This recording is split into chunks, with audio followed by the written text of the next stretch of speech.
just So like normal. Just us for the first 30 minutes, and then here we are. Welcome to the world's, well, it was the world's first last year, so it's the second annual original 24-hour live stream. So how are you, Richard?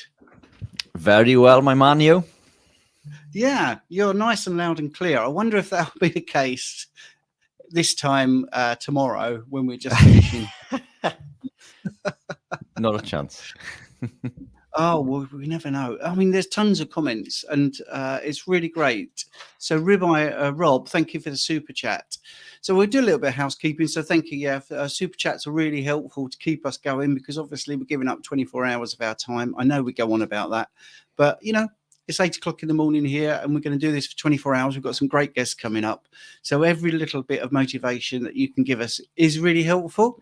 And it's really nice to see over 130 people logged in from around the world, and I'm assuming a lot in the UK.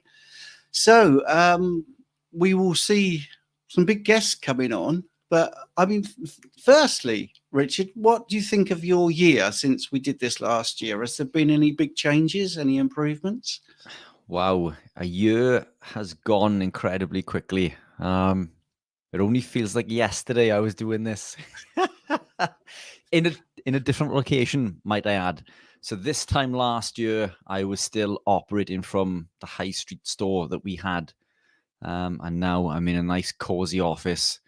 I've got a window right next to me, which I didn't have in the shop. But unfortunately, for filming purposes, the blinds are down and the blackout blinds are over. So I'm the only downside to this now for me is 24 hours of lack of sunlight. But I get you for company and all of our fantastic guests. So I'm super looking forward. Yeah, and strangely enough, it is the same building for me, but a different location. And the same thing, people might have noticed before, I didn't have a window, but I now have a window. The thing is, the sunlight thing is really important. And it's vital to have that connection with the outdoors. And obviously opening the window helps. I'm going to check in the notes if there's any questions, but I would say my year's been really interesting. I'm going to thank people for subscribing. I've got up to 25,000 subscribers. I think you've gone past 10K, Richard, haven't you? I have not.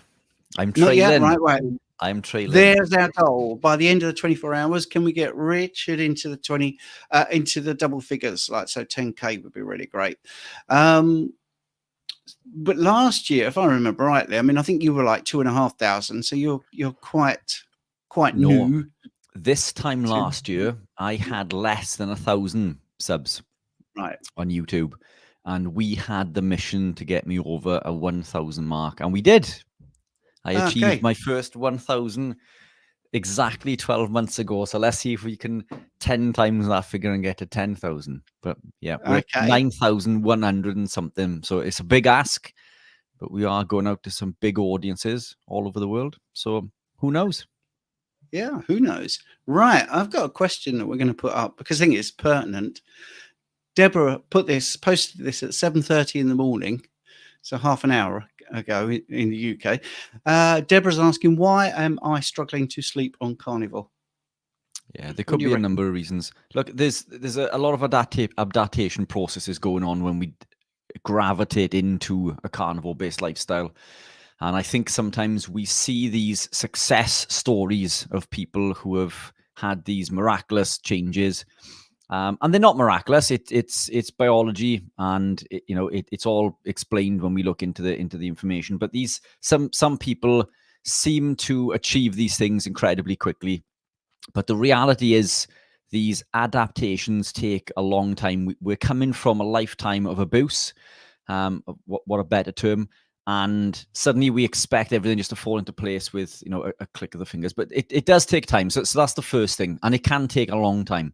But the biggest reason, or the two biggest reasons in my experience why someone would struggle with sleep on a carnivore lifestyle is hypoglycemia. Try eating something small before bed. It doesn't have to be sugar. It doesn't. So what people will quite often report is if they eat carb before they go to bed, they'll sleep. It's not the fact that it's carbohydrate. It's the fact that you just need something in there to elicit a small insulin response and a small bolus of protein will elicit that response. It doesn't have to be a big meal, just enough, and it doesn't have to be directly before you go to bed either, just close enough to elicit that response to allow you to sleep. The other could be an electrolyte imbalance. When we gravitate into the lifestyle, there's a big shift in change in regards to electrolyte balance. Sodium in particular is lost in the early stages. Then we're told to add things like pink Himalayan and Celtic sea salt, and Celtic sea salt is by far better than pink Himalayan, by the way. And we can get into that, I'm sure, over the 24 hours. We've got plenty of time for my my wobblings. But there's an electrolyte imbalance, so we overcompensate, or not overcompensate, but we compensate by adding in sodium. Excess sodium then depletes potassium.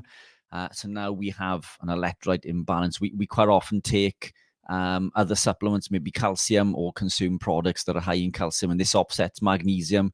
So it could be an electrolyte imbalance also.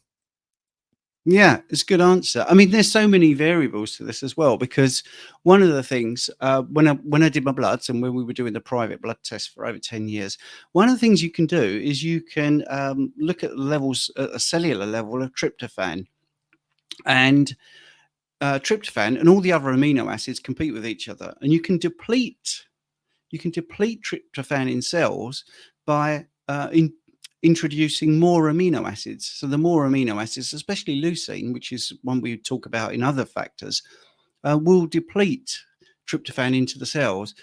So I'm not saying tryptophan is the thing that makes you sleepy, but it's a precursor for things like melatonin, serotonin, and it does have an effect. And this is why I personally think one of the reasons Rich eating late at night helps him sleep is because he's got a perfect balance of amino acids. That's one of the things. And you need to not overconsume or underconsume, and it's just getting the fine balance. So that's going back to the adaptation. And you can look this up. You can look at tryptophan depletion in cells, and the method they use is actually by introducing more amino acids in different quantities, especially leucine. And if you have a huge quantity of leucine, for instance, then it will reduce the tryptophan in the cells. The other reason why carb tends to work before going to sleep, it isn't the carbohydrates, it's that little boost of insulin, which is, again, you know, what Rich was saying there. If you eat anything, you will boost a little bit of insulin. So there's many different factors. It could be stress, it could be your environment. I mean, obviously, I went to bed last night and I was thinking, wow, you know, I've got 24 hours to do tomorrow, and I've got to listen to Richard for 24 hours. So, you know, wow, big stress. And we've got all these questions which we don't know are going to come up. So, you know, we've got to be on our toes for 24 hours. So did I sleep all right? I slept okay, but I had 2 dreams where, you know, Jane said I was tossing and turning, and both of those were to do with being a bit stressed about something that I've got to do for a period of time. So if anyone's out there and into dream analysis, I dreamt that I was a taxi driver in the middle of Europe and had to start at 4 p.m. in the afternoon when it was really, really busy, which is totally nothing to do with my past whatsoever. And the second one was I was trying to get a plane, and it was really critical that I got my tickets to get home. I'd got out there. The whole dream was it was fine at the beginning, but by the end, I really had to get home, and I couldn't get the tickets because the 2 people that were serving me decided they had to go off and check something. 20 minutes I was at the desk, all frantic, and then some blokes came back and said, oh, they're in the cafeteria, they're having their coffee. Right, I'm in the middle of getting my tickets. So I woke up quite stressed, and even just talking about it is quite funny. I don't have that sort of dream very often, so I'm assuming that's something to do with the 24 hours. So yeah, I didn't sleep much. Yeah, sleep has many factors. I had a nightmare myself that I was late for this, and I had woken up at 10:30, and you were stressing, and I was rushing in. But yeah, it's strange dream. But coming back to I dreamt you got here at 10:30 as well. Sounds about right. It's funny that you mentioned tryptophan there also, because tryptophan, which is a neurotransmitter and a precursor for serotonin and melatonin, tryptophan is activated when we consume sugar or carbohydrate. So when we consume sugar, because of insulin. Insulin is elevated, and insulin drives or pulls all of the amino acids out of the blood, except for tryptophan, leaving tryptophan available for synthesis. So just another factor there in regards to why the effect of insulin or carb may seem to elicit that response. But there's consistency is key. Just stick with it. There's a few little hints and tips there. I'm sure that that everything will come to fruition. Just stick with it. Okay, just a little bit of again housekeeping, which is really nice. Dale has become a new YouTube member, so that's great. Let's do Ribeye Rob. Good morning, Stephen. Let's get this party started. Of course, I know Ribeye Rob knows you as well, Rich. He does. We have Keith Slurp giving us $5, which is fantastic. And the super chats can also get your question bumped up to the top. We will remind you that we're not doctors. All of our information is exactly that information, so you can go and do further research. We can't prescribe or de-prescribe any medications. It's always good to work with your doctor if you can, because they know your medical history left, right and center. In saying that, we can also tell you things that maybe your doctors don't know, so you can then go back armed with a bit more information. So here we go. A 51-year-old male stopped TRT 2 years ago. Carnivore diet since January. Recent labs. Total testosterone 896. Free T 5.2. Sex hormone binding globulin 84. How can I increase free testosterone while maintaining a meat-only diet? Supplements? ?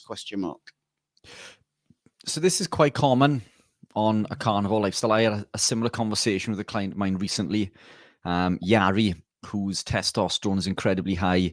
SHBG, sex hormone binding globulin, also very high. Look, it comes back to this is very much an individual thing, and Stephen, being the experts on bloods, can really go into this. But the ranges that we're given are for an average person, and we're not average. We're extraordinary, if you like. Our ranges are going to be differently. And when I look at my ranges in the beginning, the early days, my testosterone in particular increased for a number of years. Then it sort of tanked.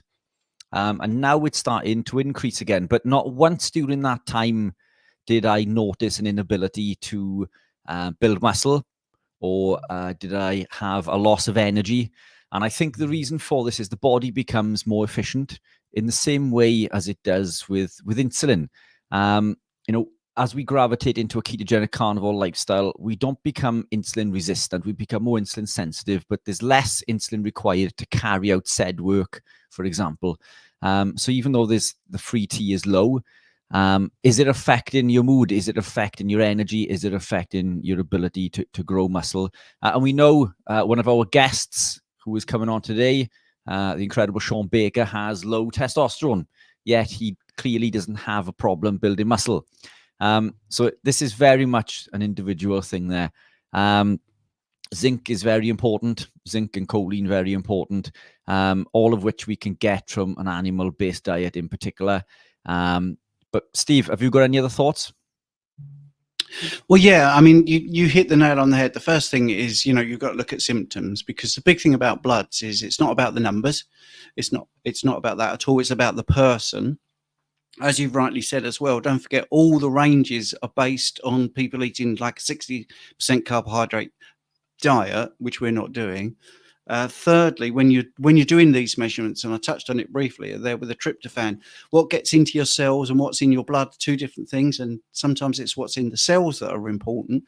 So this way of eating, if you've got less inflammation, then most of the things that are going around in your serum are going to have entry into the cells a lot easier, so you don't need so much. And that's true of a lot of things, like, for instance, vitamin C, we need less because it doesn't compete with glucose. We need less T3, for instance, because there's no need to move pyruvate across the mitochondrial membrane to produce energy, because we're getting energy from fats. So when you talk about low free T3, I mean, firstly, what is it? I mean, it's the active form of testosterone. It's not bound to proteins. It's not bound to the sex hormone binding globulin, which is why I've read that full thing out, or albumin in the blood. It's only 2%. of your total testosterone.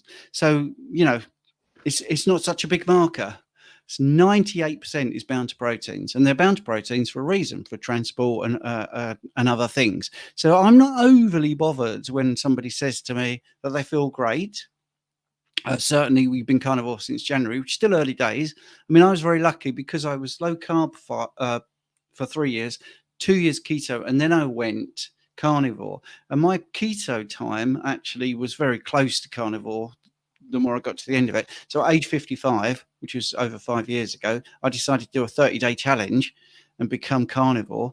Well, my testosterone, because I was, you know, doing the bloods as well, I was lucky enough to be able to get the bloods done. Within 3 months, it had gone up 30%. My testosterone on carnivore. So I was very lucky, but was it what was happening before?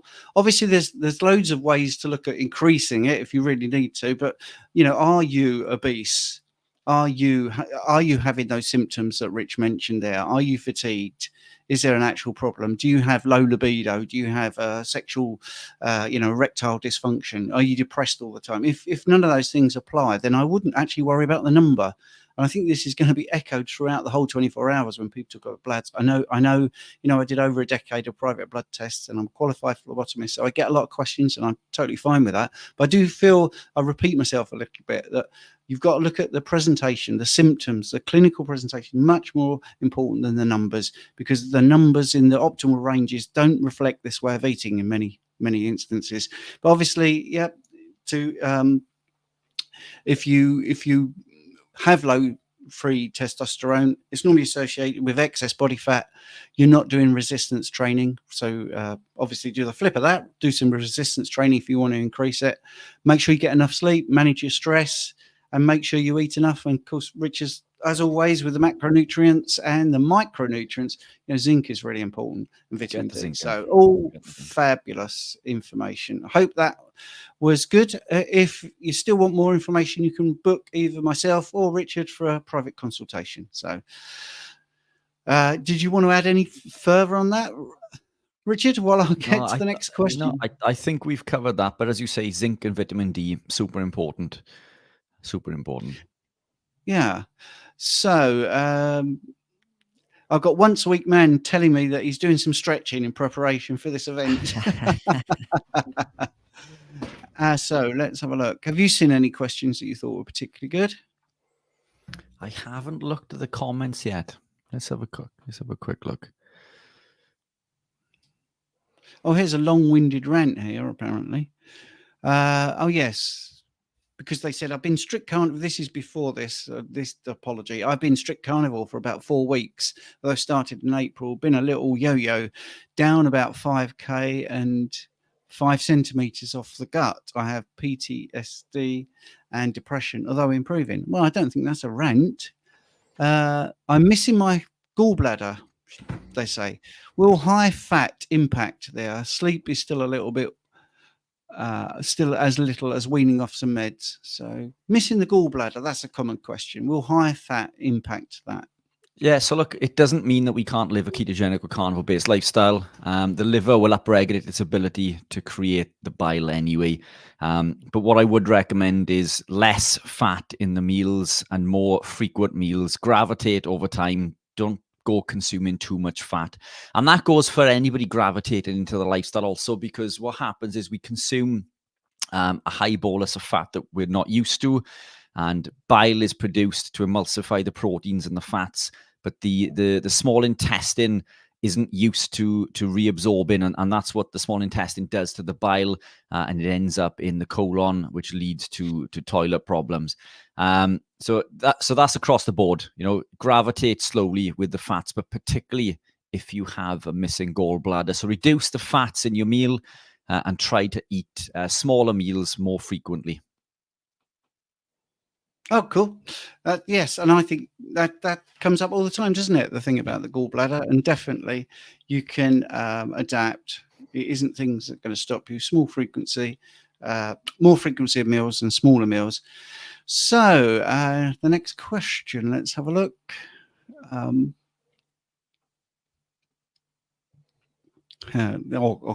Comment, Carlston here. Rich and Stephen show what's possible on carnivore. with this 24 hours. Impressive. Thank you very much. We haven't done it yet. Well, yeah. I know. I know. Do you know the first one last year, Steve? We did the first one, and you know, sometimes when you do something for the first time, you don't realize, you know, how difficult it's going to be. And I think we did very well, but the last couple of hours we started to flail ever so slightly.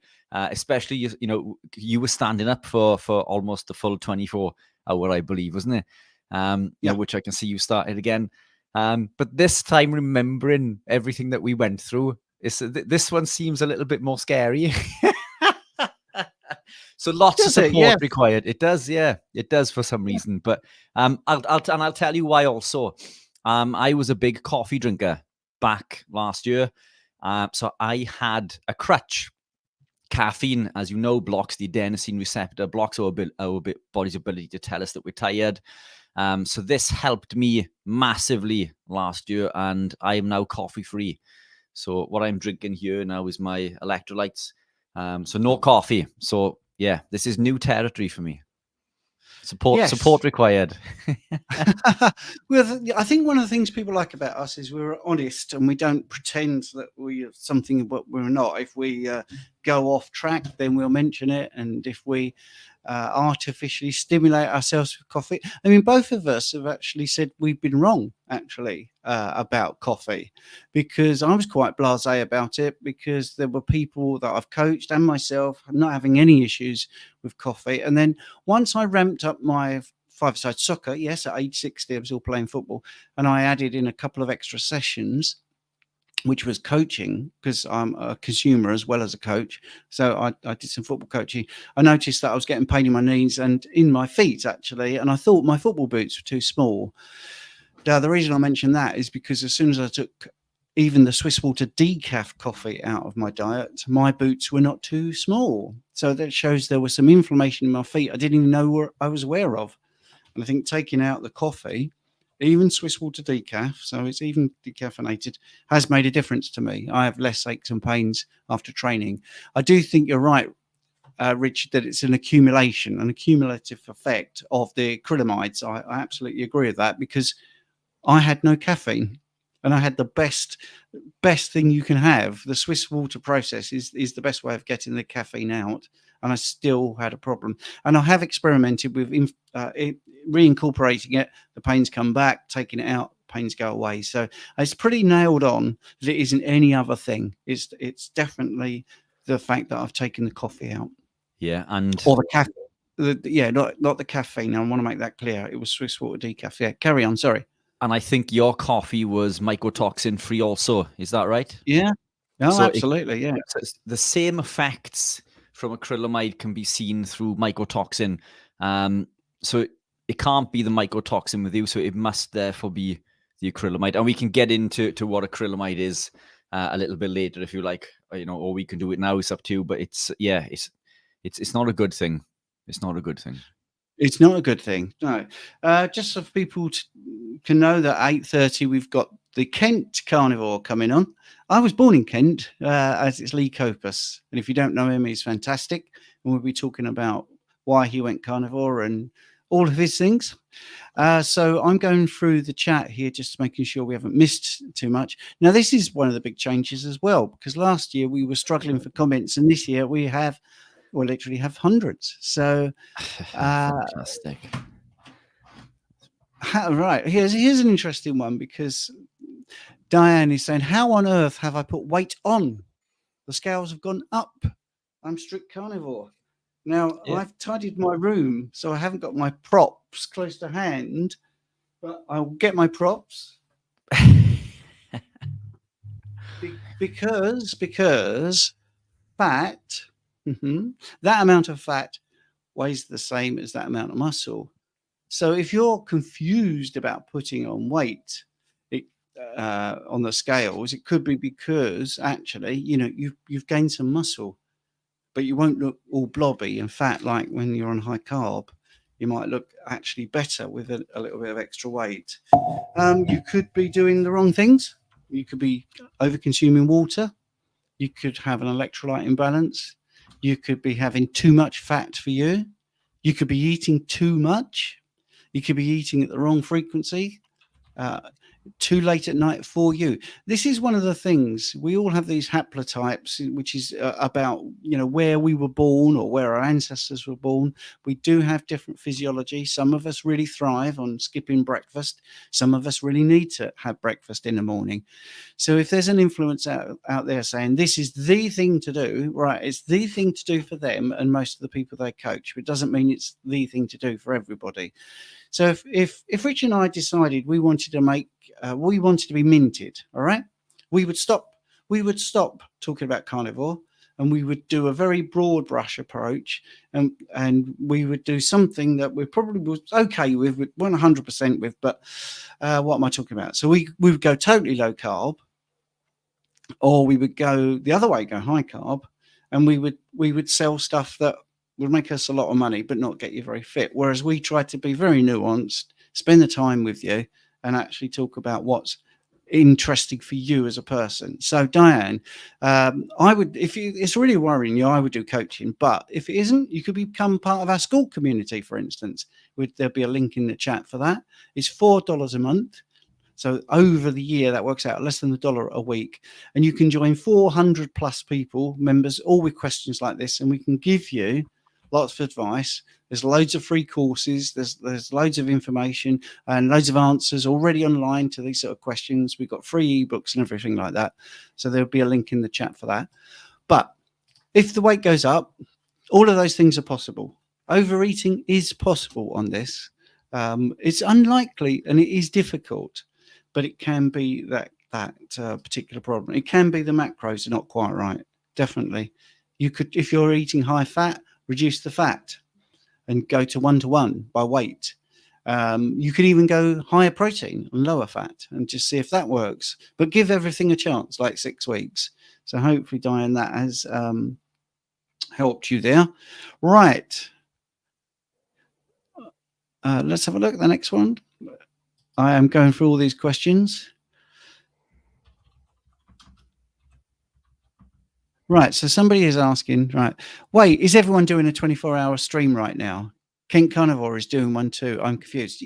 Right, okay, how it works is we are not protective. We are very much, you know, if people are going to be our guests, then we can give them the keys to the kingdom. They can do it to their own channel.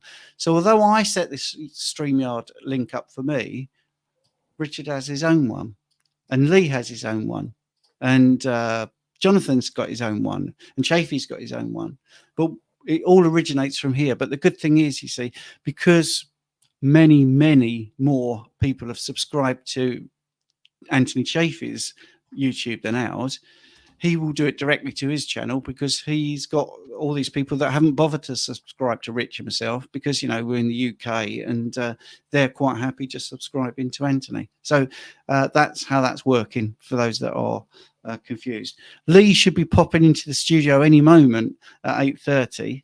I thought he might be in a little bit early, but there you go, he hasn't come. So last year, to my eternal shame, when I look at the playbacks, I was a bit disconnected, as I am now, because there's so much going on, so many comments, so many guests we've got to get in. So if I miss one of your questions or comments, I do apologize.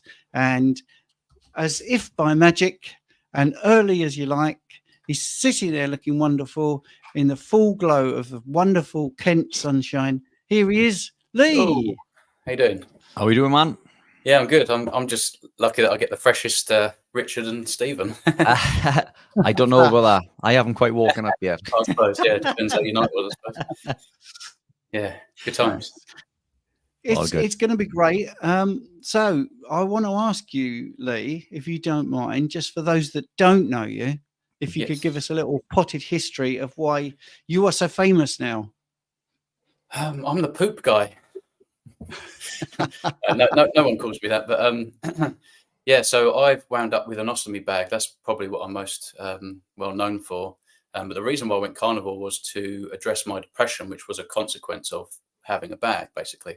So if I go back to 2012, when I was first diagnosed with my first health problem, and that turned out to be ulcerative colitis. So an inflammatory bowel disease, much like Crohn's, except for it exclusively affects the colon. And so, nasty symptoms at first. Was quite mild, but, typical things like blood when you go to the toilet, which was a little bit of a shock, obviously. And that's the reason why I went and saw the doctor and went about getting my diagnosis. And so this was all in 2012, and I wasn't taking medications until 2014. So, started to take steroids as things got a little bit worse. I was told to eat more fiber, whole grains, vegetables, fruits, and this kind of thing, as well as taking these medications. And 3 years later, I wound up in hospital on my worst flare yet. It was just so bad. I was going to the toilet sort of 30 times a day, which was just exhausting.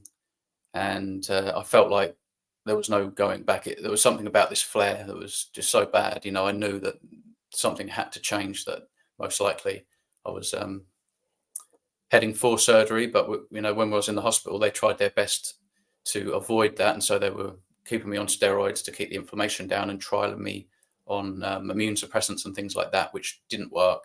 I think it was about 50-50 that I was going to get myself in remission and go home with my colon and then be on like sort of strong medications for life kind of thing.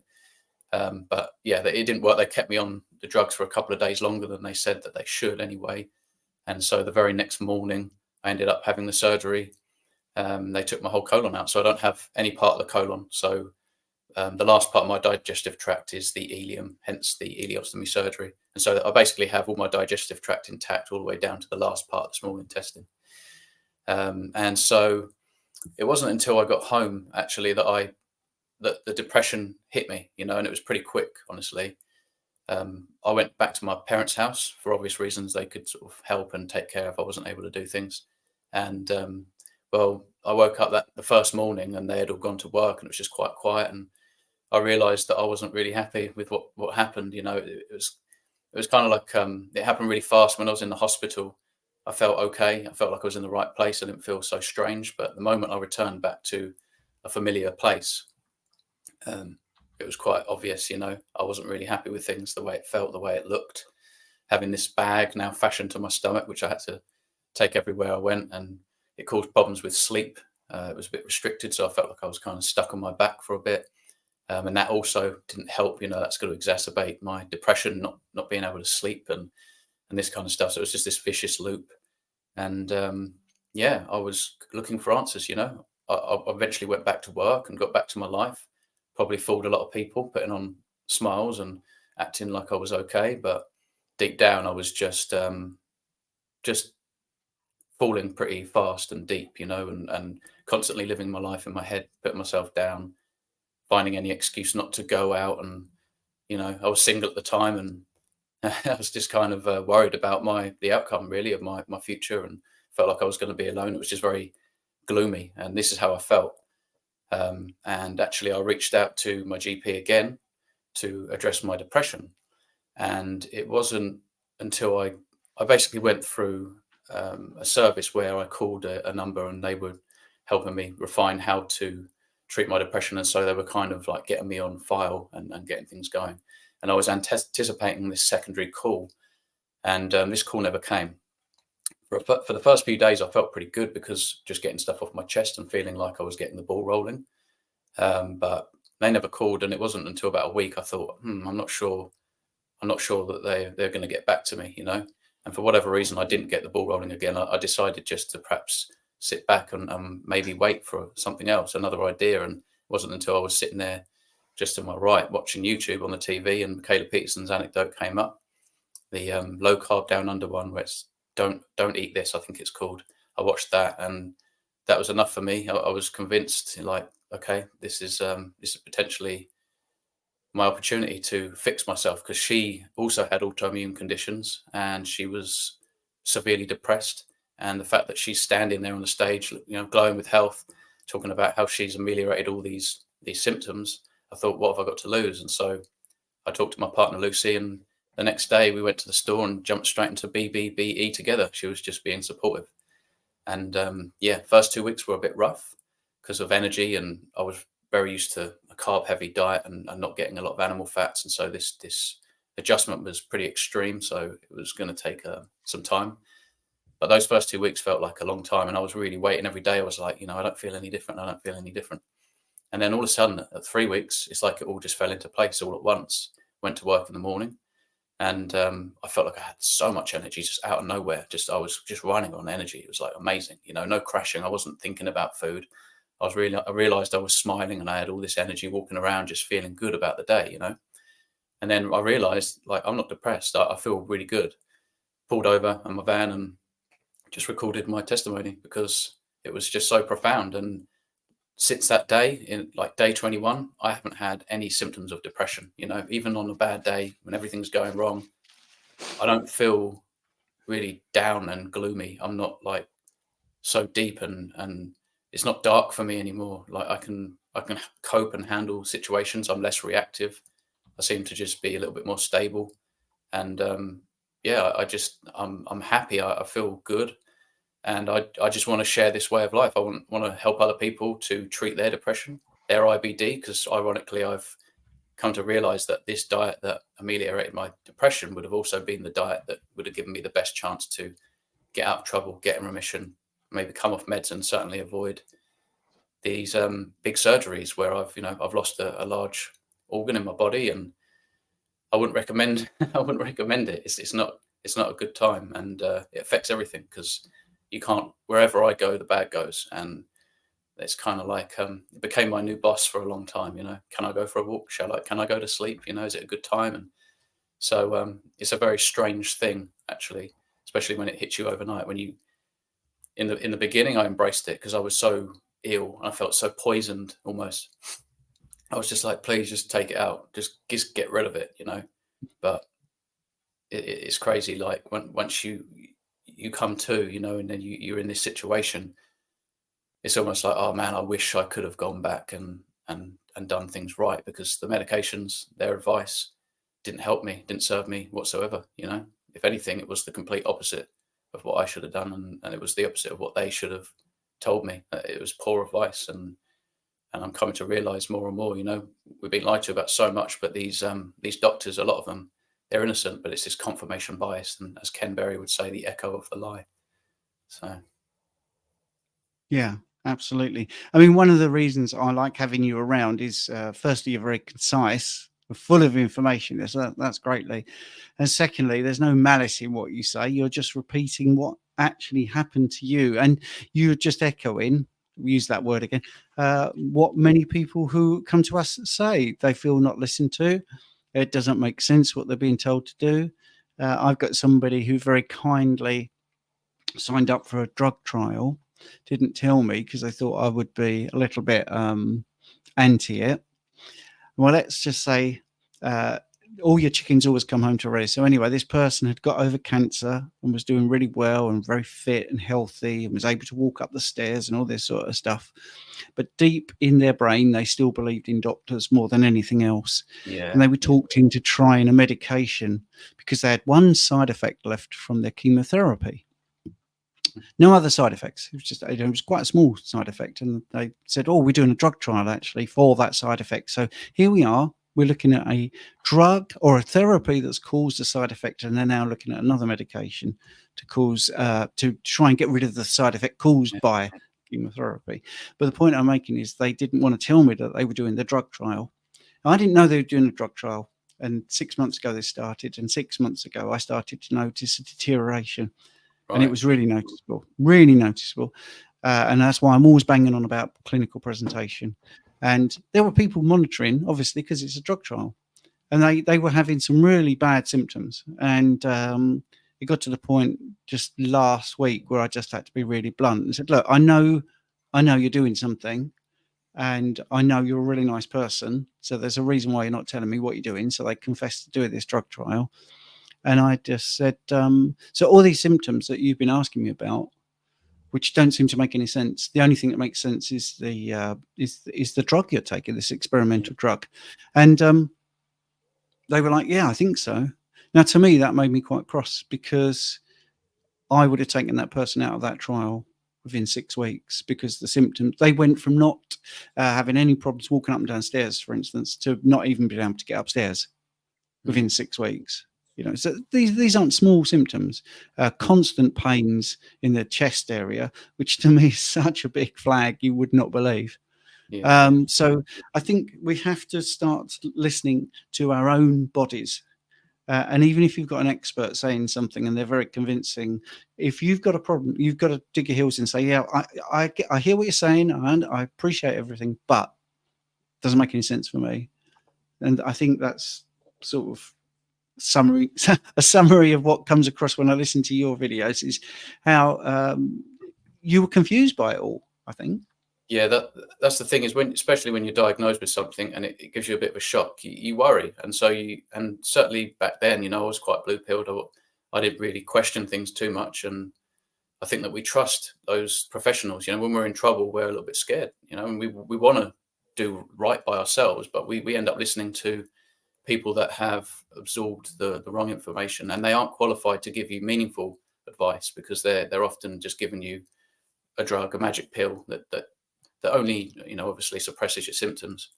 And interestingly, when I first started taking these steroids, they're pretty miraculous in the beginning, that the effect that they have while you're on them, at least. That's the thing with steroids. The moment you come off any steroid, those sort of so-called magical effects that they have, they just instantly wear off the moment so you have to continue to take them. Everybody knows that with bodybuilders. The moment you stop taking it, you're not going to maintain that kind of composition of muscle mass. So yeah, it's interesting, because at first I was thinking, this is great, my flares aren't so bad and I can kind of cope a bit better. I can even go to work on a flare, because the frequency of my bowel movements were significantly reduced. But every time I flared, it could be like, because it wasn't that often in the beginning. I think people might not realize that it starts with sort of bouts of diarrhea and blood. But this might last 2-3 weeks, and then you're back to feeling like a normal person. You can just, go out. Nobody knows you've got any problems. I don't know that I've got any problems. There's no pain or even discomfort. But when those flares come on, I remember there was sort of like a funny feeling, almost just coursing through my veins. It can feel, you don't feel quite right, and your body gives in, and then you flare up. And yeah, they can be quite intense. And these obviously just got worse. And I think that drugs, they can kind of, when you suppress things, they come back with vengeance. And I think your body's almost like trying to fight the drug as well, which is crazy. And then obviously the fiber and the plant proteins, the seed oils, even spicy food, dairy would have maybe caused me issues, and certainly alcohol. I mean, you can't afford to be consuming any of these things when you're suffering that chronically with IBD, And what's amazing is that, considering it's a gut problem, it's right in your digestive tract where food travels through. They didn't even really talk about food other than drink a beer at night, one doctor said, and the other one said increase fiber and take these medications. That's the actual advice that I had. That's what I took away. I can't remember anything else. I think actually the first thing that the first doctor said was, if you think it's bowel cancer, you can forget it. And so it was just, it's all a bit funny, the attitudes and their advice, because at the time there was these bowel cancer awareness adverts. And I suppose he was getting quite a lot of patients going in and being a bit paranoid, and maybe got a bit fed up and he took it out on me. I don't know. But obviously I was young, and so yes, it would have been unlikely. But it's not very helpful. And, what did I learn? Doctors are supposed to teach and guide us and be open, but they're very sort of prideful, and they don't like to be wrong. And obviously recently I've had my final surgery, which again wasn't to do with carnivore, just in case anybody's wondering. It's been on the cards for practically 8 years, where they'd left just the little stump that's connecting to the anus. So the rectum and the anus, just 5 centimeters of tissue. And so in my mind, okay, this has to be removed, get it done within 10 years, because that's, to be safe. And it'll be a quick in and out situation, because I've only got to remove 5 centimeters of tissue. Well, this surgery I've just recovered from was bigger than the last. It had sort of other things, other complications, where they deemed it safer to put stents in both my ureters and this kind of stuff. And so it was very invasive, and it was very inflammatory. My body wasn't happy at all. I think the fact that I've been very strict carnivore as well for a long time, well, 2 years now, basically. So close to 2 years before I had the surgery, you almost build up extra sensitivity. So I think if I went in there and had an Ensure shake, and now you're full of all these steroids and all these drugs and the anesthetics, and then you start eating off the menu, I think I would have felt terrible, Lucky for me, obviously, I had my mum, my dad, and Lucy bringing foods and things like that, and Richard, your electrolytes and all that kind of stuff. So proper clean stuff going into my system. And that helped. I recovered very fast. And again, I owe that to carnivore, because last time I was in hospital with a slightly smaller surgery. I know I had my whole colon taken out, but in terms of the scar tissue in terms of what actually went down. It wasn't so inflammatory. And I was in hospital for 12 days, and it took me about 4 days to walk, and I wasn't eating until about 6-7 days, where this time I walked 20 hours after my surgery. I was eating about 2 days later. I went home in 2 days less time. And as soon as I came home and everything was removed, all the medications came out, everything, it's like I just recovered like that. And I was actually back at work cleaning windows 5 weeks and 3 days, or 5 weeks and 4 days after my surgery, which is crazy, really. You know, that wouldn't have happened last time. And I can only really think that carnivore has everything to do with that. You know, all of the foods that I was eating is exactly what I needed to build myself back and allow the skin to heal. I've got a very nice, healthy scar, you know, that healed super quick, and no problems, no infection, no weeping, no anything. So it was just an ordeal that I had to face. And I'm just glad that it's behind me now, so I can kind of move on with my life and close that chapter for good. Yeah, Lee, thank you so much. I mean, can I just deal with some of the comments in the chat? We are looking at the chat. I am starring all the questions that are due to come up. We do have guests as well, and I want to thank people for the super chat, which, like we say, is really handy. We will get to every question. We've got 24 hours now. One of the things you might have noticed is we don't just glibly go, yeah, that's all right, or we've got a video about that. We try to answer everything. So if you put a question at 8 o'clock and it's still not answered at 8:30, it's not because we've just ignored it. I've got 77 questions already starred to be answered. All right, and we're only 46 minutes into a 24-hour live stream, so we're going to try and get to everything.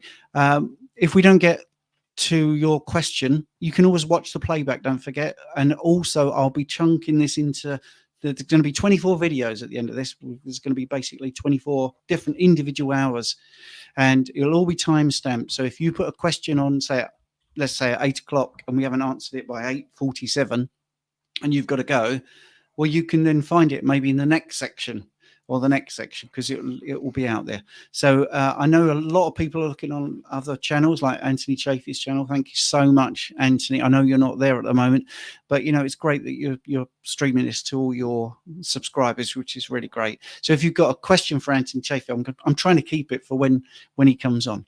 So that's that. Sorry to monopolize, Rich. I just want to ask Lee one quick question, and then you can get in and ask him some questions, or if you've seen something in the chat, Lee. But one of the things that's interesting about your journey is you can categorically prove that meat does not rot in your colon. So if you want to just tell me how you can prove that.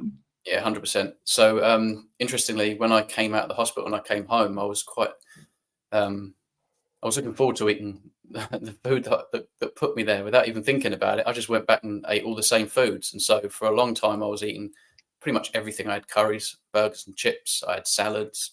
I had sort of spag bowls and lasagna, all these kind of cliche dishes that we all eat. And I was noticing for the first time, obviously, as I've got a bag and you've got this little peek window and I empty the bag and things like that. So all of a sudden, I'm seeing the state that food's in by the time it would enter the colon, because as it goes into my bag, that's exactly the point where it would now be entering the colon. So I'm seeing all these different plant materials that are indigested and intact. And the interesting thing, obviously, is where it hasn't reached the colon yet, it's quite liquidy. And so what I see is something completely different to what I, even myself with my colon before, would be able to see if I sort of stopped and look behind and think, oh, right, okay. So everything's totally different. You're seeing what's swimming around in fluid, if that makes sense. And all I could see was like mushrooms and pineapple nuts and seeds and all these different sort of broken up pieces of plant. You could tell what they were because there was chunks of it. You know, you got like broccoli florets and big bits of pineapple and stuff like that. Yet there was no meat. There was no, you know, fish and butter, all that stuff. It doesn't end up in the bag and you can recognize it. It's completely broken down and liquefied sort of thing. And so it's funny, I'd never really questioned all of this stuff until I had the bag. And now I'm back on the standard diet kind of thing. I'm eating a mixture of everything. I'm now noticing all these plant materials in the bag. And so, yeah, and some things are definitely worse than others. And so when I would eat pizza, things like mushroom, onions, pineapple, whatever, these were really, really bad. You know, potato starch is pretty bad, but it's kind of soft like a banana, so it's more pliable. But certain things would give me problems, and the amount of times, you know, I'd have obstructions and like indigestion and blockages and things like that from like mushrooms, mango, pineapple, like cabbage, anything like that. Certainly raw. If you're going to eat like raw vegetables, that's super inflammatory, just because it doesn't break down whatsoever, you know, and it's just this roughage that's going to be traveling through your gut. And obviously now I'm thinking, oh my goodness, you know, where I had my colon, all these problems, these ulcers, all this stuff was like traveling through, probably irritating the hell out of it, which it did. You know, things like nuts and seeds, they almost act like sandpaper because they're really quite rough. You've got like sharp edges and corners that are just probably really irritating my bowel. So no wonder I struggled so much. And certainly when they gave me all this advice, you know, I was eating more of that stuff. I was making sure that my plate was really colourful and it had all these whole plant foods. And so when you're eating whole plant foods, whether you cook them or not, they are a problem and they don't digest. Even the, you know, whether it's soluble or insoluble, it all ends up in the toilet. It really does. And I've seen it. But I've swallowed chunks of meat. And, you know, if you look at a lion, if you look at a dog, when they're eating meat, they've also got very high acidic stomach acid. You know, they're very low pH and very similar to ours. You don't see them sitting around chewing the meat all day long. And again, their stomach acid, it breaks it down entirely, effortlessly. So it's not a problem. But the moment they eat plants, you'll see that. You'll notice that the plants are in the stool. And so if we don't digest fiber and we don't digest even the proteins, those things are not only pointless in consuming them because they're not going to offer a benefit, but they actually incur and inflict damage on your gut and exacerbate. If you've got things like IBD, diverticulitis, IBS, constipation or diarrhea, it can exacerbate your symptoms of these problems. And yeah, I've done experiments over and over again, and there's no way I want to go back to eating plants because having a bag is like a problem enough without having these plant indigestible portions of the plant struggle, you know, to even come around and out in the bag. And so, yeah, if you wound up with a bag, you know, all the more reason to go carnivore because it just makes your life easier. You don't have that kind of discomfort all the time where you feel that the food's struggling as well. So. Richard? Yeah, just listening to Lee's story. It's interesting that we have Lee speaking at an event in September, and yourself and myself, which we're going to put a link into the description. But Lee will be there for lots of questions and Q&A. It's going to be a 2-day event specifically towards the carnivore-based lifestyle. It's going to be an intimate event where all the speakers are there to network and speak with all of the guests and speak about their experiences.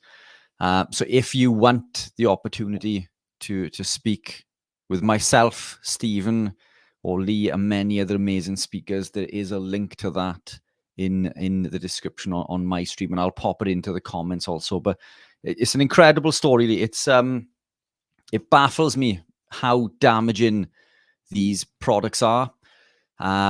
People think that we are absolutely mental when we explain to them that all plants contain phytoalexins, plant toxins, some of which, you know, will kill you immediately.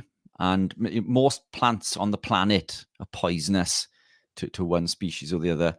An animal can fight back or it can run away. Plants are rooted to the ground, so they have these defense chemicals in there. And they do all sorts of things. They cause slow damage, they cause long-term damage, and some of which you can kill you with an incredibly low dose. I'm working on a video, so I have this on my desk. I don't know if you guys can see this, but this is a pack of flaxseed. If you were to consume that much flaxseed, you would die. Without question. Flaxseed contains a cyanogenic glycoside called linamarin, which breaks down into cyanide. Yet we consume these products thinking that they're good for us. We add them to our bread or our cereal or our smoothie. But they are toxic. you know. And I quite often use the analogy, and I've got a cup here which isn't coffee, by the way, because I have quit coffee. There's nothing in there, but you know, if I was to hand this to you and it was full of rat poison, this is going to kill you dead, would you drink it? You know, the answer is going to be no, you know. But if I was to say, well, I'm going to put this much rat poison in there, but then I'm going to fill the rest of the cup full of vitamins and minerals, and I'm going to add stevia and erythritol or whatever you want, sugar, it could be anything. It's going to be the nicest tasting drink that you've ever tasted, but it does have this much rat poison. But that isn't enough to kill you. That much rat poison won't kill you. Would you drink it? And the answer is still going to be no. Yet we consume these compounds just because, you know, we use that term, well, the poison's in the dose, you know, and it's just stupid. And this isn't a dig at anyone who is still consuming vegetables, because we're all on an individual journey. It's taken myself an awful long time to gravitate into carnivore. I came into this through ill health also, Stephen, for the same reasons, but I've incremented these changes, you know, and I used to eat lots of vegetables, but they are toxic and they are damaging to the body. And I think your story is an incredible story. You know, it's a shame that you've had to go through all this, but I think that, you know, positives are coming from it because your story is so compelling. Your reach is incredible on YouTube, especially. And I think that the word that you're spreading, you know, is a positive word, and people will listen. The proof's in the pudding, as we say. Yeah. It's just an incredible story, and it never ceases to amaze me and shock me every time that you tell it. But no, thank you for sharing. No worries. Yeah, can you believe some people will just put that BS? No, who is this? I would just make up. You know, I've got a picture of me standing there with a bag, and like, this is just a good old laugh. I thought I'd pop on today and just lie about plants and fiber, and yeah, it's non-essential for a reason. You know, we don't require fiber for that benefit that everybody talks about and feeds the gut. We get the exact same benefit from, and actually better. It's more of a thorough version of that benefit being in ketosis on a carnivore diet. You're not inflaming your cells and your tissues, not irritating your gut, but you are nourishing every colonocyte in your gut with the ketones circulating in your blood, rather than relying on the fiber to come in contact, which also means you're destroying microvilli in your small intestine. It means you're destroying your, you know, wearing away at your gut lining and all this kind of stuff. And so, yeah, it's just not worth it. I don't know why anybody would like to eat all that fiber anyway now, you know, especially when you stop farting and my bag doesn't fill up with air, and that is just convenient, you know. Yeah, I think I want to show a question here because it's one that comes up, and although it seems an obvious thing to answer, we'll cover it. Caroline's asking, as someone new to carnivore, any advice for having kids age 4, 7, 13 taking part? Is there anything I should be concerned about? I want to flip that after what Lee said, for instance. You know, yeah, there's things to be concerned about in not eating carnivore. I mean, did you do this question? And this is not being horrible to you, Caroline. This is just trying to make people think differently. Do you ever question Pop-Tarts, cereals, you know, food colorings, the amount of sugar and fructose in fruit juice, which is easy for me to say? You know, there's lots of things that you take for granted, like drinking net zero Coke. Well, no one asked questions about that. I literally saw somebody yesterday with a big jug mixing a zero Coke with a protein shake and just saying, you know, there's no extra calories in this. This is fantastic. They were quite big as well. So they didn't look particularly healthy. Well, what you're asking, is there a problem in eating something that humans have eaten for 300,000 years? Is there a problem? You know, Lee's obviously caught some sort of animal, as you can see behind him. He's been hunting. And that's what we did. We've done that for 300,000 years. And when you do stable isotope testing of long bones and teeth are a really good thing from any relic. Any human remains from any continent over any period of time will show you that we've eaten predominantly 80% animal protein and fats, at least 80% for 300,000 years as humans. And all these modern diseases, there's a clue in that phrase, are from modern foods. And fruit is a modern food in the way it is presented now, and how it's been changed to be hardy and sugary and addictive. The same with veg. You know, a lot of veg is just a mixture of one and the other, and it's more hardy and it's sprayed with pesticides. So 4, 7, and 13, should you be concerned about anything? No, nothing at all. I don't see there's any problem with any of the carnivore diet, because it's all whole foods, one ingredient food, however you want to word it, and that's pretty healthy. But I'll let the other guys have a go at this as well. Yeah. Do you want to jump in? Well, I mean, I think any carnivore that struggled with their health and finally gone carnivore and sort of found a robust health for the first time in their life, I think hearing this, a lot of us get envious. So, you know, if you've got a child and they haven't been eating carnivore, it's like, oh man, I wish I knew this earlier so I could have stuck my kid on an animal-based diet sooner, you know, and anyone like me, Richard and Stephen, we wished we'd found carnivore much sooner. I wish that my mum and my dad knew what I knew so that I could be carnivore for life. So no, absolutely no issues whatsoever. Your child's going to thrive. The body is designed to, you know, take on all of those nutrients from animal products and animal sources. Yeah, for sure. And just reiterating what Stephen said, I mean, we can see through nitrogen isotope testing up to 1.5 million years ago through Homo habilis that we were predominantly meat eaters also. But this is an evolutionary appropriate diet. If we look at the cell in the body, 70% of the cell on the average human cell is water. So 70% is taken up with water as far as weight goes. Out of the remaining 30%, 18% of that is protein. Then we have the next highest, which is a lipid, which is around 5. Only 2% of that of the weight of a cell is polysaccharide or sugar. You know, that should tell you everything you need to know. Our bone, for example, is made of protein. It's mineralized proteins, protein and minerals. Every cell in the body is made of protein and fat. This is how we are designed to live. This is an evolutionary appropriate diet. You know, if any advice for the kids? So, Caroline, is it a case of trying to get them to maintain the lifestyle? Because I have a 9-year-old who I wish was carnivore. I do think it's important to give them the choice rather than forcing them into a lifestyle. I do educate her and make sure she understands what real nutrition is. In fact, in school recently, they asked every child in the class which was more nutrient dense, you know, vegetables or animal proteins, and she was the only one that said animal proteins. So super impressed. She knows that the animal proteins are where we get our nutrients from at the age of 9. It doesn't mean that she loves to eat beef with me every day. But what I do, my shop is done in my local butcher. I go to my local butcher and that's it. That's where all of my food comes from. But I take her to Lidl supermarket and I let her buy anything that she wants as long as it's a single ingredient food. So as long as it's a single ingredient food, she can have it. And this includes fruit because I want her just to eat real food first and foremost. But constantly reinforcing the fact that animal proteins are where we get our nutrients from. Vegetables are not as nutrient dense as we're led to believe, and we can get deeper into this, I'm sure, over the next 23 hours, as we do have 23 hours left to go. Jonathan, how we doing, man? Hey, not bad. You? How's it going? Been following in intently. It's nice to see you all. Yeah, you too, man. Yeah.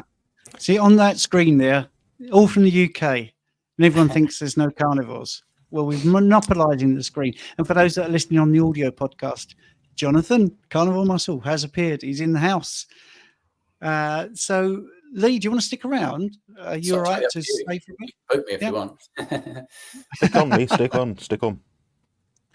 Yeah, it's funny. We're actually all from different corners of the country, if you kind of think about it. So we got Richard from Wales, me from, I guess you could say, I'm the southwest. Lee's a bit more southeast, and Coach Stephen, I guess you can just monopolise the north of England or the north half. So you're north to me anyway. So, well, Jonathan, I've got a question that I've been saving for you, if you wouldn't mind. I'll look at what are you showing on the screen, and let's vocalize it for the audio people. So for the audio people, this is a keto bomb. It's a raspberry keto bomb, which Richard actually promotes and produces. I do actually use these myself, guys. So I recommend checking them out. So I'm going to be using this straight after this session. It's got caffeine, a few electrolytes, beta-hydroxybutyrate. I'm going to use it before the gym because, I'm going to need the energy today because it's pissing it outside. I'm going to need that sort of like motivation, that mental kind of hit to sort of get me going a bit. So I've been finding it helpful, honestly. So yeah, just thought I'd mention it. Awesome. Appreciate it. I've got some lined up on the desk ready for the next 23 hours. Well, 100 milligrams per hour. The good stuff. And so what's the benefit of having, by the way, for people listening, I'm just being devil's advocate. I know the answer, but we're going to ask questions. So Jonathan, what's the benefit of having caffeine like that rather than in a cup of coffee? Oh, caffeine itself is just the poison that stimulates us, inhibits the breakdown of, I believe it's adenosine triphosphate. Triphosphate, that's the one. That's it. It's Richard, I forgot that. Basically it means that you get more cortisol, more downstream hormones circulating in one period of time. It's useful. It doesn't have the anti-nutrients that are associated with coffee itself, acrylamide, things like that. I'm personally of the opinion it doesn't make a massive difference between coffee and caffeine. I think it's like a very small 5% thing maybe. But I find it tastes nice. It's flavoursome, and I know Richard and Stephen, they're not big on coffee at the moment, so it's a nice little change. You get a bit fed up after a while just having black bean soup every day, so this is a bit more interesting. So we've got the added benefit of the BHB as well, which is great for, I find it helps with mental clarity, which is quite odd, and it does seem to reduce inflammation in the days I've used it versus not, so there we go. Yeah. Exactly. And that's exactly what it does. I mean, being ketogenic, we produce beta-hydroxybutyrate as we become adapted. Once we've upregulated the monocarboxylate transporters and specific enzymes, BDHA, Cat and Scott. But yeah, I find it fantastic. I'm certainly going to need it today for the mental clarity and to keep me stimulated. But yeah, thanks for that. Appreciate it. Absolutely. So what about you, Lee? Do you do anything to stimulate yourself? Not really. I've never been a coffee drinker either. So it's funny because as a window cleaner, I always get asked, "Do you want a hot drink? Do you want tea? Do you want coffee?" And I'd never got into that habit. So especially over here in England, they think I'm weird for not drinking tea. But yeah, I don't know. What do I do for an energy boost? I probably do the opposite and don't eat or drink anything. And again, that's the same result. So this is going to increase beta-hydroxybutyrate. So you're creating it endogenously opposed to putting it in from an exogenous source. Yeah. And that's what being ketogenic and carnivore is, isn't it? We're producing high levels of endogenous ketones. The advantage of an exogenous form is that we just flood the body with it immediately. It gives us, so that we look at energy from beta-hydroxybutyrate. It's not a stimulant per se. It's pure clean energy. So we don't get the crash. The caffeine we may get the crash from, but the beta-hydroxybutyrate, we don't. It's a pure clean energy. It doesn't work the way that the coffee does, where we spike and crash. It's not suppressing anything. Exactly, but it's also a stimulating molecule, so it'll stimulate the production of further beta-hydroxybutyrate within the body once it's been used up. But interesting stuff. Cool. Right, here's a question from Jay Duckley, I think. Hey guys, I wanted to know your thoughts on sarcoplasmic versus myofibrillar hypertrophy, but I think that's one for Jonathan, really. And Leah, at any point you want to duck out, you can. I'm trying to be polite. If Jonathan wants to have the floor to himself, whatever. Jay's actually asked me this question before. I've seen it from him before about twice. Okay. What I will say is sarcoplasmic. I haven't answered this question though. I think because but basically sarcoplasmic hypertrophy, you're looking more at the cell swelling side of it. So in terms of the body itself, you have more sodium come into the cell, more potassium, more other minerals, more vitamins, things like that. It's just a cell swelling inflammatory process. Myofibrillar hypertrophy, pretty much a similar kind of thing. Like the cells do get bigger, but they actually just multiply. So someone like myself or Richard, we've both resistance trained for a long period of time. So in that time, we've gained more myofibrils. So if I went off training for 10 years and Richard did for 10 years, we came back, we'd make a quicker comeback in terms of our muscularity than most other people, because we're competitive bodybuilders. Is what we do. Now, for Lee to go from where he is now to see where I am now in terms of muscularity, it would take him significantly longer because he hasn't already been that size. So the muscle cell quantity is still there. It's just the cell swelling, the sarcoplasmic hypertrophy side of it is lesser. So, for example, if I take a week off the gym, despite my mass intake, not energy intake, mass, being significantly, it'd probably actually be lower because I'm not eating as much, not going to the gym, not exercising as much fat, so on and so forth. I'd actually lose weight. If I stopped training right now for a week, I'd lose weight. Then if I started training again, I'd gain that weight straight back. The intracellular hydration would just pop right up. The body would hold more blood volume, more water volume, and that'd be perfectly normal. The body, the water content of the body and the blood content of the body is dictated by the necessity of the activity that a person that is living in their body is trying to do. So me, I'd have more blood cells. So we look at, for example, an endurance athlete, they'd actually have more red blood cells to deal with the activity that they have at that point in time. So yeah, that's the main critical difference is one's more cell swelling and one's more cell number, cell amount of cells basically. There's a bit more nuance to it, but that's the main difference. Yeah, I suppose it's important because and Rich mentions this as well. When you have glucose, you get that pumped look. So sarcoplasmic hypertrophy, I suppose you could just summarize, it gives you more of a pump than say myofibrillar, which is more about dense and hardness. I mean, I've got a bit of that, but if I had carbs, my bicep would look a little bit bigger this morning because it would be a little bit swollen by, there's more fluid. I'm gonna show you guys what I carbed up on before my show this year. Go on, my carb loading. So it was these. I was actually using ribeye or brisket, but the Mason Survival. Yeah. So these are like beef jerky things, very clean, salt, beef fat, brilliant.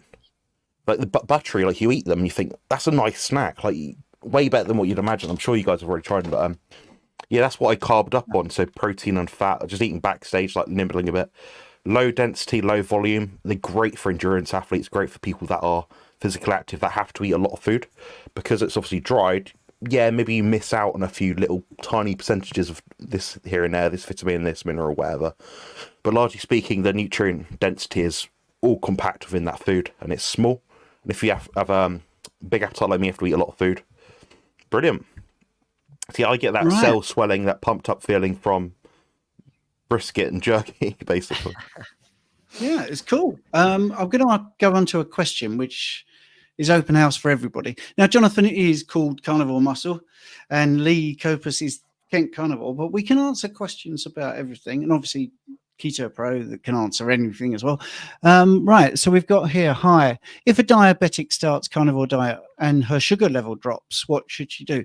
Well, if you're diabetic in your medication, then you should speak to your practitioner and make sure that your dosage is correct, because your dosage of medications is always in relation to carbohydrate intake, or that, I mean, that's very basic, but we look at how your insulin is working, however you want to view it. If your blood glucose starts to drop, then you need to medicate in a different way, possibly with less medications, so you don't get into insulin shock and actually go into hypo. But of course, this the broad answer to this is your body wants roughly 1 teaspoon of glucose in 5 liters of blood. That's what it's trying to get. That's your normal blood glucose level. Diabetes is chronically raised blood glucose. That's it. That's all that is. All right. So if your blood sugar level drops, is it dropping to where it should be? See, this is the thing. If it's double what it should be, let's say it's 2 teaspoons, your body will release more insulin to bring it down. Well, what's your body telling you? Well, that 2 teaspoons is toxic. It doesn't want 2 teaspoons. It wants 1 circulating at all time. So you're going to put your insulin load up. So I'm trying to make this very basic, but if anyone's got a better take on it, please feel free to chime in. Not really. I mean, you're just going to potentially start overdosing on your medications. So you're just not going to require so much. Same as if you've got type 1, so you don't require so much insulin if you're not eating so many carbohydrates. Cool. Yeah, okay. Right. Let's go into the next question then, which is here. This is about willpower, not the person willpower, but the abstract. So strict carnivore at the start of the year, 8 weeks in, lost 17 kilograms, felt amazing. All it took to break me was a binge on a weekend. Now I feel I have no willpower to get back on. Any suggestions? Wow. You know, the first part of that question should be enough to get you back on. Really? You lost 17 kilograms and felt amazing. So my little bit before everyone else chimes in is remember what your reason why is. Because, boy, if I was doing this for 8 weeks and I was new to it and I lost 17 kilograms and felt amazing, I'd want to be back on that.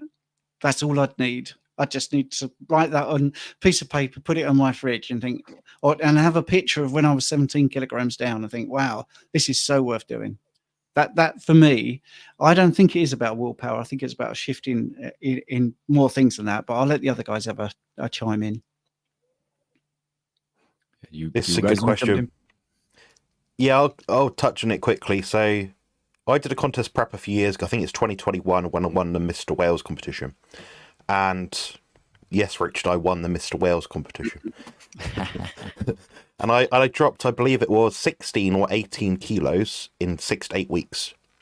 So if someone is coming to this way of eating, they're not a bodybuilder, they're not perhaps well versed in like diet, exercise, training, how to manipulate body fat, and they've lost 17 kilos in 8 weeks, congratulations. You've achieved what an advanced bodybuilder has achieved that knows exactly what they're doing.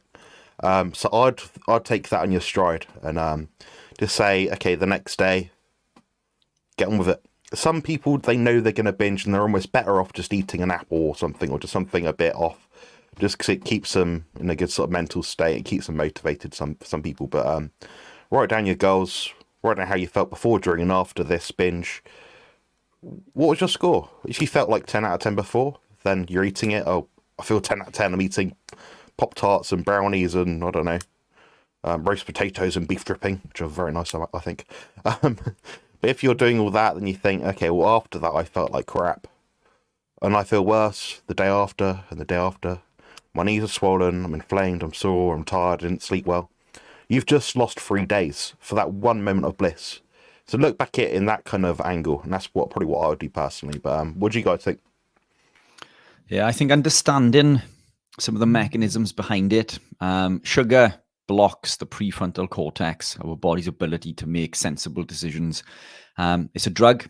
It's arguably more addictive than heroin. And I've got to be careful what I say there, because I've had a lot of flack from saying that in the past. Yet you see a lot more people addicted to sugar than you do being addicted to heroin.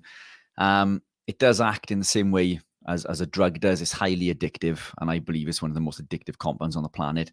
Simply understanding that it's that addictive and it blocks our brain's ability for reasonable thinking should allow us and empower us to make better decisions.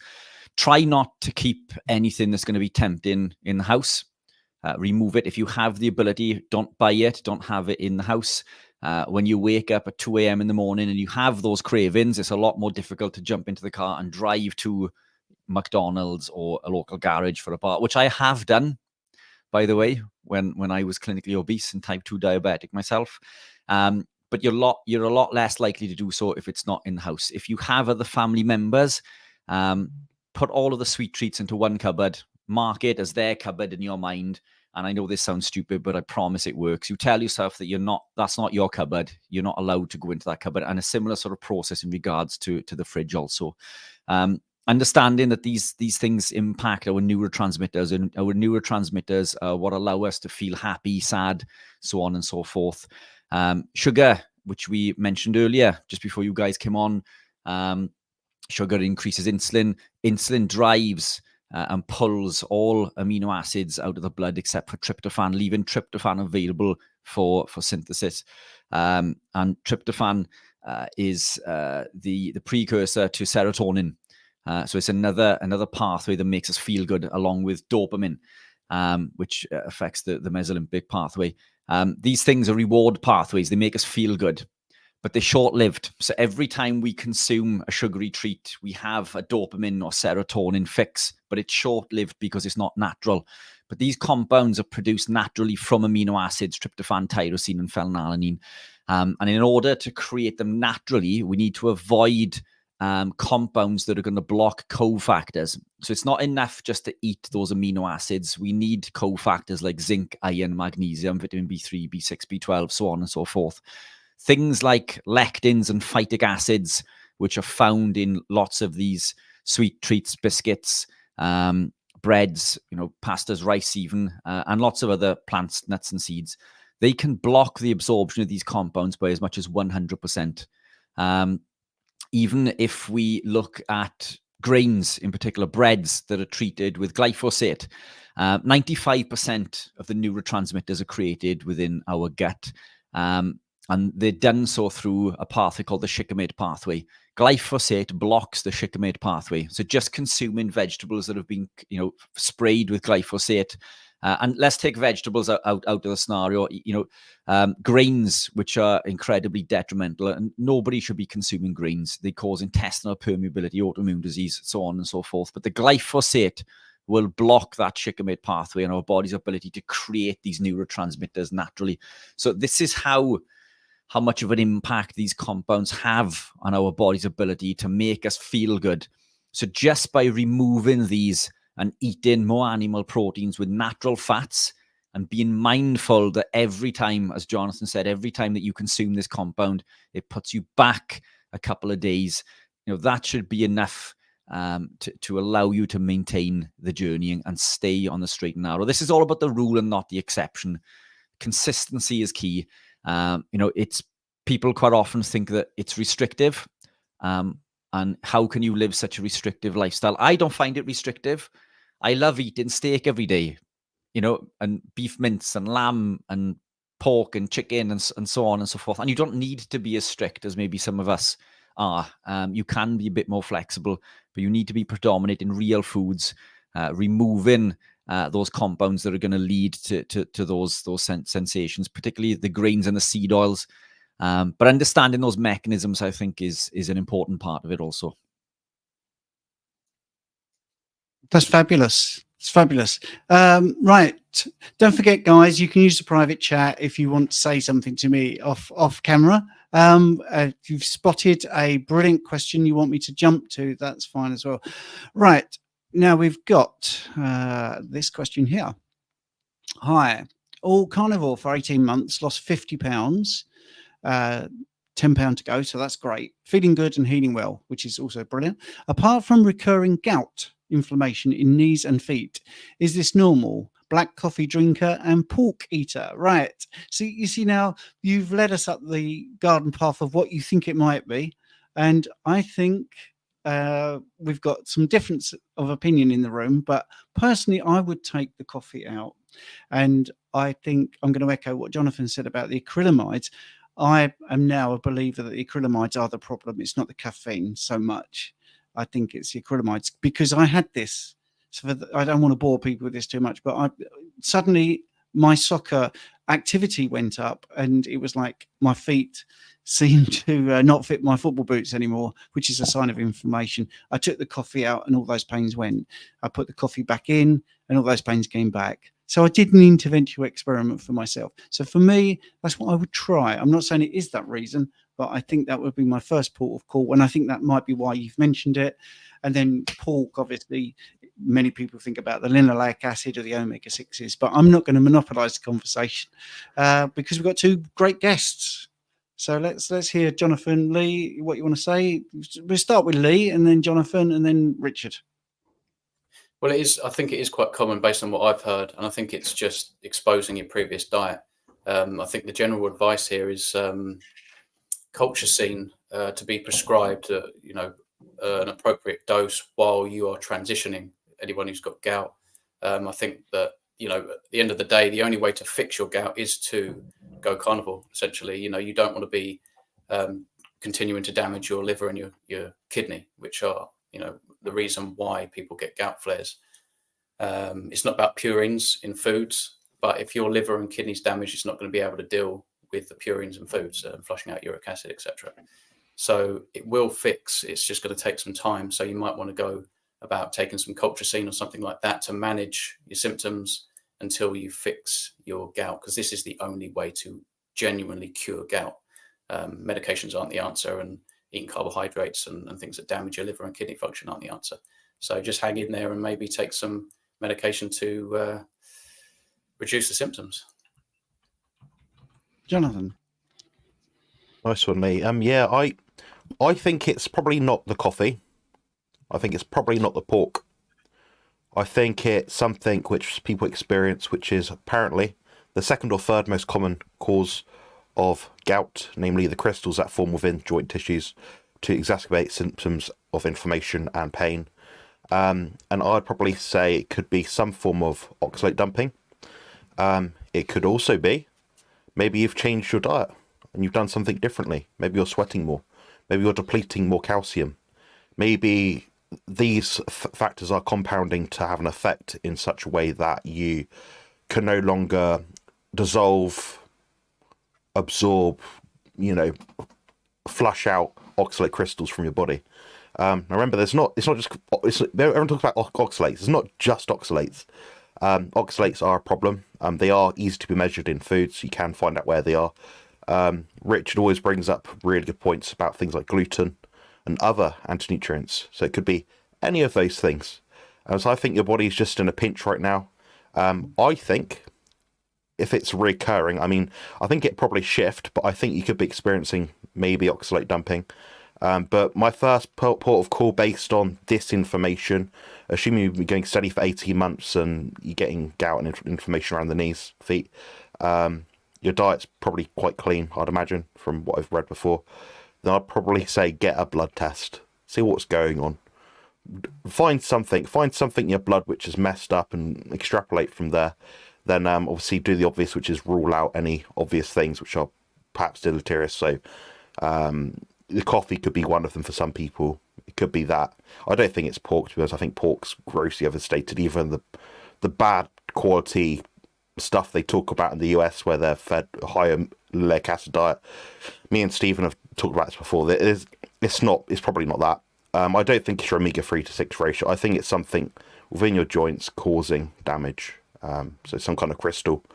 I'd look at doing other things as well, like grounding, just to enhance your glutathione pathways, which are improved whenever you try to detox yourself using a proper human diet, and do all the life hacks, the grounding, what sort of thing.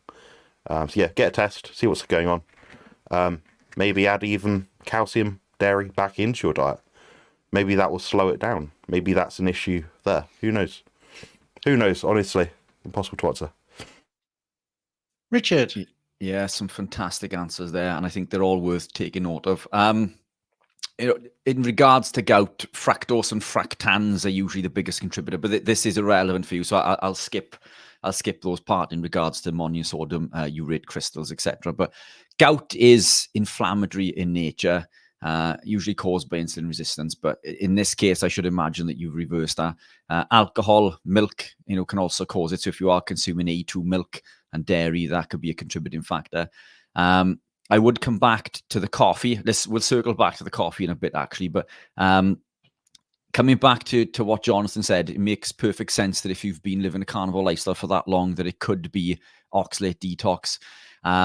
To which I wouldn't personally. I'm not a lover of calcium as supplementation. I think we get plenty from the diet. The cells in the body need calcium to magnesium at roughly a 1-to-1 ratio. And I'm always hesitant to increase that calcium, because excessive calcium consumption can lead to increased risk of cardiovascular disease by as much as 15%. I know that the standard protocol for dealing with oxalate detox or oxalate dumping is to put calcium back in, because it has a high affinity to calcium. It'll bind to calcium. But if we look at, if it is an oxalate issue, one of the biggest conditions with oxalate detox or dumping is a condition called hypokalemia, which is where we have low potassium. We're on a lifestyle where we're consuming salt or sodium. We're adding Celtic sea salt to our meals. Sea salt depletes potassium, and calcium also causes similar issues. That it depletes magnesium. So we're in a deficiency. So the best thing that we can do, in my opinion, to mitigate this is to increase potassium citrate. Potassium citrate has a high affinity to oxalate. And we know this because it's just led to that state of hypokalemia, because these oxalates are binding to the potassium. So a good magnesium or potassium citrate supplement will help with oxalate detox, and it's a known contributor to helping recover and reverse from gout attacks also. So whether it be monosodium urate crystals from gout attacks, or whether it's from oxalate detoxing, so oxalate crystals, I think magnesium and potassium citrate would be a goer there. The acrylamide, I mean, coming back to what Stephen mentioned in regards to the acrylamide, it's a potent neurotoxin. It's a known carcinogen. In 2018 in California, the 7-Eleven stores had to put a Prop 65 warning on their coffee to say that it's extremely hazardous, in the same that we do in the UK with cigarette packets to say that, cigarette tobacco smoke causes cancer and so on and so forth. I've suffered with severe issues in my legs recently, which removing coffee has allowed me to recover. And Steve, similar issues. It's caused severe pains in my muscles and joints. I've lost grip in my hand. I couldn't walk up the stairs. It affected my gait. And this was to do with the acrylamide, I believe, or mycotoxins. Basically, the symptoms I was suffering from were the same as motor neurons disease, ALS, which was quite scary. But I was drinking a lot of coffee. Now, acrylamide is accumulative. So if we are only consuming 1 to 2 cups a day, then your body can detox this. I was drinking 4 to 5 cups a day, but I was consuming 2 double shots in each cup. So 4 coffees per cup basically means I was consuming the equivalent of 20 cups per day. Now we have a problem.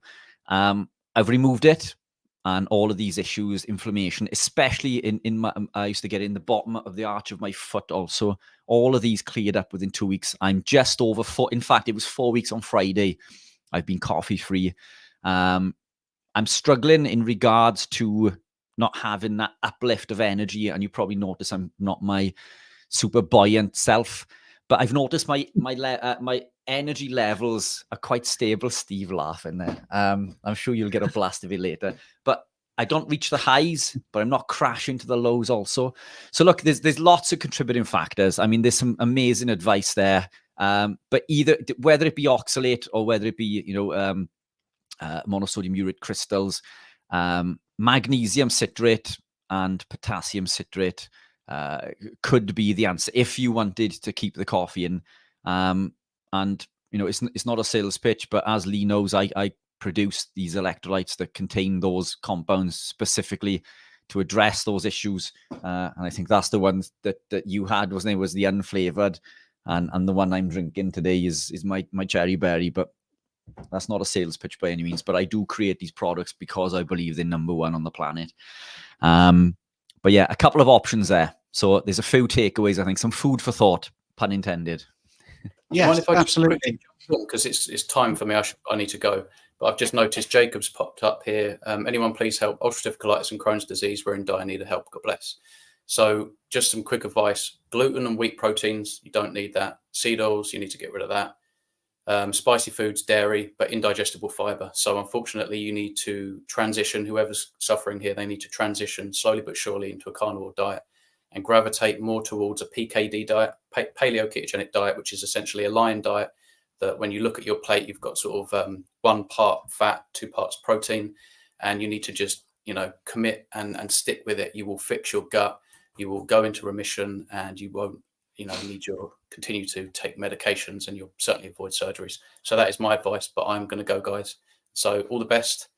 Enjoy, and appreciate you having me on. So pleasure, Lee. Speak to you soon. Take care. Nice to see you, Jordan. Nice to see you, Jordan. No, I'm Kent from Lee. I'm Kent from Lee in England. Oh, Lee. Yeah, I know the place. Yeah, great county. Take care. See you later.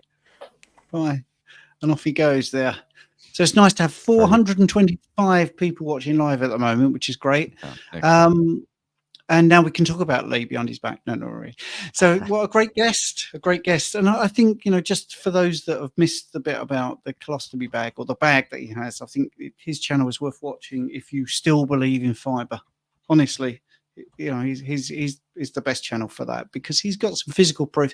And every nurse I've ever spoken to, and I work on the GP referral, general practitioner referral list for many years. Every single nurse that deals with bags will tell you that it's always plant material in there. It's never meat. Never meat. Right. Nice question for us three from Karsten. And here we go. Why do we need less calories? Bad word, I know, on carnivore versus high carb. Well, firstly, let's have Jonathan as he's the guest, Rich. I could see you chomping at the bit, mate. I was going to say let Jonathan jump on because he's the guest. All right. So I've seen a massive variance in my clients that follow a carnivore diet. I've noticed people tend to eat less over time. I think, in my opinion, based on experience, that they apply more biohacks. They actually absorb more photons from the sun, because they're more into biohacks. People that come along this sort of road, like they look at diet and most people think, oh, diet, is everything. Then people like us who sort of refine it a bit. Oh, there's a bit more to it. You might get an extra 20, 30, 40% here doing this, that, and the other. So people will go out in the sun more, ground more. Their body's more efficient. Therefore, there's not as much mitochondrial damage, not as much quantum tunneling, and a lower gradient of overall loss in terms of nutrition because of things like leaky gut. Now, how much that comes into it is hard to say. Based on studies we do have, it seems that animal foods, particularly animal proteins, have an absorbability, and digestibility rate of around about 95%. Compare that to plants, optimal at best, perfect processing, perfect preparation, fermentation, what have you, maybe 90%. And even then, you're not getting all the other nutrients as well. So what you'll notice is, if you eat, for example, a 10-ounce ribeye steak, and say that had, I don't know, but say it had 400 calories in it, that 400 calories of nutrition would yield more nourishment. Therefore, you don't need as much food. Your appetite will be less. Therefore, your body, in terms of your output, would adjust. So your respiration rate, your heart rate, all these things will start to go down. So when Stephen's talking about, your blood glucose goes down, your body's in a less inflammatory, toxic overburden. Therefore, it has less to waste and it becomes more efficient. So that would be why someone would tolerate a lower food mass diet in a carnivore state versus a high carb state. On a high carb diet, when I was bulking up, I'd be eating, at the time, it would look like 6,500 calories. Now, for me to gain weight, if I chose to, 3,500, 4,000. If we looked at protein and fat with 20 grams of carbs I have each day or something like that. So that tells me, there is a massive fluctuation in it. Which just goes to show, it doesn't really matter that much what calories you're eating, because the calories that I'm eating now, in terms of the food I enjoy a lot more, and it makes me feel better. I don't need as much. So my body is a more efficient machine. So in a bodybuilding perspective, it's brilliant, because you're eating less mass of food, roughly half of the mass that I was eating before. So I'm probably eating honestly now I'm eating way more meat than I used to, about 2 kilos a day. But if I added in carbs to the mix, it would be something like 3.5 to 4 kilos of food mass per day. If my body has to deal with double the amount of mass in terms of the digestion efficiency going through it, and the food going through my digestive system, it's not going to be much fun for my body to deal with. So my body's wasting energy. The goal is not to eat as much food as possible, guys. It's to eat the exact diet which yields the best physical and bodily health outcome, mental health outcome, well-being result. So I think people look at sometimes these numbers, these things on a piece of paper, these charts, these macros, these percentages, these ratios, and I speak about it a lot, but the problem isn't so much that, it's the other stuff. It's about not being reductionist, not being in the mindset that we need to track this number. That's what I think is more important. And intuition is a really great tool, and we follow it, and when we do follow it, our body rewards us, just as long as we give it the right signals, the right food. So that's my take on the caloric model, in terms of the carnivorous versus carbohydrate state. Brilliant. I mean, can I just put a little analogy in here, Rich, before you get to your answer? Is that okay? Because I use this quite a bit. If you imagine that petrol or gas for your car was 100% efficient and went into your engine and was combusted and moved your car 100 miles, let's say, all right, then you was able to add an additive to bulk out that petrol, gas, whatever.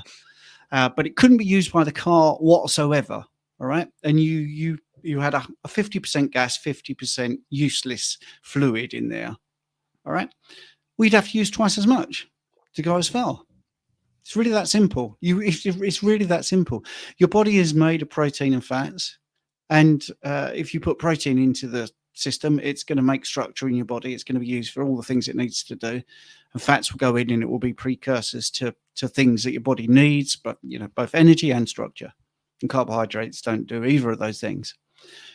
So your body will always want protein. There's a thing called the protein leverage hypothesis. Yes, that's still a theory, but it makes total sense. Your body wants protein because it needs to make structure. So if you've got something that is 100% protein, let's say, it's going to be very easy to get to your needs compared to something that's 50% protein. You're going to need twice as much because your body's going to have to sift out all that rubbish as well that doesn't get used. And it all makes total sense. This is why people say, I'm pooping less. Well, of course you're pooping less because there's less waste. So go back to the car analogy. The thing that clean burns, you won't have a bad exhaust. If you've got something that's 50% efficient, your exhaust is going to be all black and sooty and it's going to come out.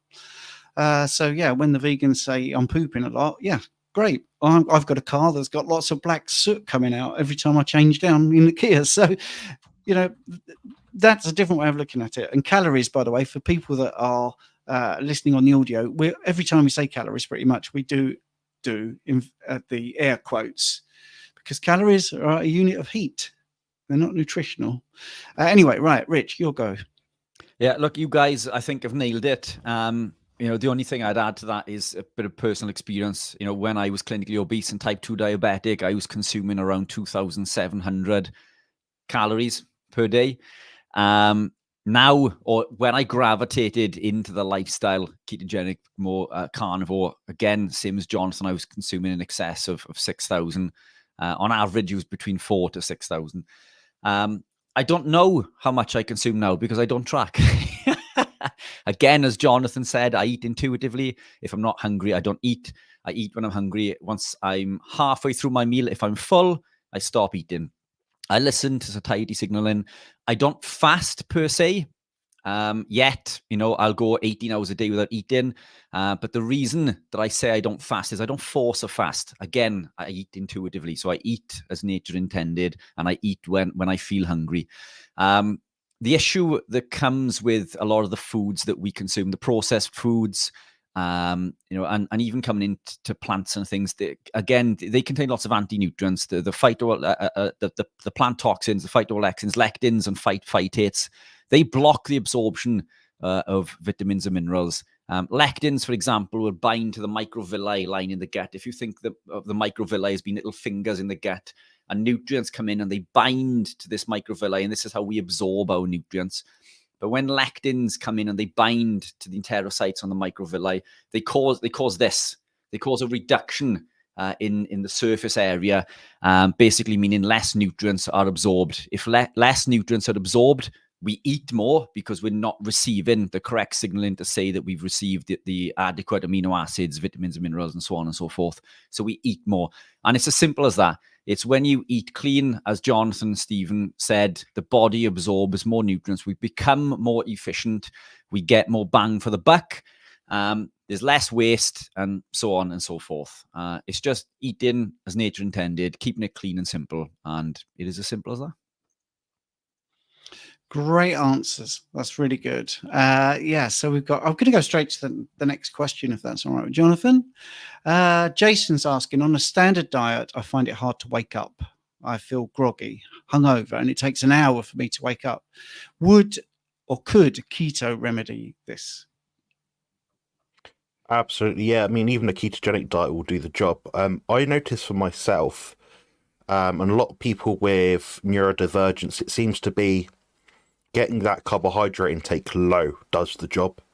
Then for other people with autoimmunity, it seems to be more so the carnivore side does the rest of the work, like the heavy brunt work, the lifting. I've noticed for myself that as long as I keep my carbs, when I say carbs, I'm talking about dairy, eggs, the small amount that's in other foods I eat, maybe caviar, fish. There's a gram of carbs in some fish, believe it or not. Stuff like that, milk even. I'm having always below 50 grams, but if I exceed 50 grams, so I think one day we're going to be greedy and have a big bowl of Greek yogurt that's like 2 kilos and put Keto Pro protein powder in it, bam, like that. That's it. So we're talking about like 100 grams of carbs here, guys. If I, have too many carbs, I'd say for me it's about 50 grams or more. That's when I start to feel inflamed. My body starts to feel a bit slow, I hold a bit more weight than what my body is meant to. So the next day, despite increasing my mass intake of food by maybe, 500 grams, I might wake up 2 kilos heavier. Doesn't seem to make sense, but my body will, if I keep doing that diet, it will maintain that 2 kilos extra. So there is a fine limit in your body of how much carbohydrate you can take in. And that's whether you're muscular like me, muscular like the guys above, fit and active, you do loads of endurance work. There is a fine limit somewhere. So you find that for yourself. So what I'd probably do, Jason, in your situation is transition slowly over a period of about, 3 to 6 weeks, depending on how your diet was beforehand, maybe even 8 weeks. And just see where you start to get that improvement, where your body weight's just about stable, but if you eat a bit more, then it flies back up. So you can use your body weight as a way to identify and leverage your carb intake around what you want to eat each day. So I know a lot of people say, oh, I want to eat the keto diet because it gives me more choice. Fine, fair enough, it's better than what you're doing before. But finding that bracket, that range of carbohydrate is what's going to be important. So for you, Jason, it might be 20 grams, it might be 10. I believe Dr. Ken Berry's sort of stance is keep it below 10 grams if you can, or 20 grams, which is perfectly possible if you're just eating eggs and, half a glass of milk each day or something. It's perfectly possible. But that's my take on keto diet, groggy, hungover. I'd look at deuterium depletion as well, just look into that whole topic. That's probably quite a nice one to look into. I'll probably look at that probably third outside of the diet, appropriate light exposure. Then I'd look at the water, deuterium depletion side. What about you guys? What do you think towards this? Well, Jonathan, I was going to make the most of you being here actually and go on to the next question, if that's okay, because I think you've covered it pretty well, don't you, Rich? Yeah, spot on. I'm sure we can circle back to things. I'm sure these will come back up again and again. What I will add is, look, I know this is a carnivore live stream. Just to add really quickly, most of us didn't begin being carnivore per se, and that's what this person is getting at, is, maybe to start beginning with a ketogenic lifestyle.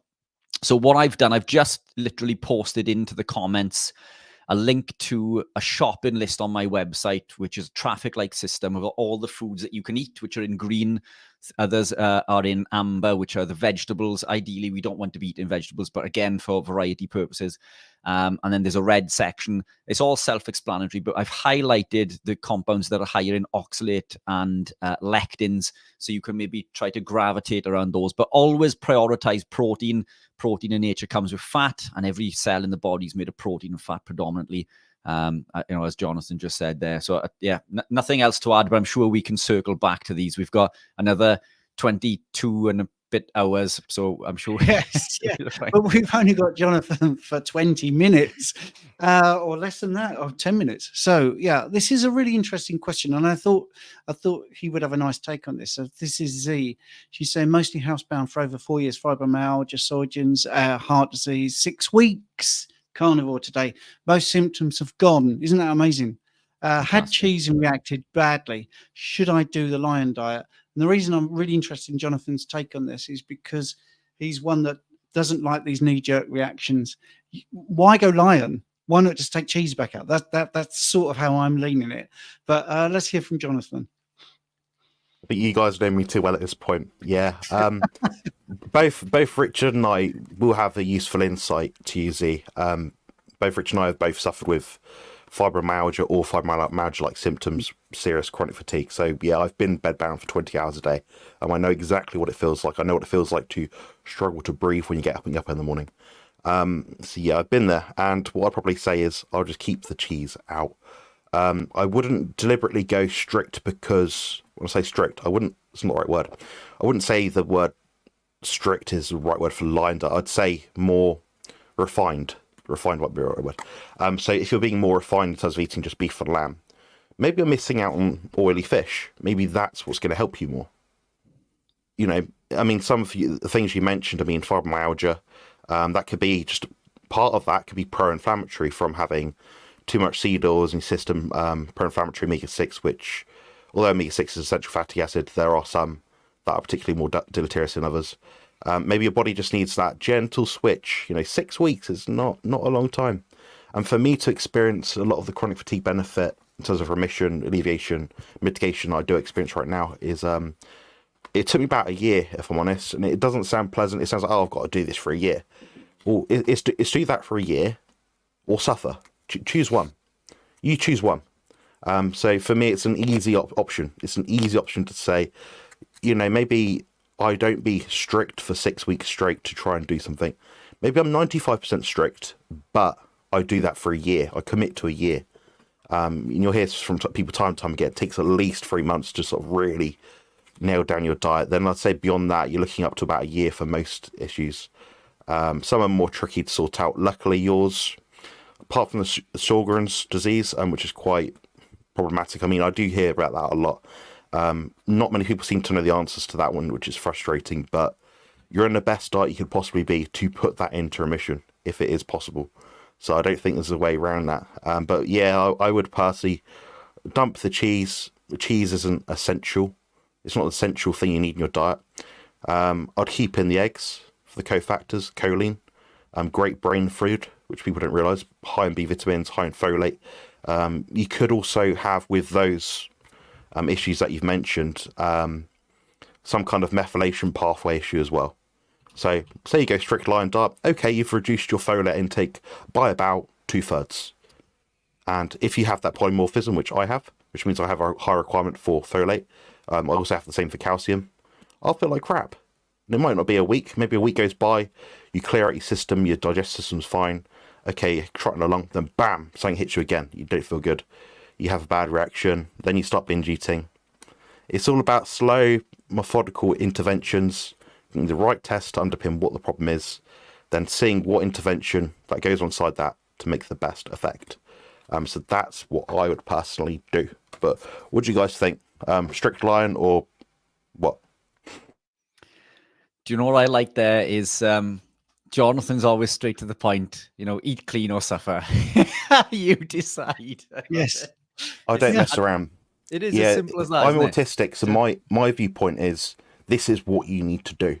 I can see it in my head. Like I've worked with enough people now to know you'll suffer and suffer and suffer until you just get your head on straight and stick with it.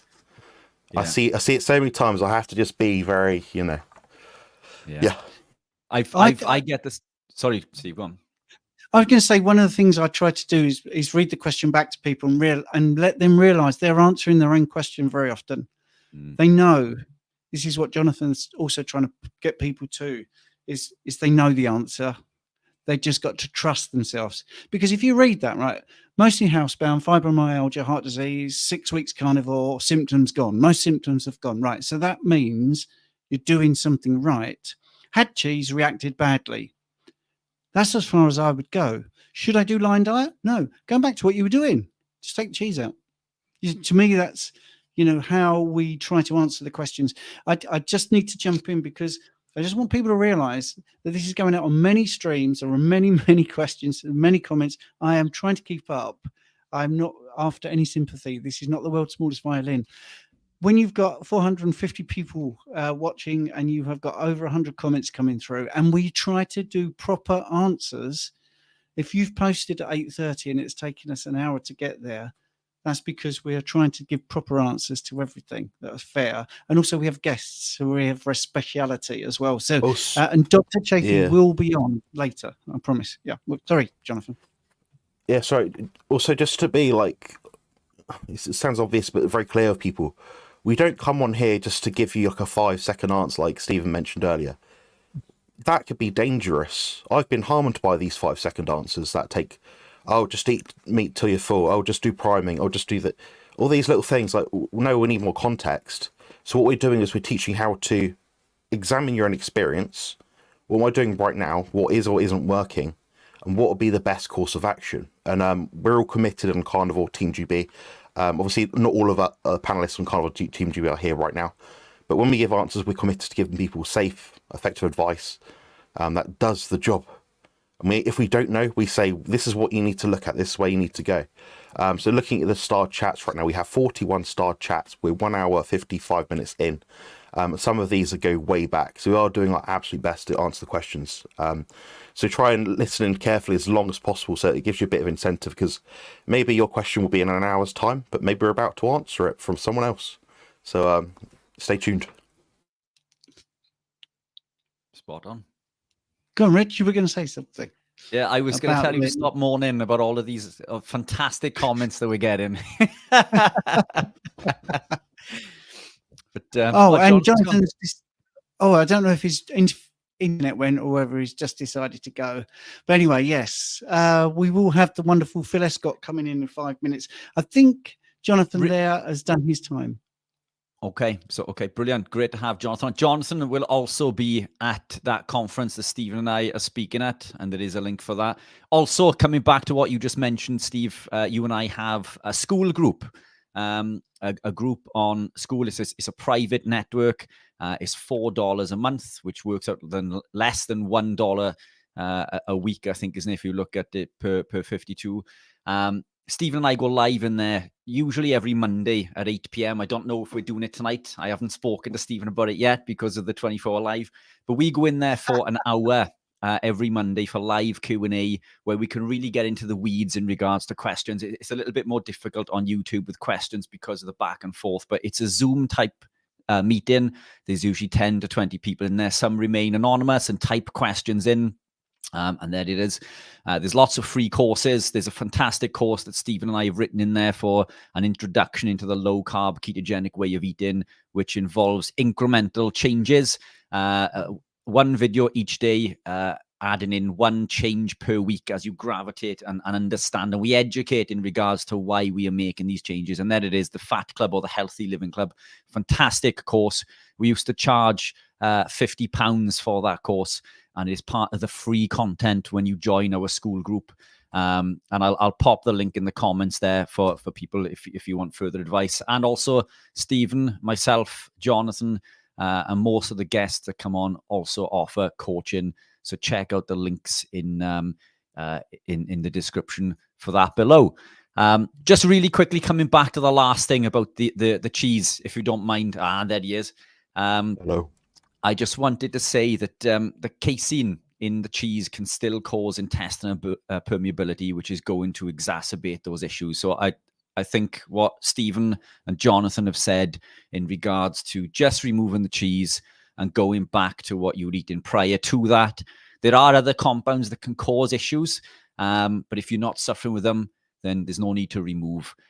You could do a full elimination protocol and reintroduce them. But I'm thinking, as the guys have already said, if cheese is causing the problem, then why restrict and remove other compounds that could be conferring a benefit, as Jonathan says, with choline and eggs?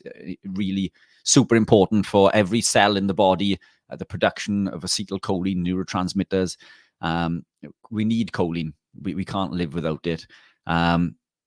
Just take the cheese out. Yeah, just take the cheese out. Can we just say for the audio podcast people that Jonathan has magically reappeared? Jonathan's so back. I'm assuming there was some pressed the button, guys. Connection. Back once again with the Renegade Master. Oh, yeah. Yeah. If Phil can hear, by the way, Phil, we can see you in the sides behind the screens, but we couldn't see your camera. So, Jonathan, did you want to wrap up your little section? And do you want to stick around for a bit to banter with Phil? I'll say hello to Phil in a second. Yeah. I just want to say thank you to Stephen and Richard for setting this up. It's the second annual original Carnivore-thon, hosted of 24 hours, which I must commend them both on. It speaks testament to the longevity and endurance that these guys have. Now, we always say about, how Dr. Chaffee, he's always up on these live streams like 3.5 hours. If I interview him, I'll chat with him for about an hour in the video. Then we'll chat for 2 hours after. And I'm like, what, isn't it like midnight over there? No, he just carries on. So these guys are doing the same job all the other big doctor names are doing. And they're doing it free of charge. So I do recommend checking out these guys' services, their websites as well. They do have really good, useful resources and information, including the school app that Coach Stephen runs with Richard. And they've both got, I know Stephen's got ebooks. I know Richard's got some great blog posts on his website, so check that out if you haven't already.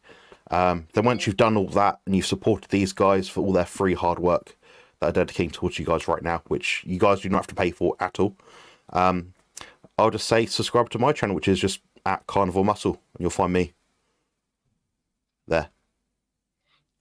And I'm nearly 10,000 subscribers, which means I can nearly call myself an influencer. Right, we're going to get Phil on now because he's pulling faces there about all this. So just for the audio people, we now have Phil Escott. Hello, boys. And Richard's muted, but that's the best way to have Hello, Richard. Phil. Keep me muted. How are we doing, Phil? I'm doing great, thank you. Yeah, I've been Awesome. listening to the live stream for a while, and just well done, guys. Just great stuff. Yeah, again. Thank you very much. Thank you. Well, thanks for What coming about on. Jonathan, eh? Was he a good guest? I was Yeah, very that's naughty. I had to hold back twice today, guys, from people in the comment section. I promised, I think I promised Richard's, partner that I'd be polite to people. So you've been spotted, guys, if you're in the comment section making rude comments and showing these guys disrespect. I'll say no more and I'll leave it there and just try and keep it on a good note. But thank you very much for having me on, and it's nice to see you, Phil. Richard, thank you very much. Your thing's coming through the post soon. And Stephen, I'll see you soon. All right, take care, guys. Cheers, man. Thanks, Take John. care. Bye-bye. See you soon. Adios. So, Phil Escott, for those people that don't know you, give us a little bit about yourself. Well, I'm honoured, first of all, to be part of the UK GB Carnivore thing that we do every Tuesday with the boys here. And I guess I'm best known for the autoimmunity stuff, particularly arthritis and, rheumatoid and psoriatic and whatever. I wrote a book called Arthritis, the Best Thing That Ever Happened to Me about 10 years ago now. I can't believe it's 10 years ago. About my journey, and I hadn't actually found carnivore at that time. I was sort of, pretty meat heavy with a few healthy veg, and it wasn't until 2015 or so that I discovered carnivore, and have been carnivore since then. And I help people out on consults with autoimmunity and whatever. And I was running the Big Fat Challenge with Ben. Actually, we still got that up, but we just don't do the calls. I do them via my Substack and whatever now. Just loads of interviews and this and that. I'm amazed that I get asked onto podcasts and stuff, and it's a load of fun to have got to know all the people in this space, because it's a great one to be in. Everybody seems to be extremely sane. You get into other sort of militant dietary cults and they seem to be a bit barking mad and arguing, but everybody's so chilled in the carnivore space. It's cool. So that's me, really. Yep. And a very nice bloke and a good sense of humour and a drummer. There's a lot more going on. And you've also got this ancestral health thing in August. You're keeping your light under the bushel, aren't you, there? Yes, thank you. No, that's why I put the Linktree thing up under my name this time, because there's, excuse me, there's so many things going on, and Ben told me we're down to one room left on our Spanish conference in Spain in October with Anthony's going to be there, Anthony Chaffee, and Natasha Campbell-McBride, Sophia Clements. Ben's going to be speaking there. I'll speak there. And Heather as well, she's great. She's been Ben's missus at the moment, and she's absolutely brilliant on all sort of neurological stuff and sort of head trauma and all great stuff. Honestly, she needs to come out a bit more and speak more. She's brilliant. But yeah, one room in Spain left, but loads of places for our August Ancestral Health Festival. with these two chaps speaking. And we've got Nikita Stark on natural birth. She's brilliant. And who else have we got? We've got Dr. Sarah Pugh, of course, who is just a proper genius on all the quantum stuff and become a good friend. She's hilarious. And Darren Nesbitt, and we'll even be playing with the Daz Band. So yeah, there'll be some music and butchery demonstrations and lots of good organic food to cook over fire pits. And but yeah, all kinds of stuff going on. Natural movement stuff. Have a look at the link. It's in my link tree. You'll find it. But yeah, looking forward to that one. Anything you want to say, Rich? No, super exciting stuff. I was just about to say, Phil, do you want to post that into the comments, or do you want me to find it and post it? Yeah, I can post that into the comments. I can do that. Can I? Right. Oh, I see. I'm just nowhere near the bottom. Oh, join this. Let's see all this nonsense. Right. Well, we got questions. Now, I just want to reiterate or iterate, use the word properly, because I haven't said this before, or maybe I have, that we are trying to do all your questions, but there are hundreds, literally hundreds. I am trying to keep up. I absolutely promise. Right. Okay. So Susan is saying carnivore, 1.5 years, best online diet, gaining weight. There is some stress and emotional eating, larger portions, number of foods. What can I do? Fast? Waiting until there is less stress? Thanks. What do you reckon, Phil? Yeah, it's a common one that we found in the Big Fat Challenge. You know, emotional eating is huge. It can be it's, although larger portions, no other foods. That's cool. That's not so bad. You know, if you're just getting the meat in, but it can be so connected to childhood, the rewards that we were given by our parents. You know, we connect chocolate with love and stuff like that. It's a crazy one. I mean, if you're gaining weight, then again, it depends what kind of weight. I guess that if you're gaining fat, that you probably are, you know, or, with 1.5 years on the Lion diet, you're probably all the, you know, the muscle and bone density has come up already. So I guess it's complaining about fat. But I don't know. There's several ways around this, aren't there? Because as I always say, that women are a lot sort of more complicated hormonally than men, and so they get a more of a difficult time with the weight gain. But it could be worth, I would say, it could be worth trying a leptin reset. You know, Jack Cruse's old method of taking in 50 grams of protein and a bunch of fat, if you can, within half an hour of waking up. I don't think it's a good plan long term, because I think we should eat when we're hungry and stop when we're full. Simple as that. But I've seen it quite often when women have a weight gain sort of blip, or they have a plateau in weight loss, in fat loss, that a leptin reset can do a lot, because it is sort of pretty much a master hormone that controls a load of the rest of them. So if you are still a bit leptin resistant, maybe that could help. I don't know. What do you think, guys? There's me muted again. Yeah, you know, it is a common one. You know, as you say, we do gain more muscle when we eat more muscle meat. Bone density also increases. Bone is mineralized protein. It's made from protein and minerals. So living the lifestyle, we go into, you know, we can gain weight. What tends to happen with most people is that we lose a lot of weight. We get right to the bottom, and then we sort of bounce back, if you like, and we gain a couple of pounds, and that's perfectly normal. But there's a lot of context that's missing here, isn't it? I mean, is it a case of eating too much? If I want to gain weight, I'll eat, you know, excessive amounts of fat. Increase in protein never seems to lead to extra weight gain if it's leaner.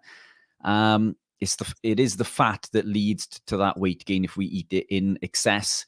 But also the opposite is true. If we are not consuming enough fat, this can also lead to weight gain. So it's a fine balance, and it depends on where you are currently.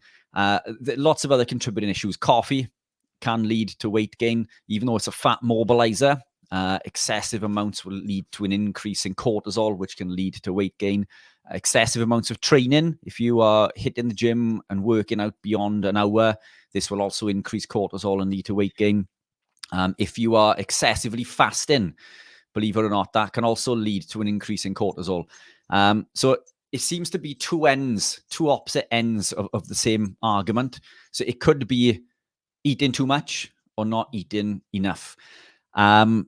Or maybe not even eating, the right types of food. But again, without extra context, it is difficult. So, I mean, depending on where you are on your journey there, Susan, I mean, take on board the advice and try to do the opposite to whichever you are currently. But we need fuel. So under eating seems to be a big, especially with women. Women tend not to do very well on OMAD and excessive fasting. I find personally, and you guys may have something to add to this, but women seem to do better on 2 to 3 meals a day. Men seem to thrive better on 1 to 2. And that's not to say that you can't eat 1 meal a day, but it's finding that sweet spot and it's finding what works best for you. Brilliant answer. Yes. Well done, guys. So someone here is commenting, carnivore for future.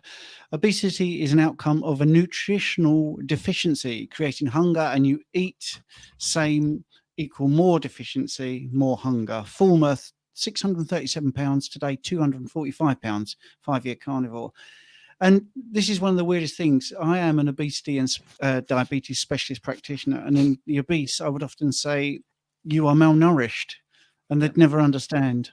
And I say, you're eating and eating because you're eating the wrong things, and your body is saying, you need to eat more because we need more protein, we need more fats, and you're stuffing cereal down your neck, and you're doing all these things, and you're not satisfying your body's need for protein and fats. So therefore, you are obese, but malnourished. And, that's basically what that comment is saying. So I do appreciate that. That's fabulous. And that's it. Well done. Absolutely brilliant result there. Yeah. Fantastic. It's brilliant, isn't it? Is it absolutely brilliant? Right. We'll go to the next question then. By the way, people have commented, it's very UK centric. That's because it's a 24-hour live stream and it's the morning here. It's 10 past 10 in the morning. It's midnight or 1 o'clock in the morning, 2 o'clock in the morning elsewhere. So, right. Okay. Maisie, Scotland. You're in Scotland at 8. Seriously difficult to sleep on carnivore, 4 hours at most, enjoying the other benefits, but I'm constantly tired. Carnivore, almost 4 years. Yeah, the sleep thing. Well, I think, quite often when people go on carnivore or keto, they tend to sleep less. I think maybe the repair gets done quicker. That might be a reason for it. And you don't need so much sleep, but 4 hours, could do with boosting that up a bit, I guess. For me, the first thing I always look at is light, people's light exposure. Even people who come along and say, oh, I put my blue blockers on at night and I'm still not sleeping. It's very important to get out in the morning and to get that initial light that we're supposed to see, around dawn, to get that light in to trigger the melatonin production so that you have some there to release at night when you're hopefully you got blue blockers on or some little red lights on or candles or something like that. Our house is beautifully dark in the evenings. The only light we have is in our snake cages. We got 3 snake cages in the living room, vivariums, and they've just got little red LEDs that I turn right down for their sort of sunset, if you like. And that's the only light we have. And I've found it so much easier to sleep. And I also actually use one of the Bond Charge sleep masks, even at night. I haven't been doing this for a while, but for a long time. But Andy Mant sent me one, and I thought I'll try it out. And to get things absolutely pitch black, if you don't have proper blackout blinds, it can make a huge difference, I find, and particularly if you're trying to get a bit of extra sleep or a bit of kip in the day, if you need one, if you haven't slept so much at night, which is okay to do. But I think for me, it's about light. If you go onto my channel and have a look at a video I did a while ago, it's just called 10 Top Tips About Sleep. But I go into a lot of detail there, and then a link to a blog post where I think there's another like 23 ideas. I had so many issues when I was really autoimmune and in terrible pain of getting sleep sorted. And I remember the first day I put blue blockers on, and I had my first cold bath as well. And I was shivering, and I thought, I'm never going to sleep. And 11 hours later, I woke up in the same position. It was just the best sleep I've ever had. My body needed it so much. So, you know, a bit of cold thermogenesis at night seemed to work for me as well. But there are a lot of tips in that one. I would say I'd go into the light. I don't really understand the connection between carnivore and not sleeping. So does anybody have any more ideas about what could be tweaked on the diet for that? Because it didn't make much difference for me. It was getting the light right that sorted me out. Yeah, I'm not muted, just checking. I gave a spiel for about 20 seconds earlier, Phil, and I was muted, so he was wasted. I suffered with trouble sleeping initially when I gravitated. And for me, it was two main issues and some fantastic points there. And those are some points that I need to introduce and implement myself. I don't do enough grounding. I don't get enough morning light. And that's something. So we've all got levers to pull. I regard myself as being a strict carnivore, and we look into these other mechanisms, levers that we can pull when we gravitate into this lifestyle, isn't it? And these are things that are levers for me to pull. But the biggest contributing factor to me was not eating close enough to bed. Now, I know this goes against what everybody else will tell you, but try it. Try a small bolus of protein about an hour or two before bed. Even closer, if you want to, it could be just an egg, or it could be a piece of cheese or something. Because hypoglycemia can cause issues with lack of sleep. This is why some people report eating carb allows them to sleep. And this is where the confusion comes in, that they've taken out the carb and now they're not sleeping. It's not to do with the carb per se. It's to do with the elicitation of insulin, which we can achieve through the amino acids, alanine and leucine. The other is an electrolyte imbalance. When we gravitate into this lifestyle, we are removing lots of important minerals. And then we reintroduce things like sodium, because as we gravitate in, sodium is lost through the 4 points in the nephrons in the kidneys. So we replace the sodium. Steve grinning there, because that's one of my famous lines. The sodium depletes potassium. So that puts the potassium out of whack. And then, we maybe even be supplementing with calcium, which depletes magnesium. So it's a whole issue with electrolyte balance. So you could try supplementing with some potassium and some magnesium. You can get that in one supplement, or you can do it separately. Potassium citrate is the one I'd recommend, because that will also help, as we discussed earlier, with monourate crystals and oxalate detox, as well as replacing the potassium. And magnesium glycinate is the one that I'd preference before bed. But it could be one of those. It could be hypoglycemia or an electrolyte imbalance. Implement those and try the advice that Phil has offered as well. And I'm sure that the things will begin to improve. It is common to require less sleep. Like, the amount of sleep that I get now is far less than I needed to get before. But the fact that you're suffering with fatigue, it could be a fact that you're not getting enough fat even. It could be something as simple as this. Fat is incredibly important. So maybe look at the fat ratio. Maybe the cuts of the meat that you're eating are too lean. You could try implementing lamb. Lamb, I think, is well underestimated. We're told grass-fed beef. And this comes from the States, isn't it? Because carnivore sort of is big in the States. Grass-fed beef is incredible, and I eat lots of it. But lamb isn't as readily available in the States, but it is in the UK. And lamb, in my opinion, is better for you in regards to B vitamins, and it's better in regards to omega-3s. There's around 10 times more omega-3s in lamb than we get in beef. And omega-3s can help with inflammation. So if it's an inflammatory problem, then it will offset those omega-6s and help block inflammation. Plus, it's fuel for the brain, DHA and EPA.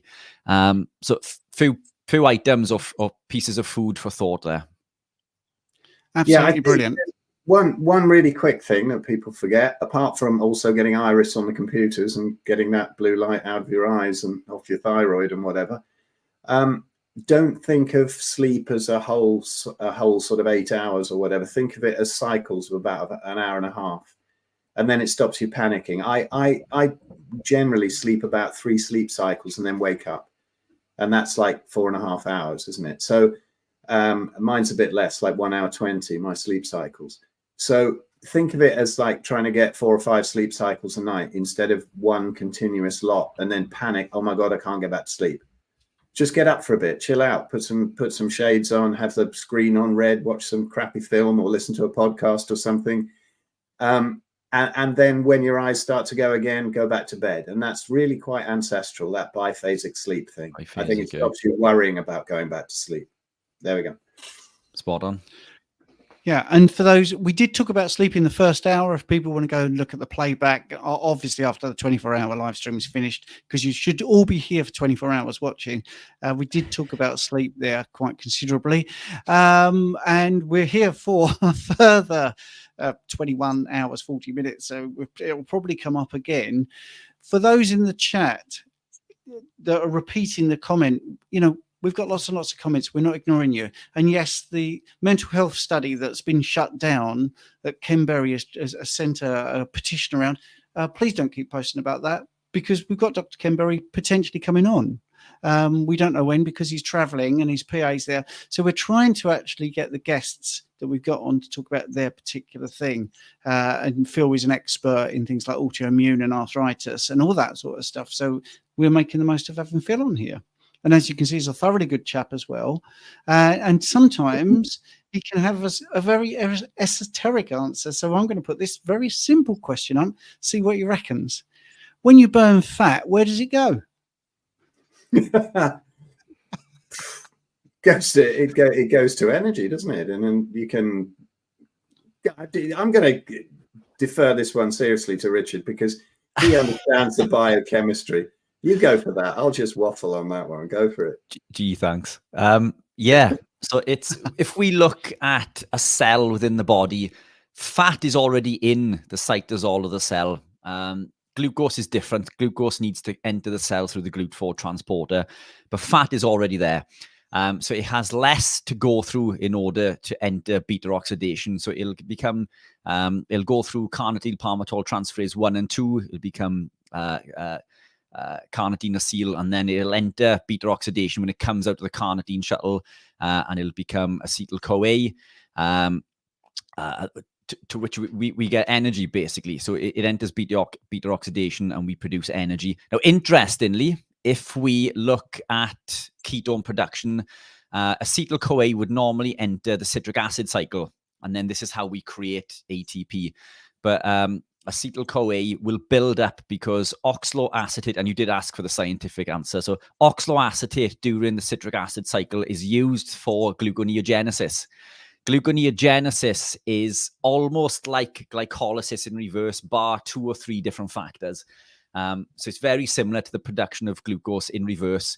Pyruvate goes into oxaloacetate, and then so on and so forth, but it's reversed in order. But in order to do that, the oxaloacetate is used up, which means the acetyl-CoA builds up. So acetyl-CoA doubles, and then this enters HMG-CoA. So HMG-CoA is a pathway that is shared with cholesterol production, but HMG-CoA is how we create ketones. This will enter ketone production, and we will produce 3 different types of ketones: beta hydroxybutyrate, acetoacetate, and acetone. Acetoacetate and acetone are literally just wasted. We breathe out. So this is where the fat goes. We breathe the fat out and we pee it out, or we use it, as Phil said, as energy, as heat, if you like. But when we upregulate, beta hydroxybutyrate is the ketone body that's preferenced. So when we waste ketone bodies through the breath and the urine, they're not utilized for energy purposes. They're wasted. But another process that happens is an uncoupling process of a compound called uncoupling protein 1. This stimulates our white fat to act as brown fat does. And what this means is that the white fat, which stores, so white fat in the body wants to store energy, brown fat wants to waste or burn energy. Through this uncoupling process, it tells our stored white fat just to waste energy. So I'm ketogenic or carnivore, all of us are. We are literally sitting here breathing out fat, peeing out fat, not quite this second, obviously, because that would be disturbing, but but we're also just burning. We're wasting fat through heat. And that's even before we look at energy production. So we have the ability just to burn this body fat quite as literally as Phil just said. We waste it through those processes. But when we create beta hydroxybutyrate, which is created in the liver, so it leaves the liver through a transporter called the monocarboxylate transporter. It goes through a series of enzymes called BDHA, CAT, and SCOT, and then it will enter the target cell. So say the cell within the muscle, for example, in the arm, then it will go back through another monocarboxylate transporter. It will go through those series of enzymes again, BDHA, CAT, and SCOT, and I believe it's in that order, where that will enter the citric acid cycle and be used for energy. So that's where fat goes. Does that answer? Does that answer the question? And there was me thinking it went through a wormhole in the space-time continuum. Spot on.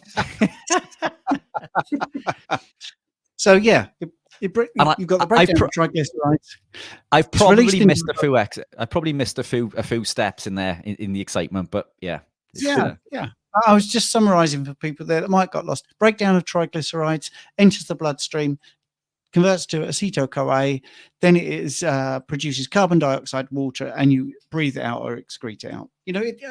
Basically, the word waste is also in there. We all have a waste pipe in the respect that we sweat, we generate heat, we urinate, we do other things. So, it doesn't just disappear.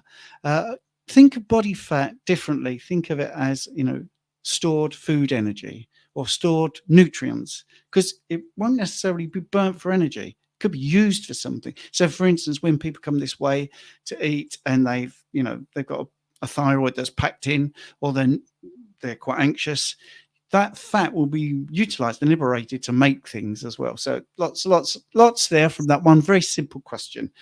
So you were going to say that though, weren't you, Phil? That was really what it was on the tip of your tongue. Yeah, I was word for word. I was going to say that. Yeah, that's what I thought. Right, here we go. Great answer, Rich, of course. Right, Tanya. Hi, guys. Can you please explain low cortisol on the carnivore diet? My cortisol is 286 now, while low range is 350. Says who, by the way? Sorry. Anyway, I feel fatigue. I don't fast, don't drink any coffee. I eat dairy and meat. Use magnesium. Thank you. Right. So the first thing is, yes, we got Phil here. I just want to say bloods and normal ranges, we need to rethink what people tell us the range should be. But anyway, go on, Phil, fire away on cortisol. I think the main thing here is really what Stephen said, that, all these tests can get very confusing. And I would plug Stephen's book and say, go and find out what blood results should be like on carnivore, or why they're so misinterpreted otherwise. I think, you feel fatigue and you've got that level, so you're thinking it's to do with cortisol, and everybody keeps on going on about cortisol. My cortisol's trashed, this and that. To me, it's how you feel, and are you getting enough fat? How long have you been on it? Are you fat adapted? I would think more about that than explaining the low cortisol, because, as Stephen says, those levels, what is normal when you're on carnivore? I'm real simple on this. I just go by how I feel. And if I'm feeling fatigued, I'll look at, my sleep patterns. I'll look at if I'm getting enough fat. I'll look if I'm stressed at something that might be messing my sleep around. I don't really think about cortisol. I just don't, that's my answer. I just keep it real simple. How do you feel? What's going to fix that? I don't look at numbers at all. But there's nothing wrong with looking at them if you're interested and understand it. But, you know, don't put it above how you feel. It's like people with thyroid issues. So often the thyroid can go crazy after going carnivore. Their doctors freak them out, you know, like, oh, you can't go carnivore, your thyroid's blowing up. And they'll come to me and they'll say, oh, you know, I've got these awful results. So, well, how do you feel? I feel great. Well, there you go. Your thyroid's doing what it's supposed to do. And I think, you know, levels of whatever do what they're supposed to do when you're on your ancestral diet. Ride it out and, you know, look for other reasons. Am I being too simplistic on that? I just like to simplify. No, simple is good. No, simple is good. We want straight answers, really. That's why you're here, because we'll have, you know, a nice little yin and yang. Did you want to add something, Rich, before we bring Ben in, or should we bring Ben in? Yeah, bring Ben in. I can jump on this really quickly, but let's bring Ben in. Yeah, because we want to see this wonderfully handsome, hunky guy come in. Ben Hunt. Yay. You. Hello, you. How you doing, man? All right. I've been enjoying the show so far. Been watching from the start, pretty much. So, yeah, great stuff. Oh, wow. Congratulations. I'm impressed. Fantastic. So Rich has just said, the infamous, I can give a quick answer on this. So fire away, mate. No, look, just to echo what everyone else has said, the ranges don't really mean an awful lot. Feeling fatigued, what I would say, Tanya, is, are you getting adequate electrolytes in regards to sodium and potassium? We need sodium and potassium to create energy. All minerals are important, but we seem to miss this when we live carnivore. We seem to restrict specific minerals unless we are eating nose to tail, eating the cartilage off chicken bones and the connective tissue of muscle meats, and creating and making bone broth. We can be devoid in these essential minerals. Just check those. Be sure that you are consuming adequate electrolytes. If not, it's okay to supplement. I take supplementation of electrolytes daily. As you guys know, that I produce them and manufacture them. And this isn't a sales pitch, by the way, but I do this because many of us don't eat the way that we did ancestrally. You know, we don't bash the bones and eat the cartilage from the bone, and we don't store our meat on rocks and drink spring water. You know, it's the diet we live today is far different to what it was previously. But electrolytes, that's the short answer. Thank you very much. So, Phil, we'll bid you farewell. Did Yes, you want to end? Yeah, I just stayed around to say hello to Ben, and we've been chatting a bit this morning anyway, so I know he's coming on, so I shall hang around on the YouTube and watch this. So, yes, thank you so much for having me on, guys, and just brilliant. I don't know how you do it. I'm glad I got on early on when you're still quite fresh. Amazing thing. No, All right, cheers, guys. gentlemen. Cheers. Pleasure as always. Bye-bye. Take care, man. See you soon. Right. Ben. Yes. Ben. I'm feeling my age today, guys. Oh, yeah. Is that 32? 51. I refereed a rugby match yesterday, like top national level schools match, and I can barely walk. So I'm happy to be sitting down and just using my mouth. Hopefully I'll make some sense. If you can barely walk, you might get into the England football team. Anyway, right. For people that don't know you, Ben, would you give yourself a little introduction? I'd love to be able to, but I don't know me either. I've run the Big Fat Challenge with Phil, who you just saw, since the start of 2023. It's 2024 now, isn't it? So that's a 90-day carnivore challenge, help you through the adjustment period, which is a lot of fun. And I also write about, I actually came into this through regenerative agriculture, and I got into that through growing vegetables. So I've got quite a unique path into carnivory, and I wasn't destroyed by vegetables like Lee, for example. But yeah, I got really interested in soil and sucking all the evil carbon out of the air as well, which is something that I've done a U-turn on in the last few years. I don't think that's an issue now at all, because I know that the natural world has checks and balances built into it. So I know that the more carbon dioxide you get, the more plants you'll get. And that's exactly what we're seeing. About 90% of the world is getting more plant cover right now. And the more plants you get, the more life there is generally, the more animals you'll get and whatever. So it's all prone to balance. But yeah, that brought me going along to conferences about soil and looking after the land. Opened my eyes to the benefits of meat for the diet. So I just, as a curious person, I decided to look into that. Came across Phil and his Facebook group, and we started working together a few years ago. So that's the beginning of that story. But more recently, I've got a lot more into the philosophical side of carnivory as well, and being hunters naturally. I think you've both already said that we can track back our meat-based diet for at least 2 million years. Our species is around somewhere between 200 and 250,000 years old, apparently, according to science. And 95% of that time, basically, has been in the Paleolithic. So, which was featured at least 2 major ice ages with short interglacial periods. We are currently in the most recent nice, warm, pleasant interglacial period. So most of our time on Earth as a species, but never mind the pre-human, is we were either in icy conditions with long winters, long cold winters, or dry conditions and eating meat. So as hunters, it's got me to thinking, well, how does it actually affect the way that we think and the way that we relate to each other? And then more importantly, from switching away from being nomadic hunting people to sedentary grain munching people, how has that affected our psyche and the way that we relate to each other, the way that we relate to the natural world? So yeah, I don't do one thing. I'm fascinated with it all. Was that an introduction? That was a brilliant introduction, yes. And that's the thing. I believe you and Richard have a festival that you're organising, which I think you should really talk about as well.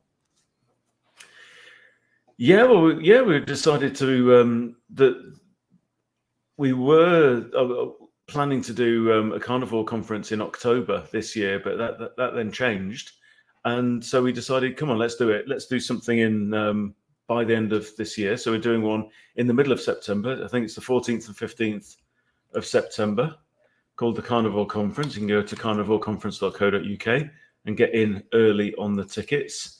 Lovely venue.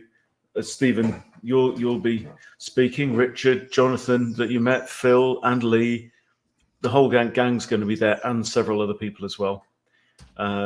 So yeah, that'll be 2 full days. Get all your questions answered, and you don't have to be. It's not exclusive for strict carnivores. If you're into keto, paleo, low carb, just curious, then come along and hang out and get all your questions answered. So Phil and I did a couple earlier on in the year called War on Health, which were just really, really good fun. And both you guys obviously spoke at the Easter one for that, which was fantastic. Lovely vibe. Cool. Rich, do you have any questions for Ben?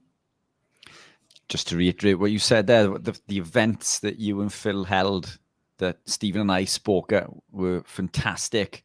Very good vibe. And I think that's what you're looking to recreate in this one, isn't it? Is an experience where guests can spend time with the speakers. It's a very intimate event. And it's going to be fantastic. I've just popped a link in the comments there now for guys to book. But Stephen did a fantastic talk on bloods and how to look at blood testing and so on and so forth, and things within the blood. He's got a fantastic talk this year. Mine is going to be, can I tell them what mine's going to be, Ben? Please do. Yeah. So, we look at toxic compounds in plants, but nobody ever speaks about how much it takes to cause damage or how much of that compound is going to kill you. And that's what mine's going to be. So I'm going to explain to people quite literally how much. And we mentioned this earlier, but as we're probably 2 hours further in, I'll mention this again. This is part of what I'm going to do a presentation on. This is linseed, flaxseed. This is high in a compound called linamarin, which is a cyanogenic glycoside. If you were to eat that much of this pack, you would die. There is enough cyanide within that amount to kill a human being. Yet it's a compound that we add to foods constantly, thinking that it confers a benefit. And that's what my talk is going to be about. This is how much of this compound, if you eat it in one go, will kill you. I won't go through my story of the rat poison thing again. Maybe we'll save that for hour 8 or 9 again. But it's going to be fantastic. So get your tickets booked. I look forward to seeing you all there. Yeah, it's going to be good. It's going to be really good. Now, we've got tons of questions. So I'm going to ask ones that I think might be relevant to you, Ben. But if you feel like you don't want to answer, we can pass it on. We've got a question here about migraines, which you may have come across when you were doing the Big Fat Challenge and all that. But anyway, can you give me advice on migraines? I don't have them for months, then can have 3 to 7 in a few days. I've just started EMDR and got one just after doing the very first session. Could this be normal? Well, I'm going to say exactly what Phil said and defer to Richard on that, because I know that Richard suffered from migraines in the past and still occasionally. I haven't. I've had like 1 or 2 in my entire life. So it's not something that's come up frequently, actually, in our experience with the adaptation. So, yeah. Sorry, I have to dodge this one. Rich? And probably just a clarification for those that don't know, EMDR is eye movement desensitization and reprocessing, for those that don't know. Yeah. Sorry, Rich. Look, there's lots of contributing factors in regards to migraines, and I still suffer with migraines. So, when I do a lot of my talks, I explain to people that I'm completely ailment and medication free. I'm completely medication free. I still suffer with migraines, usually 1 to 2 migraines a year. But I have noticed that more recently, because, until recently, I've been increasing a specific compound, which has caused more again. But there's lots of contributing factors. The biggest for me were the grains. The grains were causing intestinal permeability, which was leading to migraines. Wheat germ agglutinin, which Ben knows all about. I'm sure you can get into more detail in this, but wheat germ agglutinin will travel the vagus nerve also, which we've seen in surgeries called vagotomies. This is a toxic compound which causes loads of issues. It could be an electrolyte imbalance, particularly excessive amounts of calcium, which is another problem when we gravitate into carnivore. For the less strict of us, we consume lots of cheese and eggs and A2 dairy. Eggs are fantastic. Eggs are a fantastic source of nutrients, choline, which we've mentioned earlier. But they do contain around 24 milligrams of calcium. If you were to eat 5 eggs, that's close to 100 milligrams. 500 is where we want to be, but we need to be matching that roughly with magnesium also. We don't want to be going over excessive amounts of calcium. Because it's excitatory. It's excitatory to the muscle and to the brain, and it can cause a difference between glutamate and GABA. It can affect the glutamate to GABA ratio, which is another contributing factor. Cheese and raw dairy, super high in calcium, and we're not offsetting this with magnesium. So those are 2 or 3 massive contributing factors. But just living a ketogenic carnivore-based lifestyle and the production of beta-hydroxybutyrate has allowed me to reduce the neuroinflammation, because that's one of the benefits of BHB, or beta-hydroxybutyrate. It blocks a pathway called NLRP3 inflammasome, which is inflammatory cytokine in the body. It allows us to reduce inflammation and combat many of these issues. So again, just to reiterate, I still suffer now and again. The biggest contributing factor to me, though, is lack of sleep and stress. I'm self-employed. I work 7 days a week. Lack of sleep and stress come hand in hand. So I'm surprised I don't get a lot more migraines, but calcium for me, I've noticed recently, is a massive contributing factor. So again, it just reinforces, you've probably noticed my hate for calcium over the last couple of months. and that's another contributor. And again, acrylamide. Acrylamide is compounding in coffee. So it's not just one thing. If you're a migraine sufferer, there's lots of contributing factors. And this is just about gravitating the journey and trying to manage each and every one of these pillars and pulling the levers as best as you can. Yeah, on the subject of that, sorry, Stephen, that the lectins traveling up the vagus nerve, they've not only found these chemicals traveling up the nerve, but there was a study in Denmark that ran from 1977 to 1995, so 18 years that ran, and they tracked people who'd had vagotomies. So for whatever reason, through an accident or through surgery, the vagus nerve, which is actually, I think it's a bundle of like 2 nerves, had been severed for one reason or another. That group who'd had the vagotomies, they found a 47% reduction in Parkinson's disease compared to the national average in Denmark. So that's just one of the outcomes. The Danes have also found that mothers who consume less lectin, that their children are far less likely to contract, I think type 1 diabetes, I think it is as well, which is fascinating. Yeah, it's type 1 diabetes. Toxic. Yeah, I mean the vagus nerve, the vagrant nerve, because it's all over the body, goes all this way and that. And I think Dr. Paul Mason talks about an interesting experiment they did on dogs, which proves the movement up the vagus nerve, but we won't get into that because it's a bit of a sad experiment because there's a lot of dogs were sadly sacrificed for it, but it did prove the connection between Parkinson's. Right, here's one for you, Ben, I think, and I will go and visit the facilities. It's not that I don't want to hear your answer, but we're here for 24 hours, so we do need to do those functions. So Alex Mack is saying Celtic sea salt ?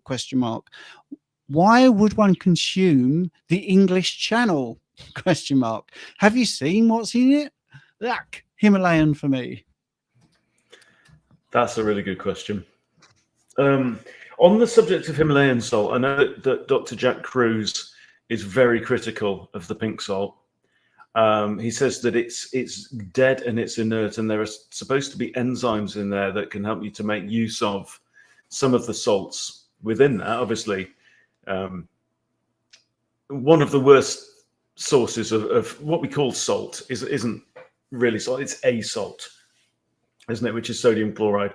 And basically the reason why table salt is sodium chloride is because that's the most abundant 2 ions in the whole thing, and they've taken out all the more valuable ones. Basically, is that sodium and chloride are cheap. And so what's tended to happen historically since the Industrial Revolution is that they would put mills, factories, for dyeing wool, whatever it was, they'd actually site them near the salt mines because the salt was a very important, or different salts, very, very important resource in a lot of industrial processes, lots and lots of processes. And then, so they'd take out all the salts that they needed, and they'd have a load of sodium chloride left over. So they thought, well, let's package it up and call it salt, table salt. And that's why so many people have excess sodium, allegedly. So the idea with sea salt is that it's got a much more natural balance of all the salts. So basically, all a salt is it's a metal ion and a non-metal ion together.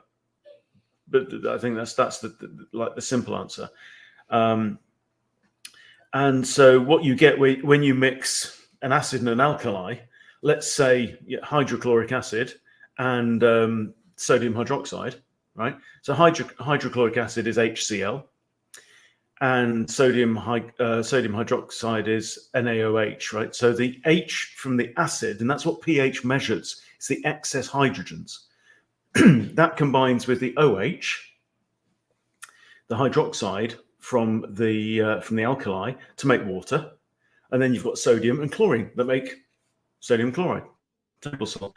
So that's why I know we're well off the topic, but this idea that certain things you put into your stomach can make your blood more or less alkaline, I just don't buy that at all. And you pour a load of calcium carbonate or stuff into your stomach, you're gonna get excess salts and water produced. That's all. So the idea of neutralizing your stomach acid is actually a very, very poor idea. But basically, we all came from the sea, right? We have our blood plasma is very, very rich with a lot of different stuff in it, and it's not a million miles away from seawater. I'm also quite a fan of the aquatic ape theory. I think that's really interesting. Have you guys up on that one? This idea that maybe it wasn't so much bone marrow and smashing into skulls that helped us to get big brains, but it was a seafood diet. And there's quite a lot of evidence to say that humans may have evolved around the edges of land and the water. For example, Patrick Holford goes into this, doesn't he? So he's big on that. He's big, yeah. For example, we've got webbing on our fingers and toes, right? Yeah. Some of us more than others. Okay, but there's half an inch of webbing there. Now, no other ape has that webbing. Also, when you're in the bath for too long and your fingertips and your toes and the bottom of your feet go all wrinkly and white, apparently what that does is it increases the surface area and helps you to grip onto things in the wet. And all the hair on our body follows the direction of flow of water if we were swimming along. And human babies will instinctively hold their breath when submerged in water and stuff like that. So very, very interesting. But there's definitely a huge role for omega-3s in brain function as well. So Jack Cruz says that the Himalayan salt, because it's kind of mined, lacks some enzymes that are actually important to help us to get the maximum value out of it. Plus claims that because it's tends to be extracted with dynamite, that there's actually explosive residues as well on this stuff also. So for me, I go for Celtic sea salt every time. Yeah, I did do that. I used to be a big fan of pink Himalayan, but it's a non-organic salt. It's created from many years of geological activity. It's non-organic.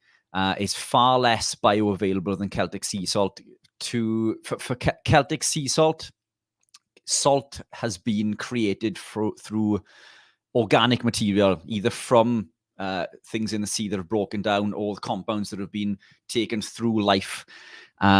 And this is what we get from Celtic sea salt. So Celtic sea salt is organic. It's way more bioavailable, and Celtic sea salt is microplastic free. Also, so not just way more bioavailable, but it's far better for you. If you're going to consume any salt at all, one over the other, Celtic sea salt would be mine. Pink Himalayan, I think, if that takes your preference, is better than the no salt. But yeah, be under no illusion, Celtic sea salt is far, far better for you than a pink Himalayan, without question. Cool. I've got another question here, which Ben may have some views on. 2.5 months into strict carnivore. After a month, I realized that I was not getting sunburned. Would love to hear your thoughts on this. I've not heard a good reason why this happens. The only reason that I'm aware of is actually the cutting out of the seed oils and the excess omega-6s, which have natural inflammatory properties. It's a very, very common symptom or lack of to report. I know Phil would talk about this as well, because he actually pretty much ruined his solar callus. So he still can't really handle much sun, but 10, 12 years ago, he would burn to a crisp within minutes in strong sunshine. He's a little bit better now. I will go red in the sun, and then the next day it's brown these days. Yeah. And I put it down to the omega-6s. Yeah, I think it's as simple as that. And I can tell you the mechanism as well. So when UVB hits the skin, the body will synthesize cholesterol to make vitamin D, which is a sunscreen. So it's vitamin D that's produced from cholesterol in the skin that acts as protection from UVB rays. Vegetable oils, oxidized omega-6s, linoleic acid, for example, looks so similar to cholesterol that the body mistakes it for cholesterol. But it's not fit for human biology. And we know this through a condition called cytosterolemia. So feel free to search that while you guys are listening. Cytosterolemia, begin with an S. Cytosterolemia is a genetic condition, inherited condition, in which the body can't detox plant sterols, i.e. these phytosterols, these vegetable oils, which goes to show how toxic they are in the body. The body is actively trying to remove these compounds. In a normal state, though, we don't extract enough. The body will try to extract as much as it can, but we still retain about 2%. So when UVB hits the skin and cholesterol tries to go to work to create vitamin D, there's no actual cholesterol there. There's no cholesterol because it's plant sterols. So we're not producing the adequate amount of vitamin D, and now we burn. We literally burn, we cook through these vegetables, through these cooking oils. We're burning our skin because we do not have adequate cholesterol. And that's what vitamin D is. Vitamin D is a sunscreen. It's not a vitamin, it's a hormone. And many of the attributed benefits of vitamin D are not actually coming from the vitamin D itself. They're coming from the activation and increase of a compound called nitric oxide, which comes from the UVA rays. So when we're in the sun, UVA and UVB hits the skin. The UVA is increasing nitric oxide, and nitric oxide is a potent vasodilator, which is associated with longevity. So when we see that people with high vitamin D are healthier, the vitamin D is a marker of good metabolic health. We can't become healthier by taking a vitamin D supplement. It doesn't work that way. We have high vitamin D because we're healthy, not the other way around. We don't become healthy because we have high vitamin D. But the vitamin D comes from the UV, the UVA, the UVB rays as they hit the skin, and is synthesized from cholesterol. This is why we need to drop the vegetable oils, the vegetable oils that are high in this oxidized omega-6 linoleic acid. We need to eat real fats, butter, tallow, lard, ghee, fats as nature intended. But that yeah, 100% spot on, Ben. That is, I used to burn, and now I no longer burn. Yeah. Let's get another. Sorry, can I just jump in with another couple of points on that? One is when you do synthesize the vitamin D, which is a very bad name because it's not really a vitamin. It's more of a hormone anyway. When you do synthesize that, it happens on the surface of your skin. It doesn't happen within the skin cells. Yeah. So it's very important that if you are in the sun, you get that good ultraviolet exposure. When you're done sunbathing, don't go and jump straight under the shower, because you will literally rinse off all that vitamin D that your body's just made. So you need to leave it on there for a few hours to soak into your skin, and that's when you'll get the benefit of it. And the other thing in there, another reason to avoid the plants as well, is the plant sterols. So these kind of phytosterols are the equivalent, they're the plant's equivalent to cholesterol, which is the animal kingdom's, really, really useful structural molecule. And the plant sterols are very, very similar in structure, such that when you consume these, your body will mistake them for cholesterol, and it will try and use them to build the cell walls, to build the hormones, including vitamin D, and it won't work properly. So just, if we're keeping score of reasons not to eat plants, that's another one to chuck in. Yeah. Cool. I'm just trying to make the most of having you here, Ben. So here's the next question. Does eating meat have any impact on telomeres? Yes. There was a study, I think it was about a year ago. Now, if you type that into Google, it will say that you need to eat plants, fruits, stuff, grain, whatever, to increase the length of your telomeres. If you don't know what telomeres are, then the classic description is, the little plastic bits on the end of your shoelaces that stop them from fraying. Every time, all of our cells can divide, right? Or most of our cells, and when they divide, the telomere gets slightly shorter, and that's also a reason why adult stem cells are useful, because when they turn into a new cell, they can turn into any cell in the body with the exception of eggs and sperm. They start off with full length telomeres, which means that they can subdivide multiple times over potentially years without running out and leading to ultimate cell death. Now, this study, they looked at all kinds of things, all kinds of lifestyle factors, and the only one that had a statistically significant correlation with telomere length was consumption of red meat. Right? I can't point you to the study itself, but I think Uncle Google will probably bury it and make it hard to find. But that's my understanding. Nothing else has any positive difference. There you go. There is.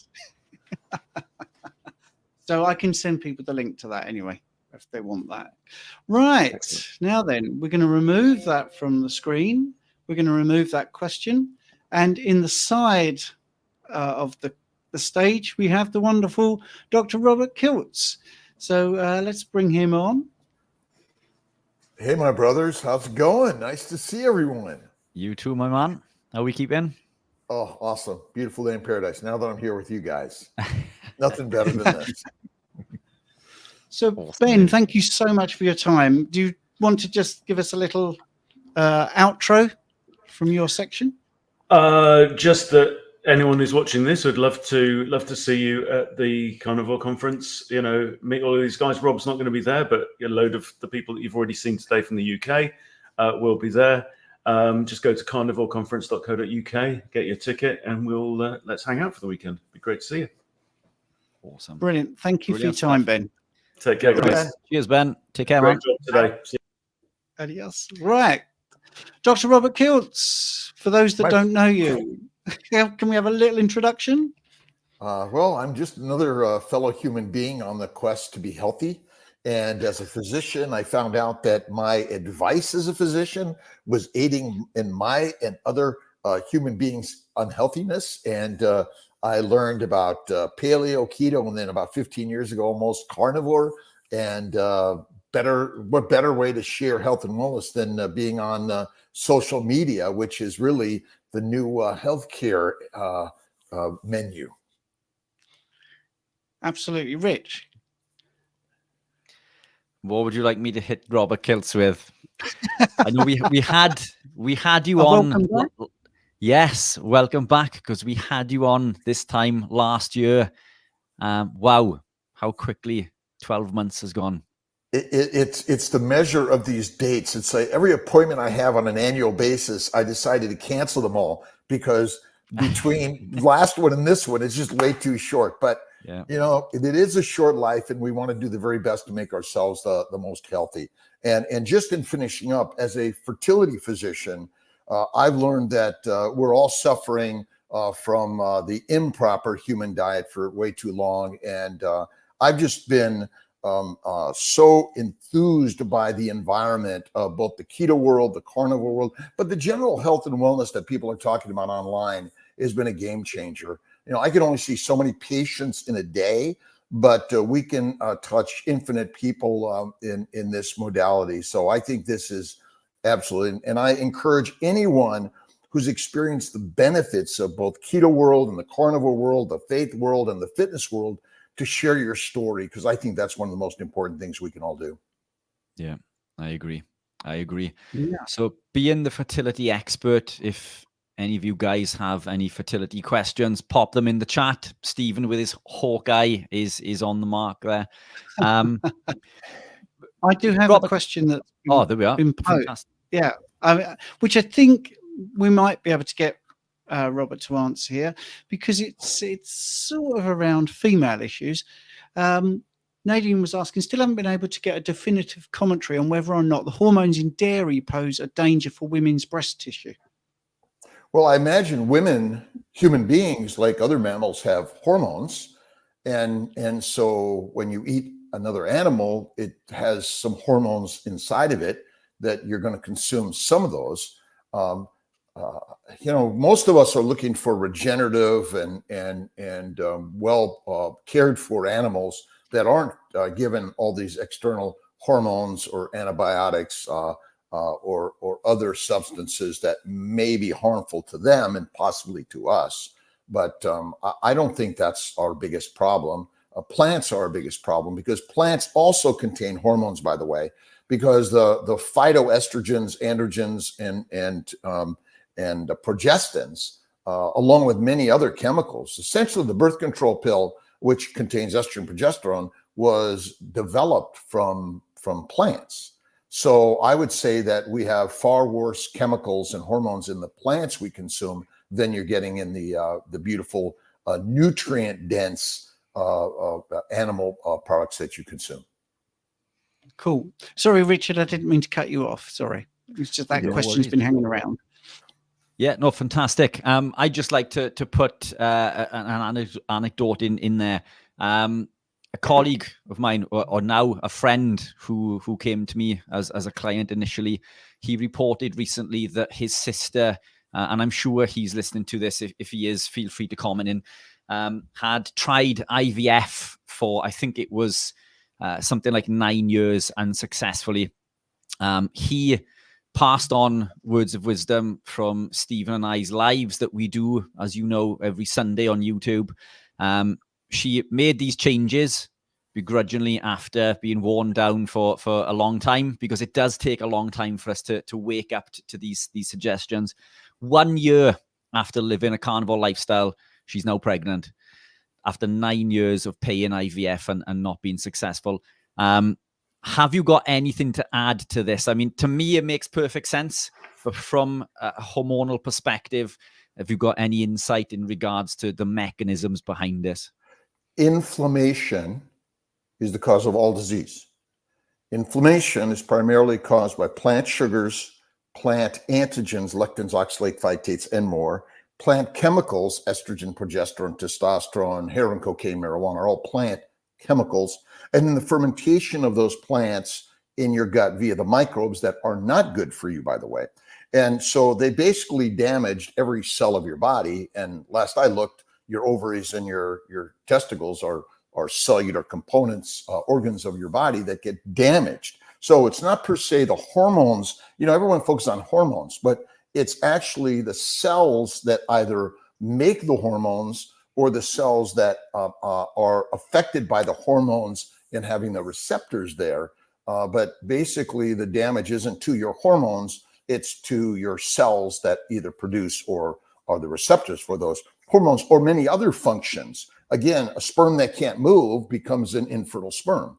An egg that can't be released becomes an inadequate egg. You might have the eggs in the sperm, but it's not working. So ultimately, think of inflammation as the global cause of all disease. Infertility is just another disease. It is actually the most important thing that we're all alive for, because all this work we do on YouTube is about showing ourselves off. It's the feathers, the colors, the sounds, the things that we all use to attract the mates, because there's nothing more important than attracting a mate than reproducing in life, because that's the prima need of the universe, is to reproduce. And I see exactly that story. I have so many of my clients that many of them have never seen me. They hear these stories online. They go keto or carnivore, and they suddenly better sperm, better eggs, better embryos, better environment. They conceive and deliver a baby, even after many failed IVF cycles. At CNY Fertility, my job is affordability, access, quality, and integration. So I am a standard medical doctor. I perform lots of surgeries and lots of IVF and those sort of things. But if I can help you clear the inflammation and heal yourself by these simple ideas of keto carnivore, which is kind of crazy, and it works.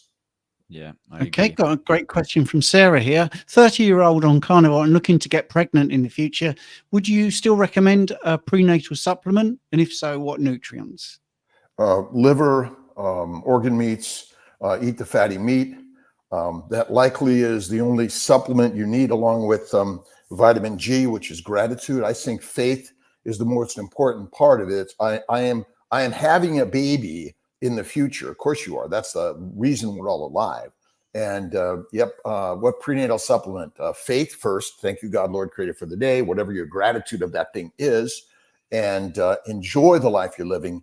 and carnivore. But again, organ meats I think are important because likely we utilize the organ meats and the fat, and I would say raw fat over cooked fat, and even raw organ meats over cooked organ meats are probably have more minerals and vitamins that your body needs: copper, magnesium, zinc, iron, just to name a few. But I don't focus on any particular supplement personally. We do sell an organ meat supplement for those people that don't want to take them. I think that they're something we did consume, and I think they'll help tremendously. Yeah. Excellent. Just rattling through some questions, Richard, if that's all right with Robert as well. People have been dying to speak to you, mate. Don't die. Rachel has a... Yeah.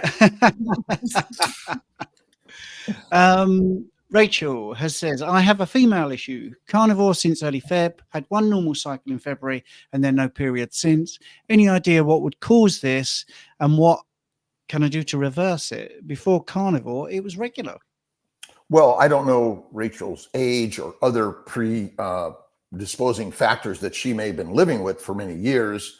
So, it could be that you've already done the damage that's caused damage to your hypothalamus, the brain areas, the pituitary, and then the adrenal ovarian axis, which are important communicating cellular structures that really define normal hormonal production and ovulation. Those are factors. But carnivore, I don't know what carnivore means. I hear people on carnivore eating fruits. That's not carnivore. And carnivore is fatty meat. It's not lean meat. I eat tenderloin and chicken and fish. There's no fat there.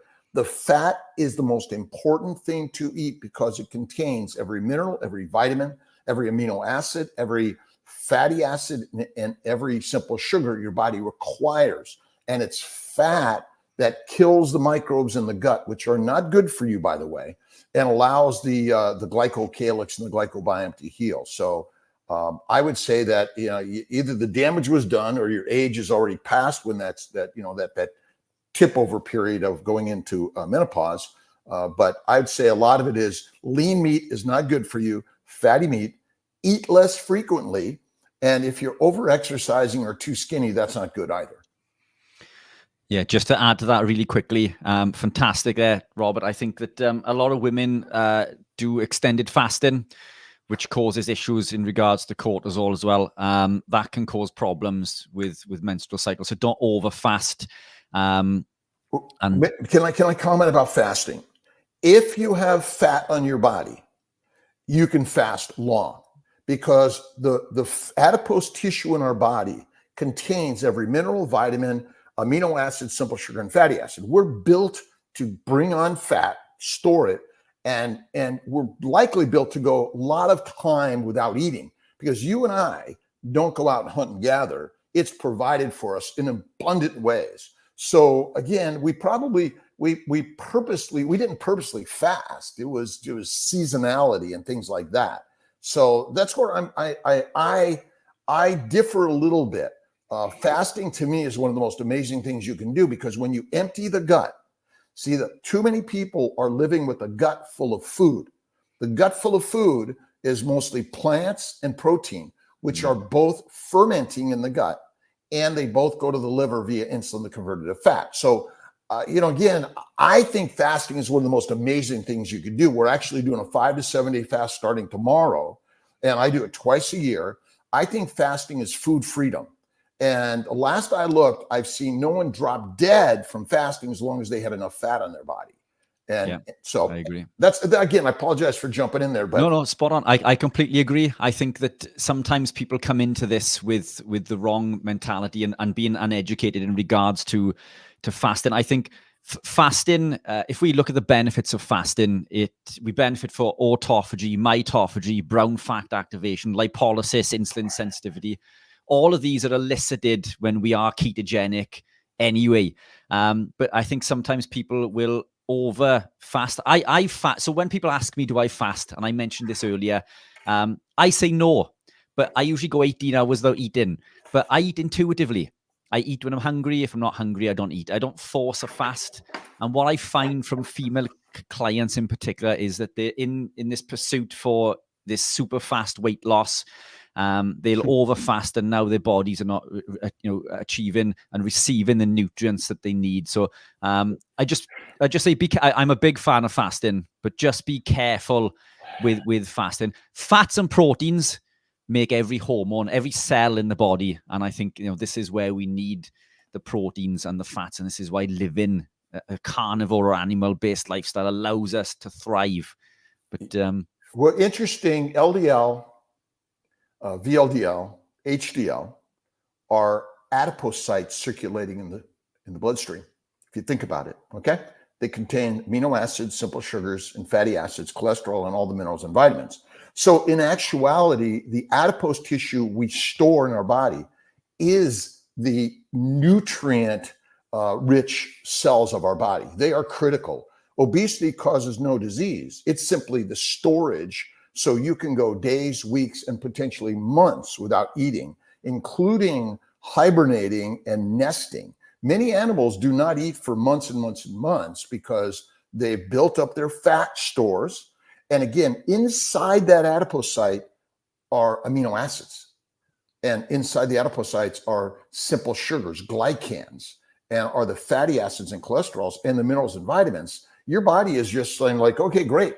When you're in ketosis, you basically are simply reduce the stomach contents to near zero. Zero is probably the best. Now you're not feeding the sugars and the amino acids, which are basically they convert to sugar in the liver, then fat in the liver via insulin, which is the critical part of our liver and survival. So I just think, again, when the problem is that food is so abundant and the highly palatable and foods, meaning the hyperphagic foods are there because sugars, fruit, were available at certain times of the year, but only in limited amounts. And if you didn't eat them all very quickly, you'd lose the opportunity to build the fat so you can go through your nesting time. Bears will mate with a bear, and they will fertilize an egg, but that egg will not implant until that bear is fat enough. And then they cannot survive, nor will they build the babies, because they're going to hibernate. They lose no muscle mass, no bone mass. They lose only adipose cells. So I think we're misaligned in obesity. Adipose tissue is actually the very best thing you carry on your body, which is built for our evolution, which basically you and I didn't have the quick stops, the quick deliveries and all that stuff. Spot on. Absolutely. So we're just going to say, what time is it where you are, Robert? Because I just got back from Nice, France. Right. I got in like last night about 9 p.m. and I was up since 6 a.m. Nice time. So I did get my 9, 10, 11, 12, 1, 2, 3, 4. I got my 7 hours, which is unusual for me. I usually do 6 hours. So it's about 6. What is it right now? 6:17 in the morning. That's fabulous. Wow. And you are one of the most brilliantly active listeners I've ever seen. I can see your brain absorbing information and questions, and you can't wait to outpour it, which is fabulous. I just want to tell everyone that Richard Smith and Coach Stephen are two of the most inspiring human beings in the keto carnivore space, the fitness space, and I watch them religiously, and I think that the more we gain together, the better. Appreciate you guys. Way too kind. And Yes, right back lovely. at you also. Right back at you also. And the check's in the post. So, right. That's brilliant. So somebody's put a comment here, which is Dr. Kiltz is the only, this isn't true, but this is how they're seeing it, is the only person to talk about the vital glycocalyx. So why do you think that glycoproteins and glycosylation is the thing you're a little bit known for now, as well as fertility? Well, my sister Marianne died of diabetes. And then I read a book called The World Turned Upside Down by Richard David Feynman. And basically it said that glucose is never required in our diet. Sugar's not required. So wait a minute, but sugars are energy, but it's not required in our diet. And then I said, well, if sugar is not our energy, then what is sugar for? Well, we know that in ketosis, you burn fat. Well, then I said, well, you mean you burn sugar sometimes and then fat other times? What if that is not true? What if we only utilize acetyl-CoA from fatty acids and we never use glucose for energy? Glucose, I said, well, we know glucose glycates, rusts, so it's very bad for us. So if I never eat it and I keep my glucose low, I'll be healthier. Well, then what's glucose for? Well, I never realized, I knew about glycosylation, which is the post-translational modification of a protein by adding a sugar to it to give it its proper shape, charge, pH, whether it dissolves in water or not, and its proper function. And so we're simply glycating because of our excess sugars and proteins, by the way, that are damaging our body. And so because of my sister's death and my best friend Dave Kilmer's death from medical school, he died at 52 of cancer. And I read the book by Thomas Seyfried and Otto Warburg's work on basically glucose is a glycating agent that causes cancer. But we talk about, sugars of burns energy, and then you switch over to burn fat. But that didn't make sense to me. And when I learned about the glycocalyx and glycobiome, and that basically there's a mucopolysaccharide layer, a sugar layer, that lines every cell of your body. It's actually the barcode. It says, come on in or stay out. You could not live without the sugars in the glycocalyx.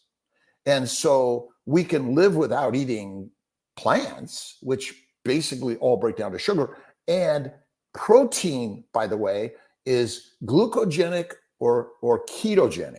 Basically, they both amino acids are sugar-like. And that's the part we're not talking about when it comes to proteins and amino acids. We actually have a very small requirement for amino acids because they're in the adipose tissue we eat. So why me? I don't know. I'm a crazy man a little bit. And in this world of fertility, talking about keto or a carnivore is kind of like, ooh, can't do that. But like everything else, my job as a physician, I get paid a lot of money to help people to heal themselves, hopefully, or we help them in either surgeries or drugs, dissections, all sorts of things. And I was like, well, but the reason I went into medicine was my sister Marianne and just seeing the suffering and my parents and many others. And so my mission as a physician is to dig deep and ask questions and not even believe what we say. It's like, wait a minute, you guys don't know what you're talking about. We don't. But the glycocalyx, the glycobiome is the bomb. Yeah. And I think, this is this thing about not questioning science, which is something that's a terrible phrase that's been around for the last 4 years. If you don't question science, it's not science. It's just, we've got to keep asking questions. And we have to question ourselves too, because if we chastise the standard world for every time someone says we need another scientific study, I'm like, isn't that how we got ourselves into this problem? Another scientific study? I mean, it really is pretty simple. This is thousands of years old, this story. We don't need another study that says, oh, carnivore works. Well, faith, fasting. Again, carnivore works because it minimizes or eliminates the plant toxins. Okay? That's really the simple part of the story. You can live as a vegetarian pretty long and pretty healthy if you, in my opinion, you do more fasting and you add more fat. You cook the carbs well. When you cook a plant, you kill the microbes, bacteria, yeast, and viruses, and other microbes are all over the plant. You simplify the sugar. Simple sugars go to the liver faster and are converted to fat faster in order to lower your sugar levels in your bloodstream. That's really what's so important in this. Great. And we got another fertility-based question, which is understandable. Do breastfeeding women on a carnivore diet need to eat more, increase calories to maintain milk supply? Well, how many calories if you're thriving and surviving, your baby's thriving and surviving, you're likely getting enough calories. I mean, we know one of the biggest problems in life is losing weight, right? That's the biggest problem. People can't lose weight without a drug, a doctor dissection, or some crazy diet. And so I don't think lack of calories is our biggest problem. And breastfeeding, again, on carnivore is like the very best thing. Fatty meat. The breast tissue is made of fat. And remember, adipose tissue contains every mineral, vitamin, building block of your baby and your body. So I think that, if you're losing too much weight, eat more fat. If you're gaining too much weight and you're either move a little bit more or eat a little bit less. But, historically, we didn't get advice from a doctor or a dietitian. We just lived on the land of life, and eating a meal a day to me suffices for most of us. But the majority of the food we eat today is low fat. And that's one of the problems. We're getting a lot of protein and plant sugars, which are glycating, damaging our gut, so that our gut absorption is diminished, and it damaged that glycocalyx. So I would say that, again, if your baby's not thriving and not getting good breast milk, that's where you might seek out a nutritional consultant on keto carnivore. Yeah, great. A few people talking about, we use the word calories. I don't believe in calories as such, because I think different macronutrients do different things, but people understand the word calories. We could say more nutrients, we could say more mass of food, whatever. So anyway. Well, a calorie, I mean, let's just call it a calorie, okay? So meaning that, of course, there's lots of definitions of lots of things, but you want to increase your caloric intake, which is your energy in, or reduce your energy expenditure in order to gain more weight, if that's what you want to do. But again, you're right. If your glycocalyx is damaged, your absorption of those nutrients or the loss of nutrients is going to be affected by that. So, but you're right. There's a scientific definition of a calorie, but I think in general, we know what things have higher caloric intake, which are lower caloric intake, but nothing is exact as we think it is. No, and I've got another question here, which is really broad. Why do women get hot flushes in menopause, and how can you lessen them? I don't know that answer, but there's a thermogenic effect of inflammation that affects our natural thermogenic set point, and but it's likely related to inflammation of those centers that cause that. And fat is one of the best things you can do. To eat fat, eat adipose tissue, eat butter, eat raw is the very best thing. I'm not a milk fan, by the way, so I don't push milk. I think a little bit of cream or butter, but mostly animal fat, and uncooked animal fat is better than the rendered stuff, in my opinion. I think those will help. Look at the Elizabeth Bright, some others out there talk about it, but essentially, if you live long enough, and depending on the inflammatory state of your body, some people are going to get more hot flashes than others that are going to last longer than others. And for the reason is, we don't know exactly why some people more so than others. But I think when you reduce inflammation, you add more fat, and you get out in nature, sunlight. I love the cold water work, and I love the warm water work. Weights, walking, and wagyu, you have fatty steak, and meditation, prayer, and acupuncture, and chiropractic. I mean, there's some things that you can do, but sunlight, work out. I think that's really important. I'm not a big fan of, quote, exercise. Excessive exercise can be harmful, but you got to move in life. And the more you participate in life and you're doing something, get your mind off of the things that are going on in your body. And sometimes, wow, I didn't even notice it's gone. Cool. DD, strict carnivore, Chaffee style, plus extra cold butter, 4 months, fit and healthy, on HRT, postmenopause, 4 years, trying to wean off estradiol patch and progesterone, but hot flushes come back. Any advice? So it's sort of covered that a little bit there. Pull it. You can go to like a patch every other day, a patch of 3 days, every 5 days, every 7 days, push it out and out and out, or you just rip the thing off, because it's going to be hardship, but it's kind of like learning to run a marathon. It's going to be hard. when I'm sure you guys both know that through hardship you build a strong ship, and I know you can do it. It's like people don't die of hypoglycemia unless they're taking a drug or they got a tumor, by the way. So this idea that I'm hypoglycemic, I'm going to die, ain't true. And you're going to be fine even when you go through those hot flashes and you push through them. But it's like, get out in nature, go out sunlight, do a workout, and hang out with some good friends that can push you along. Yeah. You mentioned hypoglycemia there, and one of the things that's a big sort of issue at the moment, it's not something I've bought into, to be honest, is people worried about insulin suppression. Because most people that worry about that, when I ask them, how are you feeling? They have low insulin, Robert. There's this term, insulin suppression. We can't produce insulin. And I'm like, well, it's on your blood test and you're fine and fit and healthy. Have you heard anything about this? Well, yes. And I do my 5-day fast. My glucose is 50 and my insulin is less than 2.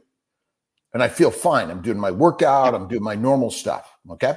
And so I think that once again, man, I'm feeling shaky and I'm feeling a little dizzy and lightheaded. I must be hypoglycemic. I go grab myself some sugar. I pound it down. And then sugar stimulates insulin because insulin's job is to convert sugars and amino acids in the liver to fat. That's all it is. And so, but I have heard about it. You know, again, we have psychologically misinformed humanity to believe in incorrect. It's called propaganda. And, you know, it's like, oh, I need some sugar. Even in my operating rooms, in my surgery centers, my nurses are always grabbing for apple juice and giving crackers. And I'm like, you know, I'm not there all the time. And so I can't control it 100%. But, you know, that's what everyone believes. Yep. Richard, you're very quiet. We need to unmute you. Unleash the Richard. Just let in the fantastic doctor spread the good word. God bless you, Richard. Thank you. Well, come on, Rich. You must have some burning issues on your thread. So, yeah, just a couple of other things to add to some of those things. You know, omega-3s and saturated fats are really important during menopause. Menopause mimics the last phase of a cycle, so progesterone and estrogen drop, which can lead to things like hot flushes. But we need, as Dr. Kiltz said, we need more saturated fats, omega-3s, selenium, coenzyme Q10. Eat as nature intended. All of these things are found in organ meats and animal proteins. It is quite literally as simple as that. Just get back to eating normal, and that it is. You know, it really is because ultimately we, again, no disrespect to anyone in this world of keto carnivore nutrition and all the science. I don't know what an omega-3, omega-6 fat is. I don't know what all these micronutrients really are, because ultimately I just know what my food is. And so we can simply eat the fatty meat, the butter, the eggs, and be healthier than anything. I'm a big fan of salt. I think salt is good for us. Find a really good nature's made salt. You know, it's right from the beast itself, from the caves or wherever, the oceans. And I took a dip in the Mediterranean Sea, and it's so beautiful. I went for a nice walk, run, and I do light stuff. And the sea was drawing me. I got in, and then afterwards I dried my suit in the bathroom, and there was salt all over the place. So it's like I could scrape it off the drying bar. It was really cool. But I think you're right. Fat is anti-inflammation. When you eat it, most people, again, they're carnivore. They eat lean meat, or they cook their meat in a way that the fat is gone. I eat tremendous amount of fat. So when I was in Nice, I was like, can you bring me butter? Can melted butter. I mean, they couldn't. Finally, after 2 days of doing this, they gave me a big pitcher of butter melted that I poured over a very good picanha with a lot of fat. And everyone else cuts the fat off. You must eat the fat to reduce inflammation in the gut. And the microbes are not good for us. The microbiome is actually a killer. People don't understand this. The bacteria, yeast, and viruses are the leading causes of disease in this world. And we propagate it as good, well, because it's there. but it's there because of a high plant protein-based diet, which are feeding the microbes, which are causing tooth decay, tonsillitis, esophagitis, and then every other disease in our body. If you feed a cow fat, it dies because it kills the microbes in the rumen, and they cannot live without the microbes in the rumen. So you and I think, well, the probiotics are good for us based on what science to actually sell you another drug and an idea that question it. Would you put microbes in an open wound? You would not. And they're getting into our gut, they're getting into our bloodstream, and they're causing a tremendous amount of disease and damage. Yeah, spot on. I've never seen you so quiet, Richard, but I'm enjoying it. Someone asked a very quick question, and again, we're going to fertility. Obviously, should you wait until breast milk supply has regulated before transitioning to carnivore? Oh, you should transition to carnivore the moment you're taught. You hear about it and you're taught about it, because carnivore is our proper human diet, as our good friend Ken Berry has coined. I mean, it's our ancient. It's what we came out of the trees not to eat the grass, but to eat the grass eaters. We are hunters like wolves and lions, and we realized that making tools and weapons and hunting in a pack was the best way to find the very best food. And however we transitioned to that, we likely ate raw meat, raw animals, and raw fat. And how fast should you do it? I mean, as you're listening to this, you should go like, these guys are crazy, but I feel great, but maybe I can feel greater.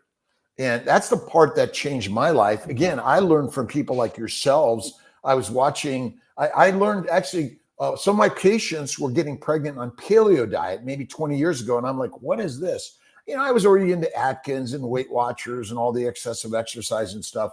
And then when I learned, I met Marie Emmerich and I learned about keto concepts. And that's where the world turned upside down by Richard David Feynman. And then I said, okay. And then I met some guy who was like, you guys were ripped, and said, I only eat meat and I don't exercise. And I'm like, that's for me. And I almost 15 years ago. And again, did it take me long? I was like, my favorite meals in the universe were always lamb and beef. I mean, that was my birthday, it's a gift. Here's some lamb chops or T-bone steak. That's what I got. Now, I didn't realize they technically weren't fatty enough and they were probably overcooked, but this is the most important thing you can do. Yeah. Excellent. Another comment here. And I think, sorry, go on, Robert, carry on. No, you go that comment, but maybe it's the same one. I see iodine and magnesium deficiencies, but go ahead, you get that one. I saw. Yeah, well, I think this is relevant. Anyone doing something about iodine? Elizabeth Bright talking about the importance of iodine. I mean, I talk about the importance of an iodine clearance test if you really, really want to know about. But yeah, go on, Robert, fire away. Well, the chelating agents, plants get their nutrients from the soil and they chelate them. They bind to their roots and they bring them in. So when you eat plants, many of our plant products we eat are highly fibrous and they're non-digestible. So they're just chelating all the minerals and vitamins inside your gut and they're going right out the other end. So the very best source of getting iodine, magnesium, and all the minerals and vitamins is fatty meat and fatty organ meats. And so we basically, a plant-based diet is a chelating diet, meaning it grabs hold of those minerals and vitamins and takes them out the other end, and you're not the wiser. And then we're taking supplements. And then I'm wondering if all these extra supplements are doing the same thing, because if you're on a standard diet, you're just going out the other end, most of them anyway. Yeah, just to add to that also, I think, what we eat, as you say, Robert, is very important. What we don't eat, I think, is equally as important. Cruciferous veg, broccoli, for example, high in a compound called sulforaphane. Sulforaphane, it competes for absorption at the thyroid for iodine. So these cruciferous veg can lead to goitrogens and hormonal issues. So, I mean, it's removing these plants is just as important, I think, as consuming the fats and the proteins. Think about it. This is very good, Richard, what you just said. So goitrogenic foods. Just look up goitrogenic foods. What is a goiter? A goiter is a damaged, enlarged thyroid gland. It's either hyperfunctional or hypofunctional, and it develops cysts, tumors, and cancers. It is one of the most commonly diagnosed problems on the planet. Okay, and if you look up those plants which cause goiters, kale, asparagus, broccoli, cruciferous vegetables, peanuts, seeds and nuts, wine, all alcohols, coffee and teas, soy, all these things cause damage to your thyroid gland. Well, do they only cause damage to your thyroid gland? What if all those plants cause damage to every cell of your body? Brain, heart, liver, kidneys, spleen, bones, muscles. So if we already know the goitrogenic foods, how about tumorgenic or inflammatory foods which damage every single cell of your body? And we just been lied to. Now, look, if you can't hunt the beast, you're going to eat what you can. Well, we're hunter gatherers, but that's because hunting is not easy, right? Go out there with your bare hands and go hunt down a bull, right? It's going to take you down. It kills many a lions, by the way.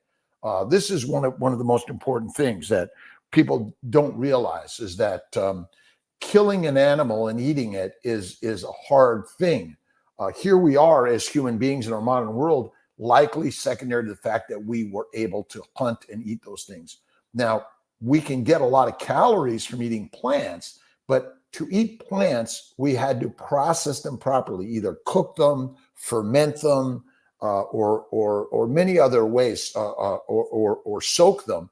But we're dying of those diseases to the secondary to the plant-based diet because we can live on them, but not the healthiest, and not without some risk of dying of diseases that we're like.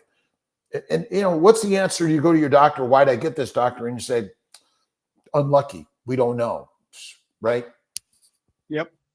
Yeah. Just for the audio people, what is the book you held up? What's the title of the book? Well, I've got a couple of books. One is my Kiltz's Keto is Carnivore, and I do have a new one up, which is essentially a play on the baby's diet: bacon, eggs, butter, beef, Kiltz's ice cream, salt. Now, not all the time, by the way. You can have a fruit from time to time, but not all the time. The same thing with a little ice cream. But our Babies for Babies book is out there. For some reason, let me see if I've got a copy. I don't have a copy right next to me here, but you just go to drkiltz.com or Amazon. You could see some of our books and ideas are out there, which just share this in a way that I hope it's easy for us, because Occam's razor says the simple answer is the one. The simpler, the better.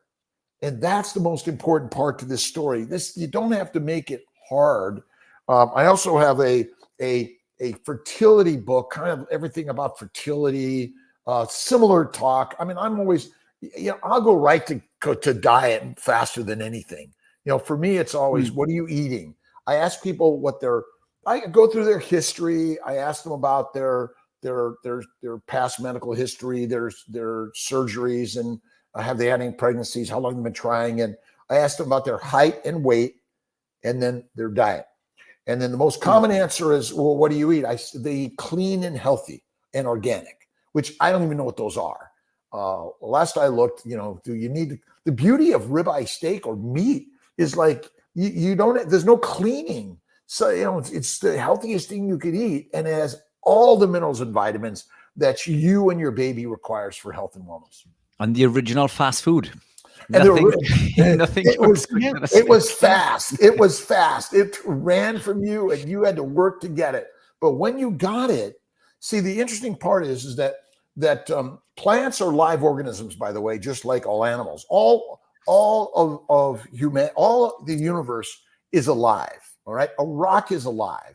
It's changing. Atomic particles that are vibrating, that are part of our existence. But basically, a plant is a live organism. They're easy to kill, and they want it that way because they control you. They seed you with their DNA. and they control you with their chemicals, right? How many people get hangry for a ribeye steak? No, we savor it. We're patient for it. We know. We don't go crazy. People who eat plants, their brain goes crazy. Yeah, on the subject of you saying fatty meat, a few people are asking about fish. What are your views on fish? Well, fish stinks. It's in it's the contaminated waters of the world. Humanity has toxified the waters of the world, and the fish are just getting contaminated. I don't consume fish of any significance or frequency. I will mainly do beef, some lamb, pork are my favorites, and that's what I think is one of the biggest problems in this world is that, you know, and we're over grazing the fish population. You know, but meat, you know, pretty much we existed for thousands of years with our plot of land, our animals, and a small amount of plants. But we focused on eating the meat, and I think eating that meat is really the fatty meat is that critical part of it. And eating meat is actually more affordable than people realize. You can get ground meat. You can buy a quarter cow, half a cow, or get yourself some land and raise your animals. That is one of the most important things. And eating less frequently is the best. And remember, the fat contains twice the calories of a protein or a plant carb, sugar. So you're getting more for less. I mean, go to the butcher and say, "Can I buy a bunch of fat?" And you know, they pretty much want to give it to you. Yeah, I did this week on Wednesday. So I went to my local butcher with a good friend of mine, Mikey Davis, who used to be a vegan. So he came to see me as a vegan 2 years ago. Very good Ironman athlete, and he was ranked in the top 50 in the UK. After seeing one of my talks on athletic performance, he came to see me after, and he started introducing beef liver and other animal proteins. He's now predominantly carnivore. So fantastic turnaround. Mikey last week won the European Championship.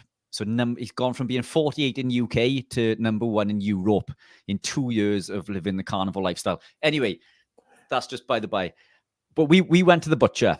So him and I are standing by the butcher counter, and a lady comes along and asks for some lamb, and she says, "Can you cut the fat off?"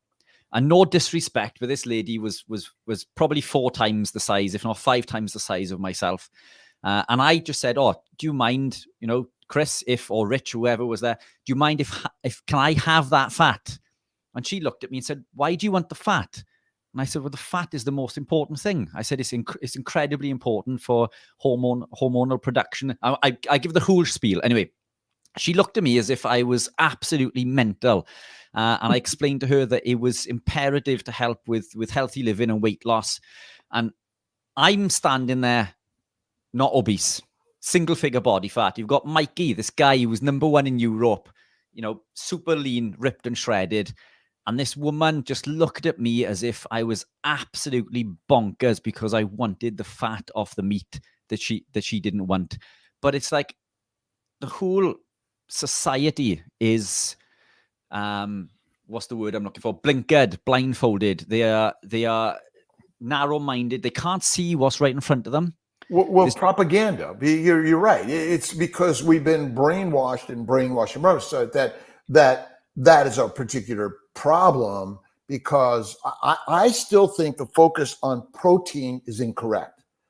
It's fatty meat. That's what we should be eating, because we don't know. I don't know what protein is technically. If you look at a muscle cell, it's made of fat, right? A muscle cell is made of fat. It has amino acids in it, and it has some sugars, some glycans in it. But I'd say that you're absolutely 100% right. Brainwashed, bonkers, right? In the incorrect advice. But as you share it, this is what I think the beautiful story you're sharing is see, I do not believe obesity is a disease. It's a state of the body.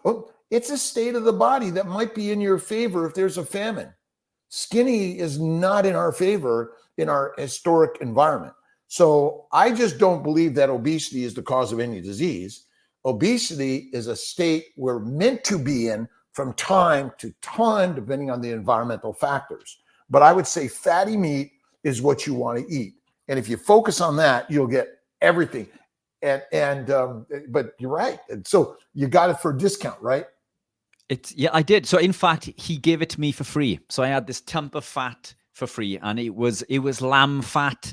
It crisped up incredibly well, and you're absolutely delicious. But just to reiterate what you said, is that what you call fat free? Sorry. well, but I'm actually recommending eat the fat raw, because when you cook it, you denature the particles. And if you look at Pottinger's cat's book, Pottinger's cat, basically cooked meat and pasteurized milk was not good for the cat and its future generations. So we are damaging the minerals and vitamins and the amino acids and simple sugars and fatty acids that are critical for our body, in my opinion. That's one of our problems, that if you eat the raw meat, but I do love it. I was at it when I was in Madrid last month, and in Madrid, the guy took the fat and he just left a bunch of fat on there. Really good. I was loving it, but he took a whole bunch of it, brought it back. He rendered it and brought it back to crispy little pieces, which is like savory. So I eat raw fat. I love crispy fat also, and I think this is a question that comes up quite often. Does cooking denature your food? Yes, it does. But not many people are going to eat raw beef like you and I and Steve would. And I think it's more important just to consume that protein and fat rather than not consuming it. But just to circle back really quickly to what you mentioned there about the fat being super important. Nature provides us with a combo of protein and fat. It gives us this perfectly packaged present. Almost every protein in nature comes with fat. And this is why, it's sort of the opposite of what you were just saying, really. But I think if we prioritize fat as nature, protein as nature intended, by default, we get these fatty cuts. And I always push the fatty cuts. One of my favorite cuts of beef is a chuck steak, because it's incredibly fatty. And it's one of the cheapest cuts. I don't know what the equivalent would be in the States, but it's incredibly cheap. It's half the price of rump. And it's absolutely fantastic. But nature gives us this perfectly packaged present of protein and fat. What do we do in our wisdom? We cut the fat off thinking we know better. Protein should always be consumed with fat. And coming back to the point you made with a cell, a standard mammalian cell, for example, the weight of a cell is around, and this is a ballpark figure, 70% water. Beyond that, from the remaining 30%, 18% is protein, 5% is lipid, and only 2% is polysaccharide. So the cell is predominantly protein and fat. So this is where we need to be consuming our foods, is proteins and fats. The phospholipid bilayer is the bilayer, which is fat, of every membrane of your body.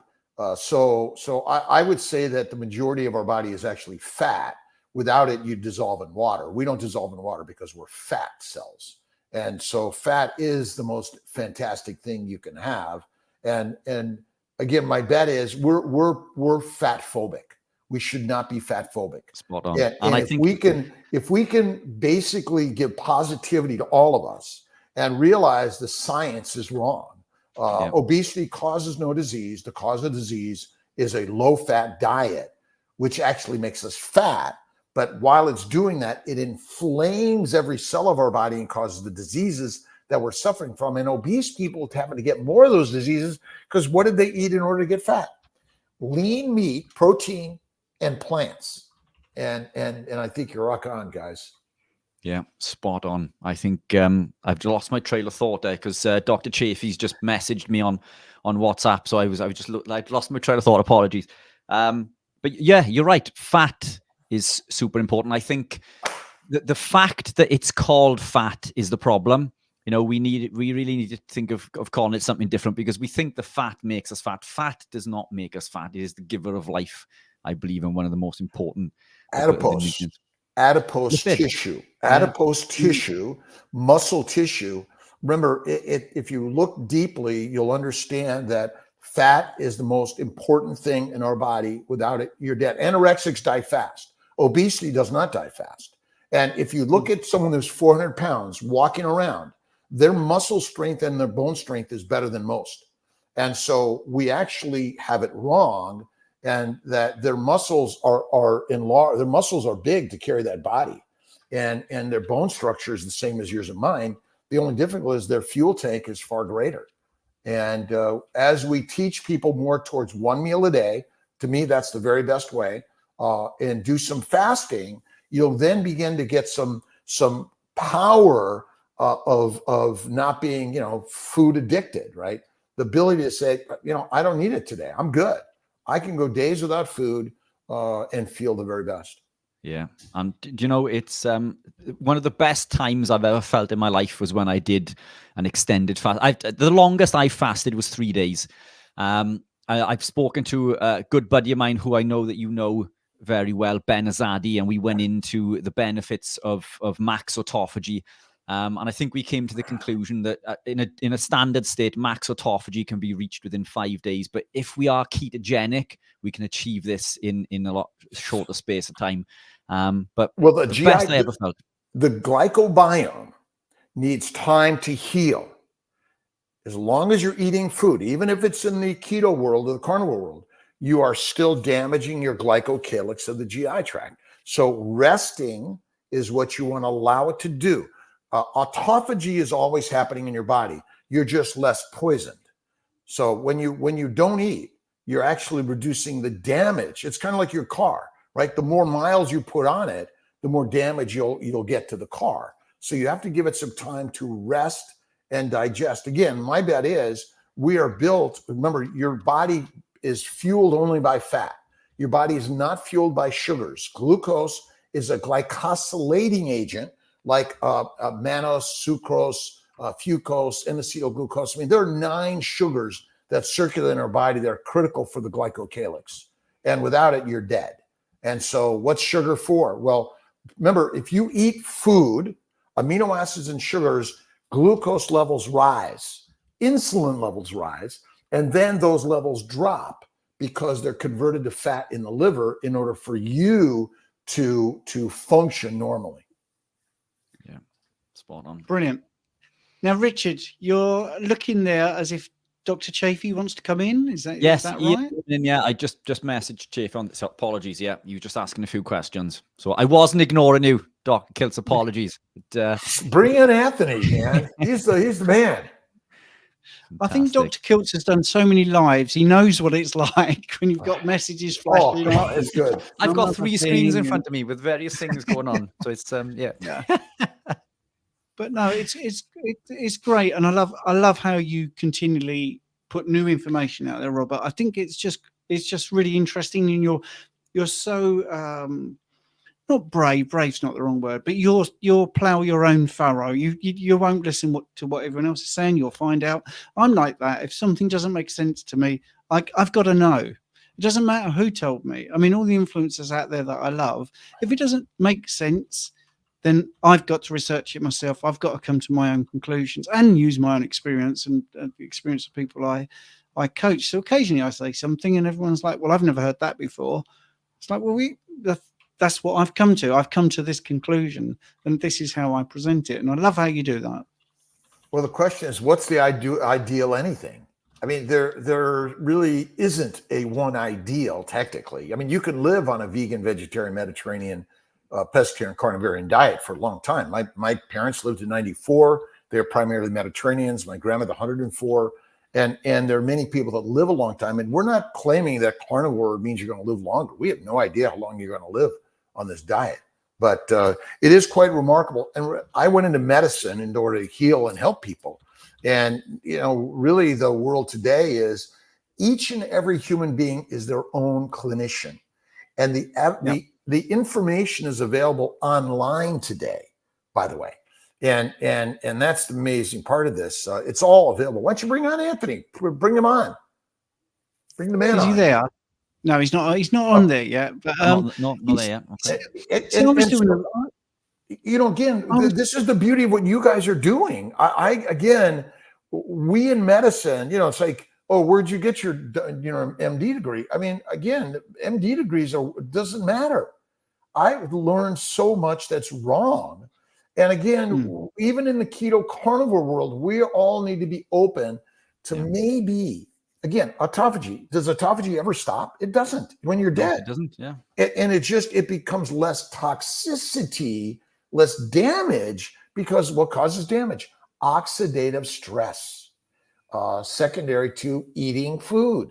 You can't, you no matter what you do, you burn fuel in an engine, it's going to damage the engine. Same thing going on in our body.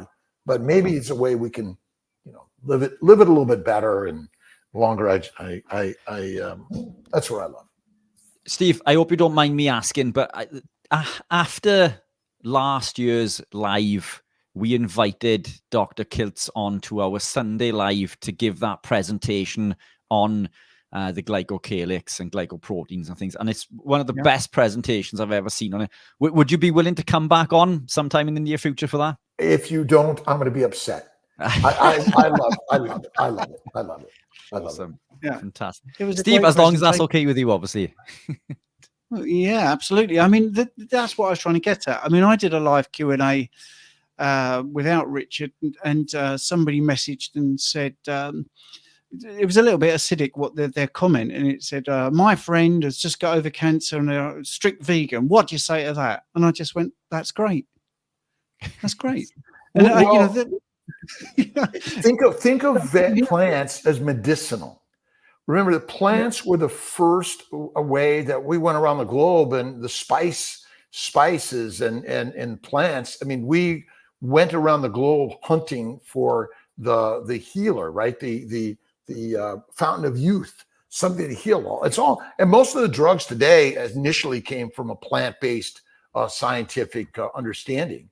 And nowadays we're able to make them synthetically, and that's the really big difference. But it doesn't. You can live a long time on a vegan, vegetarian, Mediterranean diet also. But if you're sick, my bet is we could link it to glycation, oxidative damage, and stress, or some toxin, heroin, cocaine, marijuana, nicotine, caffeine, alcohol. Remember, you're making alcohol in your gut because you ferment. Proteins are fermentable, and so is sugar. So the microbes are fermenting a high protein diet. So if you look carefully, amino acids are fermentable in our gut. That's why I do not recommend a high protein diet. I recommend a high fat diet, medium to low protein, and low to no plants. Cool. Somebody's asking, not for you, Robert, but for me, Shane, they're saying, Shane, we can't watch it all. Well, basically what's going to happen is once this 24-hour live stream is done, I sit sadly at that table over there and I cut it into 24-hour segments, and I do all the timestamps, so it's all searchable. So if you want to see, the person that was on 8 a.m. answer about fiber, you'll be able to find it. All right. So yes, we're doing 24-hour live, but we can cut it up into 1 hour chunks. Tim mentions, I'm in my 50s with 12% body fat and perfect healthy. Interesting. Again, I've seen so many people healthy then drop dead. Sarah Hallberg was one person who was healthy and drops dead in cancer. My best friend Dave was one. So the trouble is, this is where the plant-based problem comes in. Plants and proteins are glycating. They cause rust deep in our body at every cell level, and they cause all of our diseases, including cancer, dementia, depression, Alzheimer's, all these diseases. We just don't know when they're happening. Now, what we don't know is if you're primarily a fatty meat eater and you eat less frequently, we can't say yet whether or not you're not going to get these diseases. But certainly all my arthritis, psoriasis, migraines, kidney stones, bowel bleeding, hemorrhoids are gone. I've never felt better in my life.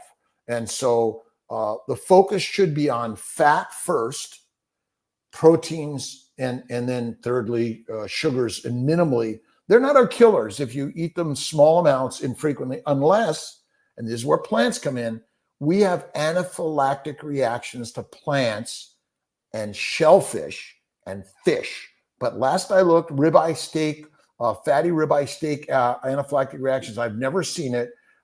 The tick, again, it is very, very, very rare. Yeah. Cool. Yep. Now, Anthony's got some tech issues apparently.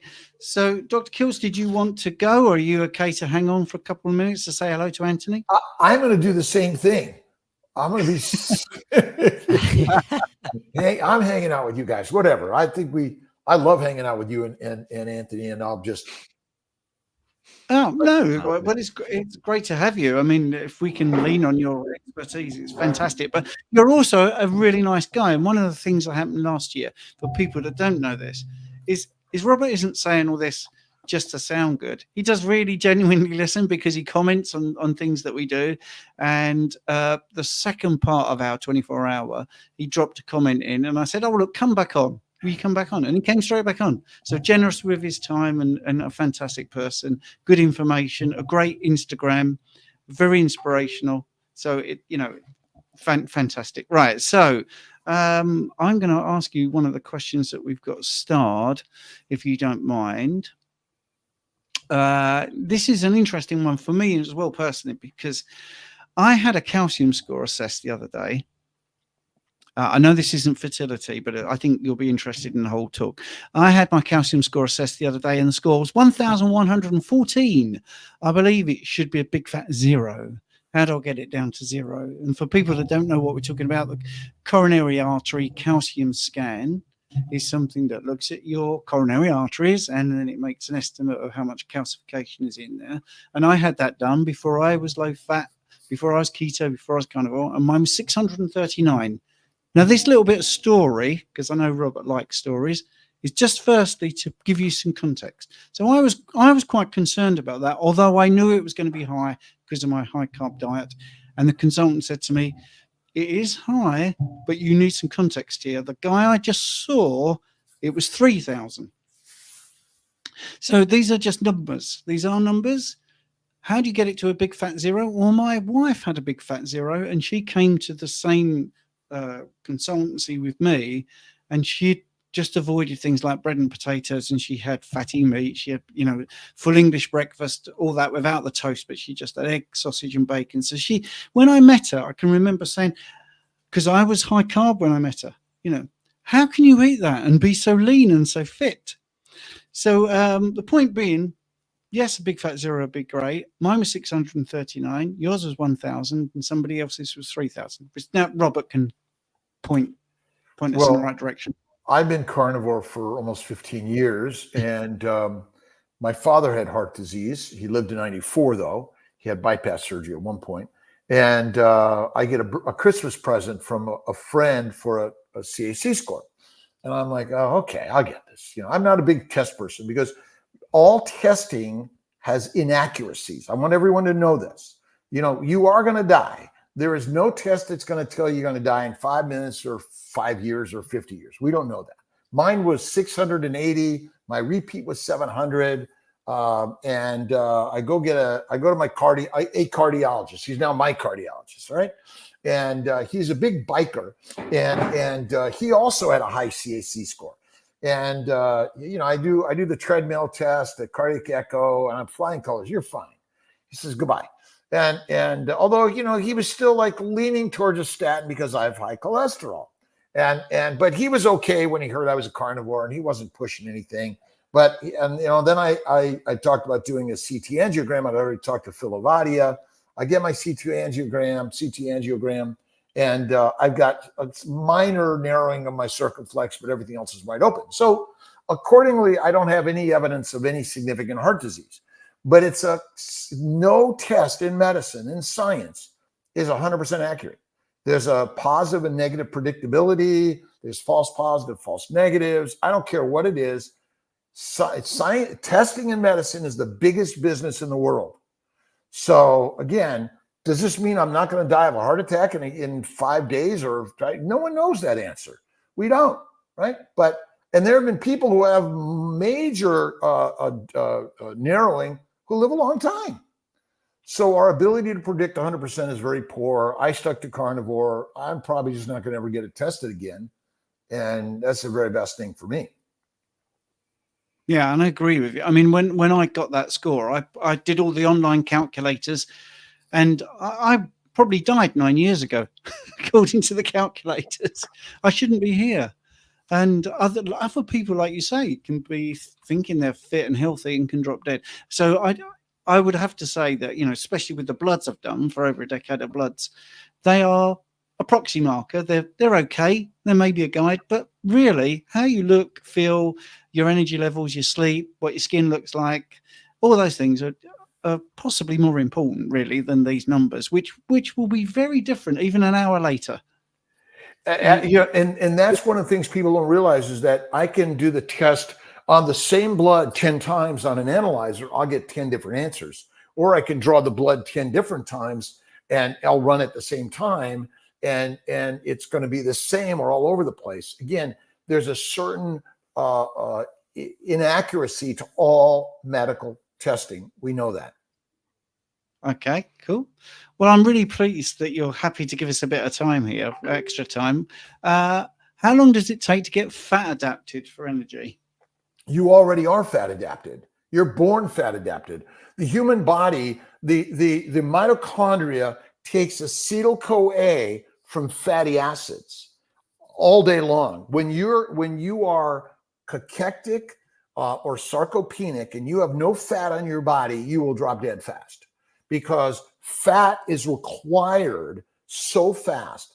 In order to take glucose and make acetyl-CoA, you have to go through several pathways that do not happen in most cells easily, okay? And so I would say that you are fat adapted. You mean how to not be addicted to plants and protein is really the question. Remember, they're highly addictive because they're supposed to be. Because if you did not have an addiction to a plant sugar at the right time of the year, you wound up dead from famine. But you need to eat food. There's nothing wrong with people who overeat and get fat. They're actually survivalists, right? They're the reason we exist, because if you could not survive the famine, you did not pass on your DNA. And really, passing on your DNA is all that matters. That is all that matters, really. Right. One more. I think Richard has something. Yes, there is a caveat to this, and 100% right. We are fat adapted. We've taught our bodies to become glucose adapted.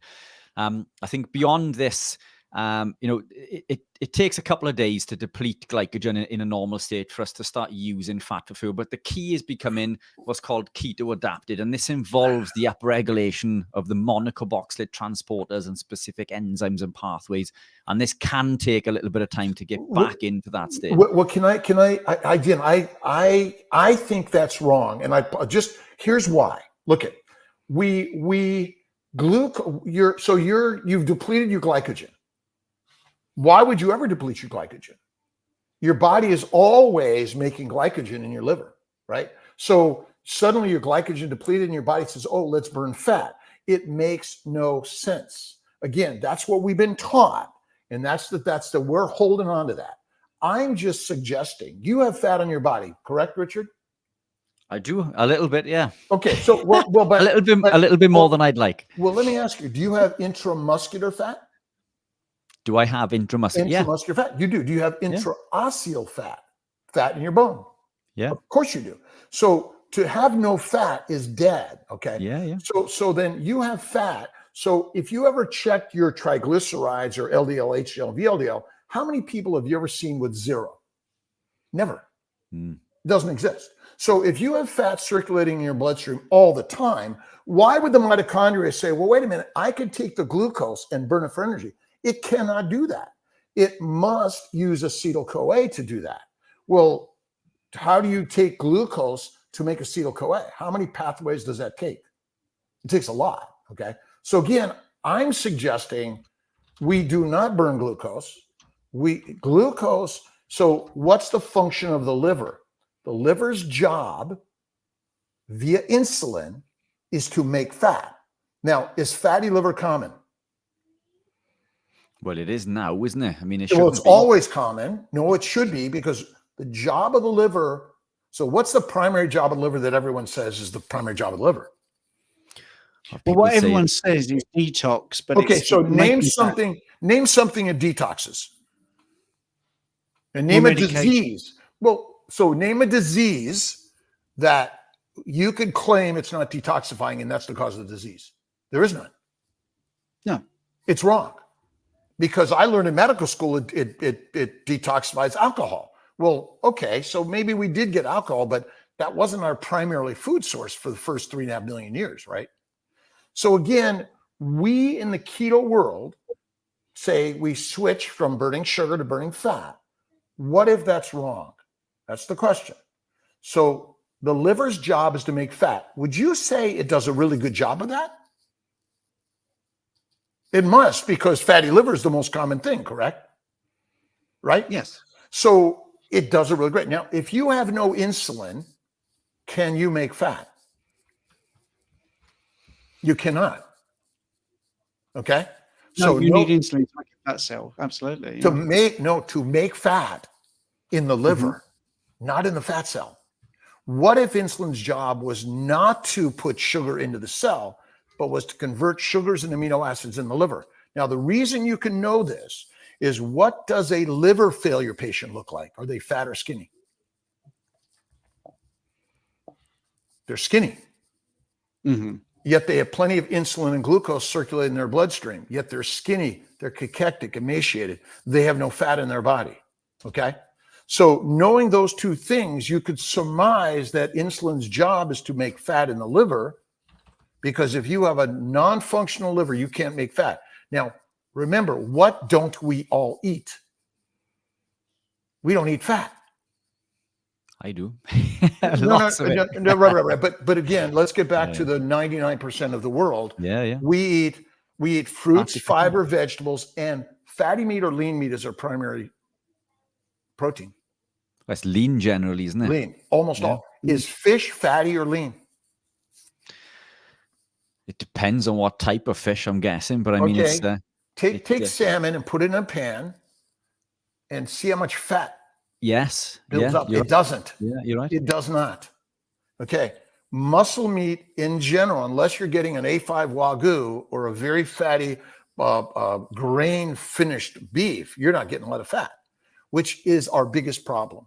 Yeah. And so what is ketosis? Ketosis is a low sugar environment in your bloodstream because ketone bodies, beta hydroxybutyrate, is the most common one, right?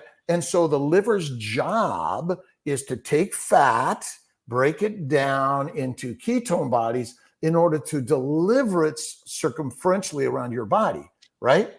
Well, why would it want to do that? Because what's the job of the liver? To make fat.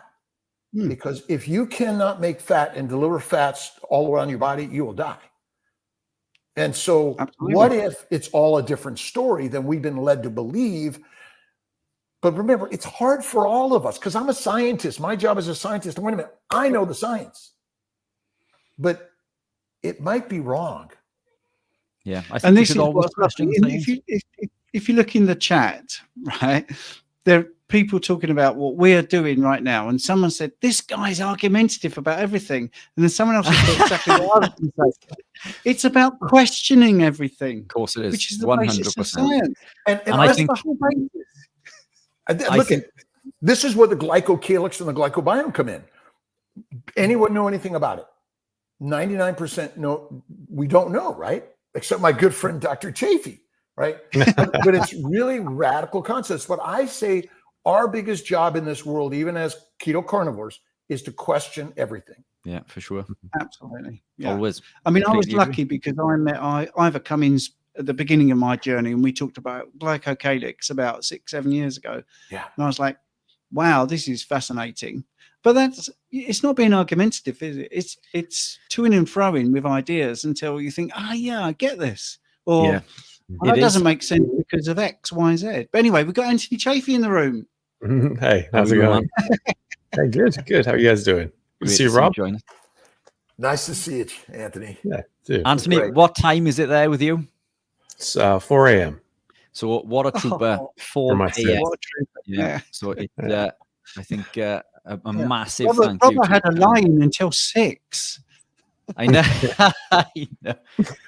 Yeah. Huge thank you for coming on. Yeah, it's all good. Massively appreciated. I know everyone is super excited. I think we've got how many people live currently, Steve? 600. Oh, don't like that number. That's better. 667 now watching. I think it's 2062, is it? I've got on this end, but there we are. Whatever. It's okay. Robert Kiltz, thank you so much for holding the fort. I love you guys. Looking forward to getting you back on the Sunday lives as well. So we'll make that happen. I think in Wyoming coming up. Yeah. Are you going to Orlando? Yeah. Okay. I'll see you there first. No, I'll be in San Diego and then Wyoming. Okay, then I'll see you in Wyoming. Yeah. I won't see you in San Diego. Yeah. But I'll see you guys live. It's Okay. really a pleasure. Sounds good. Thank you very, very much for letting me share my crazy concepts. God bless you guys. Well appreciated. Take care, All right. man. Take See you care. soon. Cheers, Bye, Rob. man. Bye-bye. Yeah. Good to see you. Yeah, he's great. Yeah. Right. Dr. Chaffee. Definitely. I don't think Hello. you need an introduction, but it's nice to see you. Yeah, massive. Yeah, it's good to see you massive too. thank Yeah, you. good to I see you know both. it's, super early in the morning for you. I know your Okay. schedule changed, and I think many would have decided to opt out of a 3 or 3:30 a.m. wake up call to come on this. So thank you from Stephen and myself and everyone else who's listening. But nice to see you again. Welcome on board. Yeah, good to see you guys too. Yeah, it's is what it is. You know, it's not a big deal. So yeah, happy to be here. How's it going so far? Fantastic. I think we're 4 hours 20 in. So yeah. Oh, nice. Yeah, good start. Yeah. And then 19 and a half hours to go. But yeah. So It's been brilliant. Yeah, it's been good. We've had some great questions. We got people lined up with questions for you, and a few people didn't read the description. And at 8 o'clock this morning, at 8 o'clock here, we're saying, "Where's Dr. Chaffee?" So we've told them a few Right. times. We were due on later. Yeah. Um, God, sorry about that. Yeah, I probably should have had that in the description. I think I forgot to put that in. But yeah, it as soon as I signed this up, it went on StreamYard and then disappeared off of my computer. So I actually didn't have access to it again, and so I didn't actually know how to manipulate it or anything like that. So sorry about that. Sorry about any confusion. no worries at all. Well, that's my fault. I mean, if it's not easy, then that's my problem. So I do apologise. It's something to do with StreamYard. It's just normally when I put things up on StreamYard, when I go into StreamYard, I can access it again, and then but I wasn't able to. That's why I had to get Richard to send me the link again, because it was like it's not showing up on my StreamYard. I don't know what the hell's going on. So yeah, Crazy. All good. Right. yeah, No Are worries. you all right for some questions? Are you? yes, of course, yeah. Cool. Okay. Let's have a look at this then. Health, body and mind. Hi, Dr. Chaffee. Could you please debunk these theories? It is said that fiber is needed to absorb toxins being eliminated in our gut. Then fiber is needed in women to eliminate estrogen. To eliminate estrogen, I don't know. Well, I don't know how the fiber gets to the estrogen, but fiber. I mean, you don't absorb it, so it's not like getting in your bloodstream or anything like that. It's not getting to the ovaries, so I don't know what the argument is for the mechanism of how to produce estrogen. I've never heard that before, but it doesn't make sense like why it would, because it's it's external to our body, even though it's in our alimentary tract. That's technically outside of our body. Estrogen is not our body. As far as the toxins are concerned, some people make the argument that we'll shed out some toxins in our bile, and then your fiber binds to bile and eliminates it. But just because it's in the bile doesn't mean that it's part of the bile salts and different sorts of emulsifiers that absorb fat, which is what the fiber binds to and then eliminates from the body. That is not a toxin. That is a necessary molecule. That's an essential molecule that we make at very great expense to our own body. And so we need that to absorb fat. And there's other things that come with the bile in that solution, like taurine. Taurine is it's considered a non-essential amino acid because we make it, but we make it in the liver, and then it goes out in the bile and then is reabsorbed in the gut along with fat. And so if you're eliminating out all your bile, you're also eliminating taurine. Taurine is not a toxin, and you can get very sick. You could even get extremely sick. You could die if you don't have enough taurine eventually.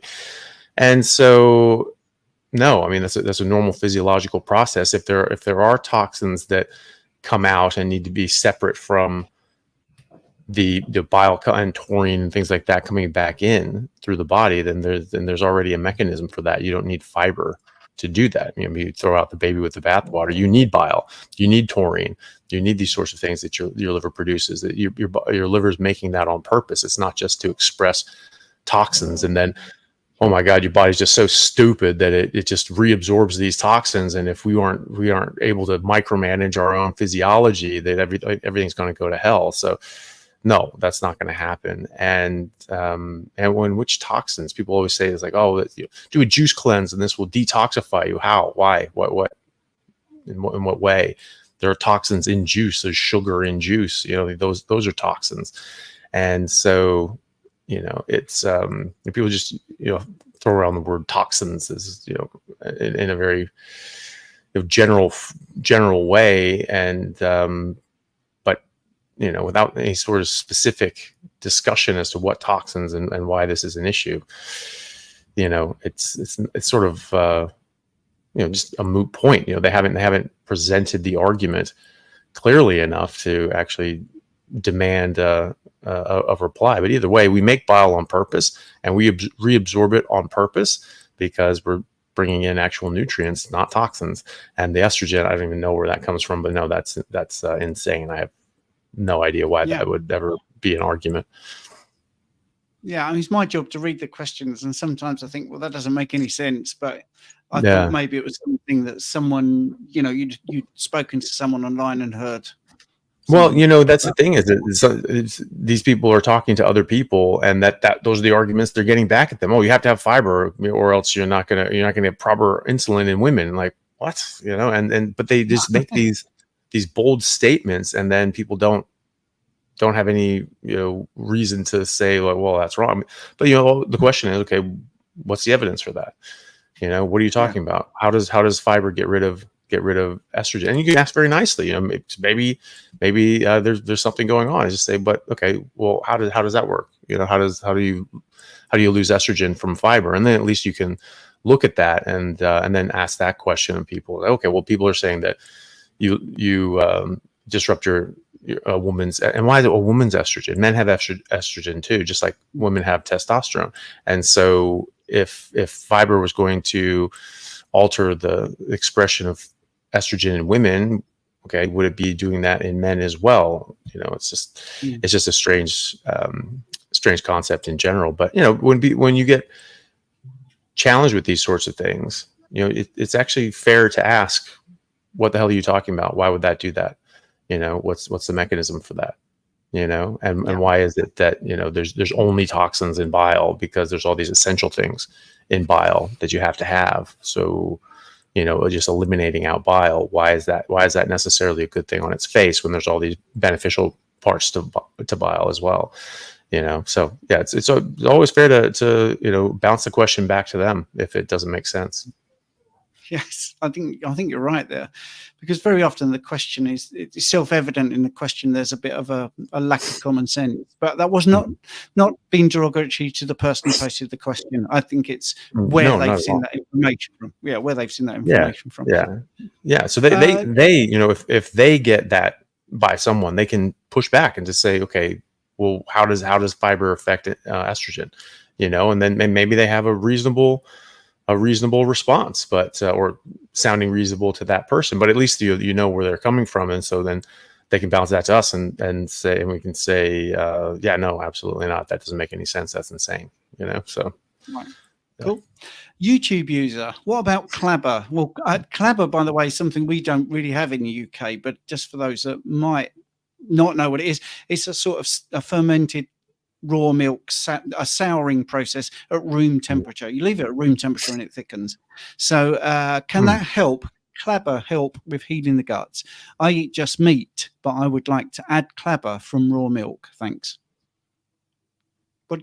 Any views on it? Well, if we're talking about like fermented milk, like, you know, like yogurts and, you know, kefir and things like that, Clabber's along the same line. I don't know. This is the first time I'm hearing of Clabber, but if it's along those same lines, you know, potentially there's some beneficial bacteria in there, and the way that you would eat that is if you'd put that or yogurt or whatever onto a piece of meat, you chew it up together and you try to chew it thoroughly and get this bacteria sort of mixed in as deep into that bolus of food as possible. Then you swallow that all together, and that hopefully acts like a little Trojan horse and protects some of the bacteria from the stomach acids and digestive enzymes and sort of sneak it through so it can get past that and down into your lower intestine.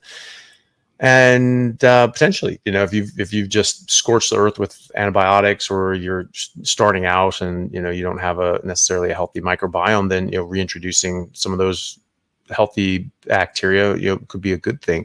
I do see a lot of people on a carnivore diet that take before and after microbiome tests and improve dramatically. And like Benazati, talks about his experience with that. He's been clean keto, very heavily meat based, with just fruits and vegetables, non-carbohydrate ridden fruits and vegetables. And he checked his microbiome, and it was fine, but it wasn't anything spectacular. And the recommendation was, eat less red meat, eat a lot more fruits and vegetables and fiber. And so he did the exact opposite of that. He ate no fruits and vegetables, no fiber, and only ate red meat. And in 3 months, his microbiome had improved dramatically, and 8 new species had actually shown up when they weren't detectable previously. He wasn't taking ferments. He wasn't taking fermented dairy or plants or anything like that. It was just the meat. Okay, so why did that change so much? Well, what you're eating, your microbiome is eating. And so that's going to cultivate a different microbiome. And where did those new species come from if he wasn't taking fermented foods? My theory is that it comes from your oral biome, which changes dramatically when you go on a carnivore diet. So you have very different bacteria in your mouth, depending on what you're eating, just like in your gut, because you're supporting different microbes. And especially when you get rid of carbohydrates, the carbohydrates are what feed the bacteria that cause cavities and excess acids and things like that. And so when you're cultivating a healthy oral biome, well, then just like that, putting that yogurt on or clabber on meat and chewing it up to get those bacteria inside, just by chewing this in your mouth that has a lot of bacteria in it, but healthy bacteria, then that's going to get a lot of bacteria in those boluses of food. And then you're going to swallow that, and some of that's going to get through. So I think that's where you get those new microbes from. And so I don't think you necessarily need the fermented foods, but I don't think you, if you like it and you feel that it's beneficial to you, go for it. Some people do respond negatively to dairy. It can be pro-inflammatory, especially people with autoimmune issues. And so I would just caution them to, maybe avoid that. But, our oral biome, just like our microbiome, should be supported by our natural diet. If these things matter, and I think they do, then they should be supported by whatever we're eating that's natural for us. If we're just eating what we're biologically designed to eat, we should have the microbiome and oral biome that we're biologically adapted to have. And so all animals in the wild, they don't get rotten teeth, they don't get cavities when they're eating their natural diet. Same with zoo animals and domesticated pets. They're very healthy. Don't see a bunch of dentists out there scrubbing hippopotamus teeth and things like that. It's just their bodies take care of themselves. And in nature, if you lose your teeth, you lose your life. This is how it is. If you can't eat, if you can't use your teeth are so useful in the wild. They're used for defense, they're used for attack, they're used for hunting, they're used for eating. And so you lose our teeth, you lose your life. And so why are we accepting that our teeth just go rotten and fall out and have cavities and have to be micromanaged, disinfect it constantly because it's just this cesspool of disease and bacteria? There's supposed to be bacteria there. It's just supposed to be the right bacteria. And if there's the right bacteria in your mouth, I think you're going to get the right bacteria in your gut. And I'm planning to, you look at the Inuit. The Inuit have found to have very healthy microbiomes. And I've seen experts on the microbiome. I'm trying to get some of these people on my podcast, but they were saying that they actually really like the carnivore diet because it gives an extremely healthy and diverse microbiome. And so that's their study of interest, their area of interest, and they think that so they're like, and that's also another thing that's interesting about carnivore. So many people come from different directions. I came from a plants being toxic direction. they're coming from this makes the microbiome very good direction. Dr. Sean O'Mara came from this is the best way to get rid of visceral fat direction. Laszlo Borosh, Professor Borosh from UCLA Medical School, and Dr. Gabor Somolai, they came to carnivore because they're like, well, this is the best way to keep your deuterium levels down. It's really interesting, but all roads lead to Rome. And from all these different directions, finding that eating this way, eating in a species-specific, biologically appropriate manner, just seems to make everything better from all these different directions, which would stand to reason if this actually is indeed our biologically appropriate and most preferable diet. Excellent. Yeah, I'm not a big lover of. Yeah, sorry, so for me to jump in quickly, or yeah, go for it. I was going to say, if you could read the next 3 or 4 questions, because the first one in particular, I think you and Anthony could have quite a backwards and forwards about it. But okay, let me just jump in on this one really quickly. I'm not a lover of fermented foods in general, unless, as you say, you're coming from a damaged microbiome. Someone transitioning into the lifestyle may confer that benefit, especially as you say, if they've been taking antibiotics. But I think from reading the question when he was on the screen originally, I think that person was already eating meat. I don't see any benefit to adding that compound back in, because as you say, it's going to contain casein, which could lead to intestinal permeability. Ben Azadi, the thing that you mentioned, I had it. He came on my show recently, so that's available on YouTube, and we went through his data, and the alpha diversity in his gut, as you say, improved. And he paid an awful lot of money for those tests. And it was just proof positive that living this lifestyle allows us to gravitate into a healthier and more diverse gut microbiome. The shift from Firmicutes over to Bacteroidetes, which is more preferenced, it's achieved through the foods that we eat. Our gut is the environment that we put it in, isn't it? If we eat healthy food, we become healthier. Adding in like fermented foods and other compounds, you can alter the gut microbiome as long as you continue to add that compound. But I don't think we should. I don't think we need to. And again, we fermented that food to get rid of all of those plant toxins that we don't want in the first place. So just eat your meat. I mean, personally, I wouldn't put it back in. If you're thriving without it, I think it could be a tool to implement along the journey. But if you're already carnivore, I see no benefit to putting that back in other than variety. Now, the caveat to that would be that the gut microbiome would be already healed and the casein wouldn't be causing as much damage. But still, if you're living a carnivore lifestyle, I don't see any reason why you'd want to put it back in. Would you like me to read this one? Well, just one little quick thing on that. If as Richard said, like if you're thriving and you feel great and everything's perfect, what is there a problem? And so you check your microbiome and it's just like, oh, it could be tweaked in these sorts of ways, but you feel amazing and there's no issues. Could you feel better? I guess potentially, but how much of an effect does the microbiome have on our health? And how much of this is an association with what we're eating? Because your microbiome is going to change with what you eat. I mean, daily it can do that. If you just change up what you eat every day. And so,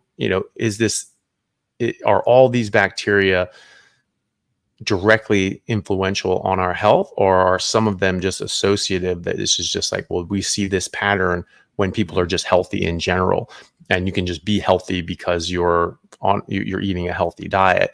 And how much of that is an influence of that bacteria can actually, change the expression of these genes and these, chemicals and serotonin and all these other sorts of things. So I think there's going to be a combination of that.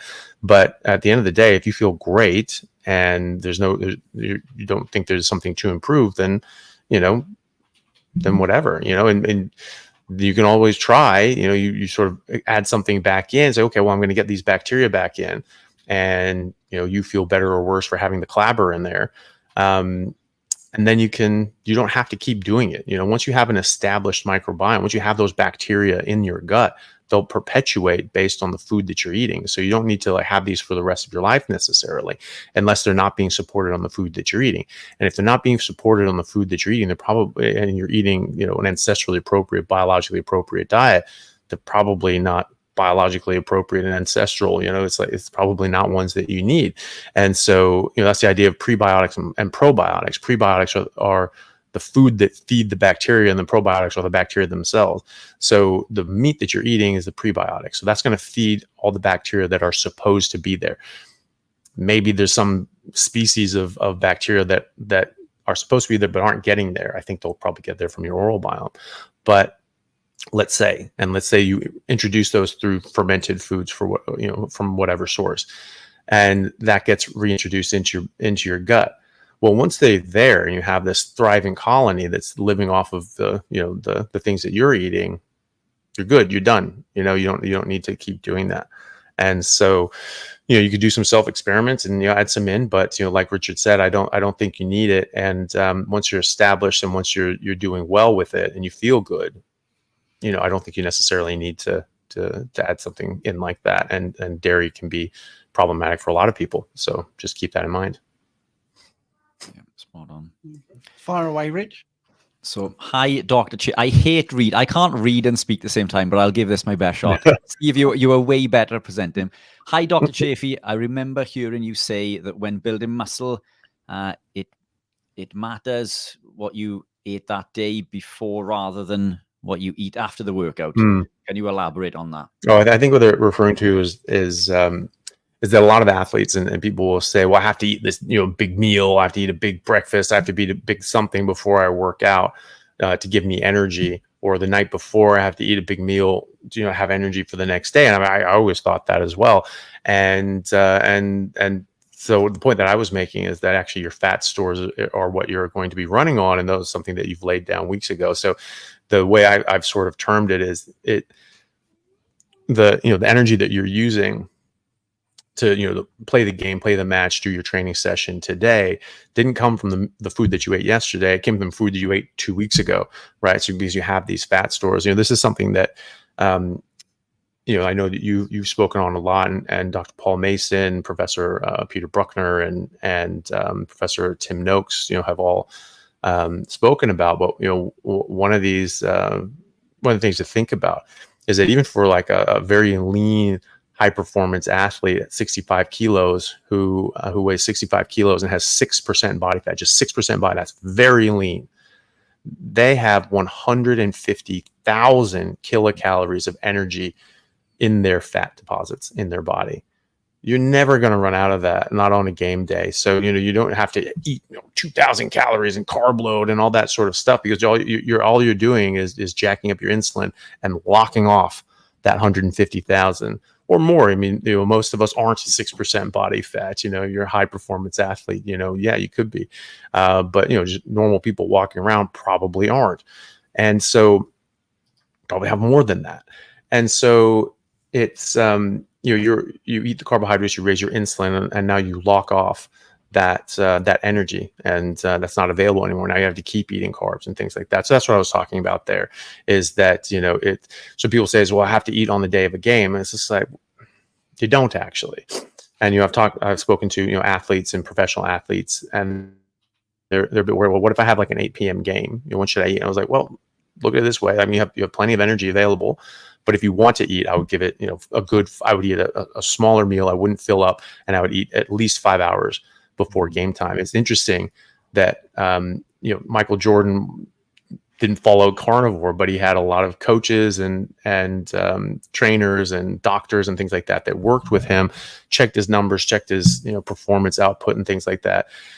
And what they found was like the best diet for him on game day was a carnivore diet, and he would eat a steak 5 hours before his game, and that was what they found was his best sort of food to eat on the day of the game. And so, but at the same time, if he was in a ketogenic state, wouldn't even need that, but he probably was starting to sort of slip into ketosis depending on what he ate the day before, because now he's, 24 hours fasted at that point, or fasted from carbs anyway. And so that's what I meant by that. It's just that you have ample fat supply on your body, and you don't have to get all worked up on like, oh, I have to eat now because I'm going to work out tomorrow. I did that as well on carnivore, and my body was telling me, don't eat. This is stupid. We have plenty of energy. And I was very, very freaked out by that. And the next day I felt amazing and I had a perfect energy, and I was like, obviously. And so then that sort of clicked into me. So yeah, but then, you know, you do want to eat enough overall. If you're working out and you're lifting weights, you want to build muscle, then you do need to give yourself an adequate amount of food. But I still think that it's going to be dictated by your hunger signals, and you're giving inputs to your body, and you're trying to build muscle, and your body's going to tell you how much it needs to build that muscle. It's, you know, you don't need to micromanage these things. And if you're force feeding yourself and you're eating past the point of satiety and meat tasting good, then the majority of that's just going to go into your fat stores. It's not going to just force your body to make extra muscle. Like some people say, you have to be in a caloric surplus to force your body to make muscles, because it just is so stupid. It doesn't know how to make muscle on its own.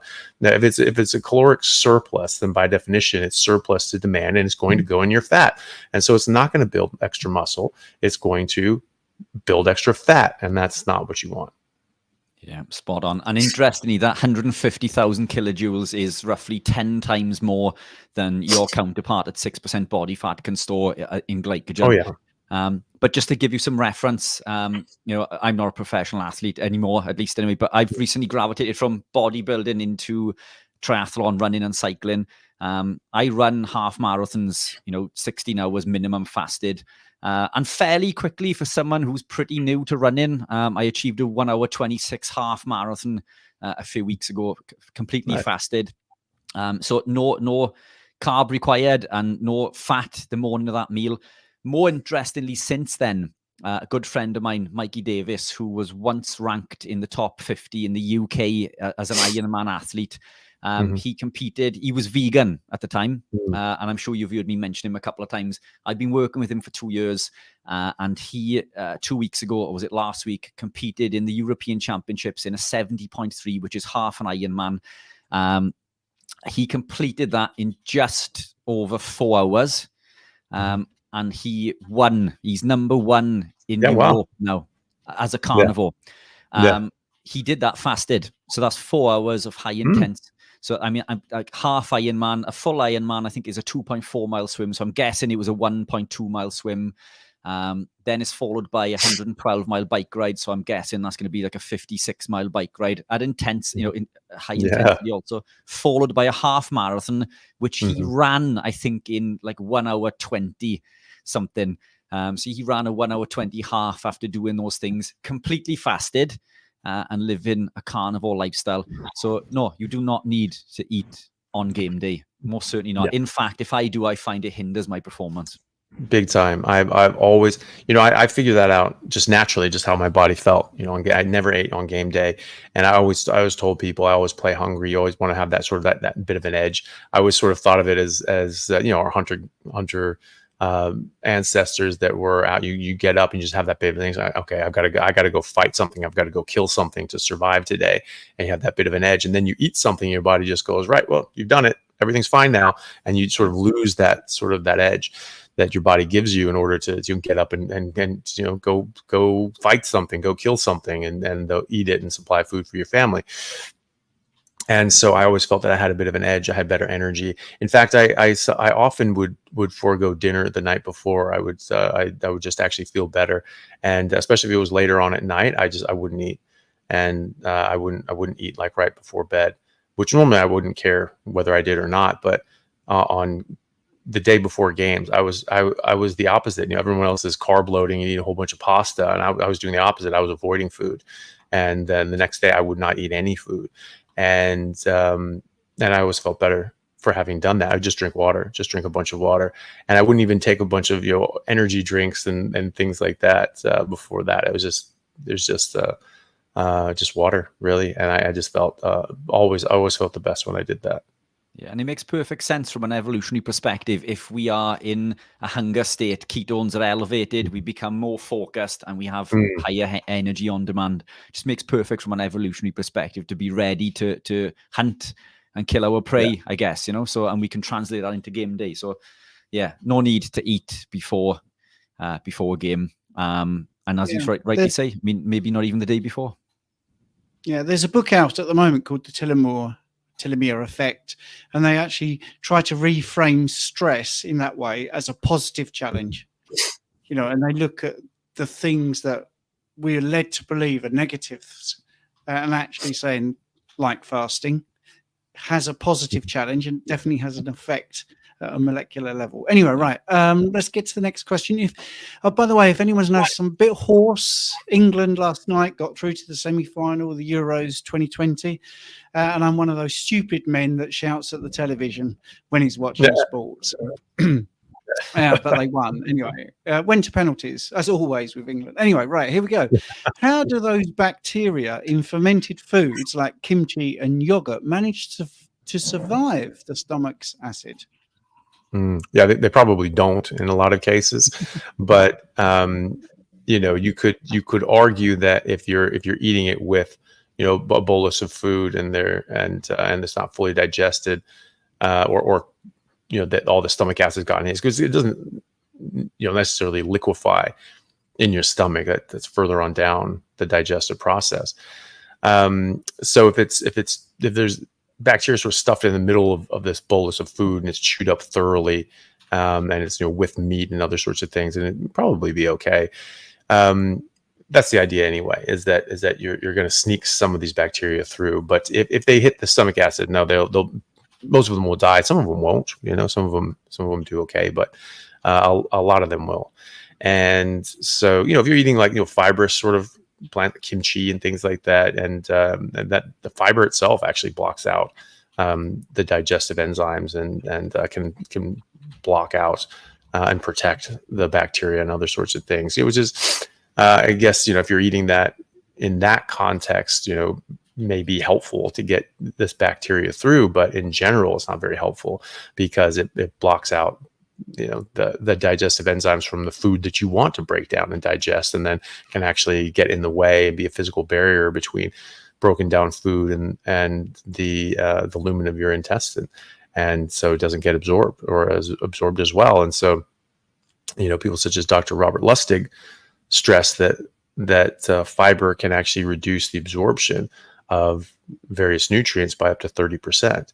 And so he's talking about this in the context of, well, that's good if you're eating garbage and you're eating a bunch of fructose and sugar and carbs, because it prevents 30% of that absorption. But, you're getting 70% of those fructose, sugar, and carbs. And so, is that a net benefit? Probably not. But, in that guy, it's, I guess, better than nothing, but it also stops you and prevents you from absorbing 30% of healthy things like meat and B12 and all these other sorts of things. So I don't think that's a great idea overall. But that's the idea, is that it's some of the bacteria will be stuffed down in the middle of this chunk of food and doesn't necessarily get exposed to the stomach acid. But there's people that argue that doesn't protect it, but I don't think one way or the other. And I think it has to get through somehow, because why else would these new strains of bacteria just show up in our gut, and when they weren't there before, unless they were just in such small numbers that they just were undetectable. But you can detect really, really small amounts of these things because you culture them and look at them in that way. But that's the argument anyway of how you would sneak these things through, sort of like a Trojan horse. I get that. This is a very concisely worded statement come question.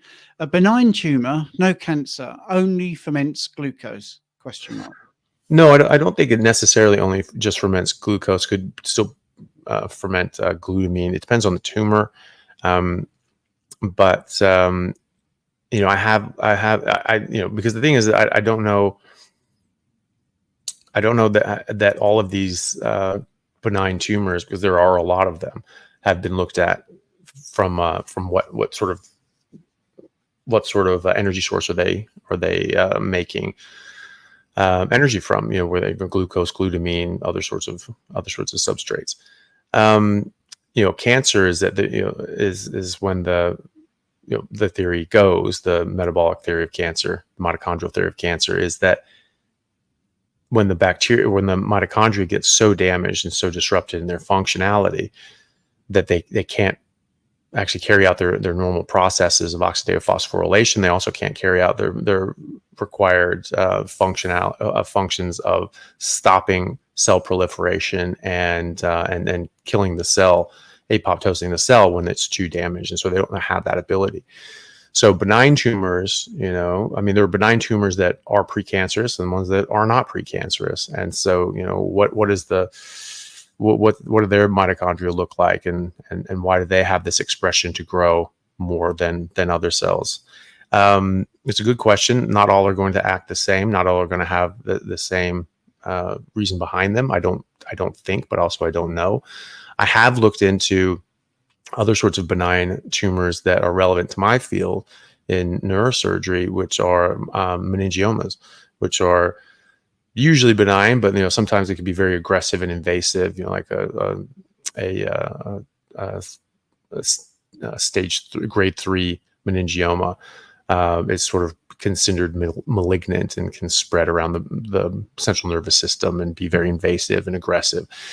And so leading up to that, I guess you could sort of think of these as sort of precancerous benign tumors that are just growing, because they're growing in the brain or in the spinal column, or around, there's a sac around the brain, the dura that goes around the brain. That's where they're growing out of, and they're sort of pushing into the brain, or the spinal cord. Then they can cause very serious issues that can kill you.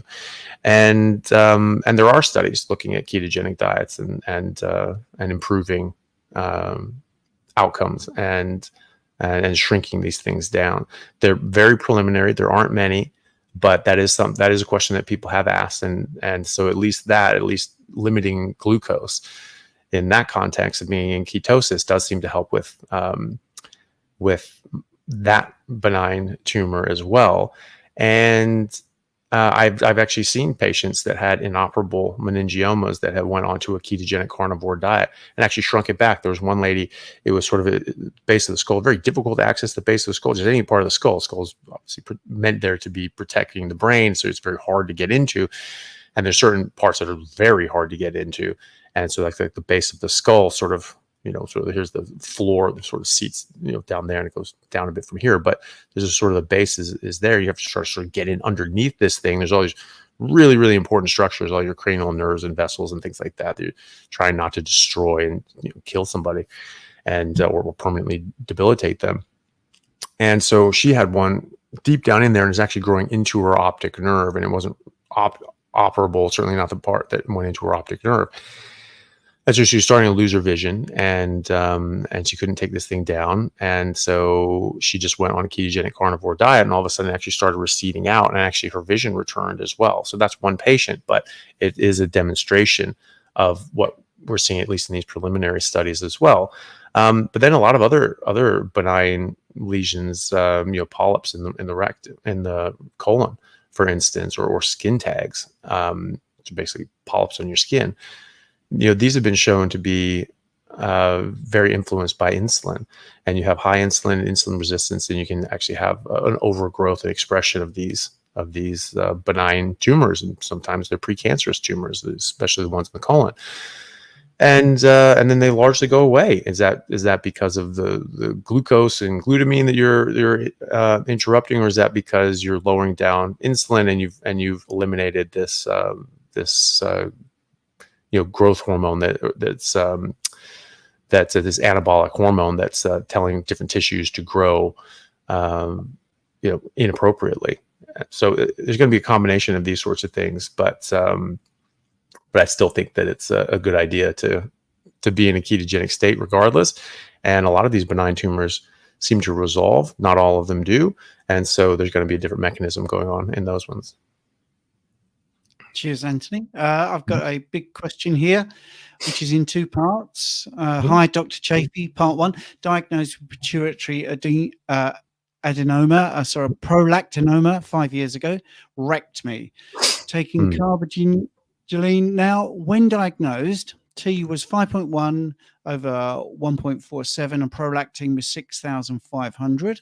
Last July, T was 15.3 stroke 4.441. Sorry. Nice. Carnivore and gym since January the 1st. Bloods in March. T now 22.5 stroke 645. Prolactin 372. Thoughts on carnivore helping with the tumor, please. taking 8-stem enhanced ultra a day with plasma flow and Cyactive? Well, it just sort of ties into the previous discussion on cancer and precancerous lesions or even benign lesions. Why are they growing? Why are the precancerous ones or the benign ones, why are they growing? Is this to do with the mitochondria? Is that these adenomas? Some of these things can be malignant. Some of these things can be very nasty. Some of them can be some of the different growths that you get, I should say, in the brain. They can be very aggressive and nasty, and others that they're not necessarily, but because they're in this very small, the cella turcica is a very tiny little bony compartment where the pituitary and part of the hypothalamus come down into, there's no room, so this just growing a little bit just smashes that down. So there does seem to, with different adenomas, there does seem to be an effect that ketogenic metabolic therapy has on these things to sort of shrink these down. And why do our bodies go wrong in the first place? There's so many mechanisms and so many things to learn and understand, but a lot of these things come down to the fact that we're putting in chemicals that don't belong in our body, in our body that don't belong in our body, and we're getting weird, strange expressions, and we're getting hormonal disruptions. We're getting things to grow that aren't supposed to grow and impact other things that are going to have a negative outcome. So I can't say for sure that just doing ketogenic diets or carnivore diets are going to help people's pituitary adenomas. Because I don't think I actually haven't looked into the data on ketogenic diets on pituitary adenomas. That's something to put on my list. Like the meningiomas, there probably is something, because there are thousands of studies on ketogenic diets and different issues and pathologies that go on in the body. But being on a ketogenic carnivore diet significantly helps testosterone. If this is something that's going to help shrink down your prolactinoma, then on top of the medications that you're using, or maybe even on its own, but I would not forego the medications, certainly not without better understanding of this. But it's going to shrink that, whatever is going on, it could potentially shrink that down and stop putting pressure on the pituitary. That's going to screw up the rest of the hormones that are coming out of it. So that's an amazing recovery. You have this big prolactinoma. That's one of the pituitary tumors that we don't have to surgically resect unless there, it's apoplexy and bleeding and all that sort of stuff. You just have to get in there and sort of clean up the scene. But you identify that, then you actually just treat this medically, and it will keep that prolactin down, and that adenoma can shrink down just from the medication cabergoline.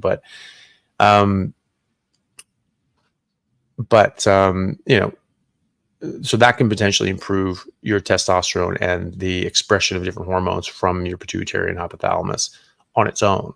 And so, some of that recovery is just going to be from the medication shrinking this down, but you could potentially be further benefited by being in a, applying ketogenic metabolic therapy principles to this adenoma and potentially shrinking that down even further, and allowing even less pressure on the pituitary, and then fixing other physiological processes that are going to improve your testosterone past that. So, those numbers are great.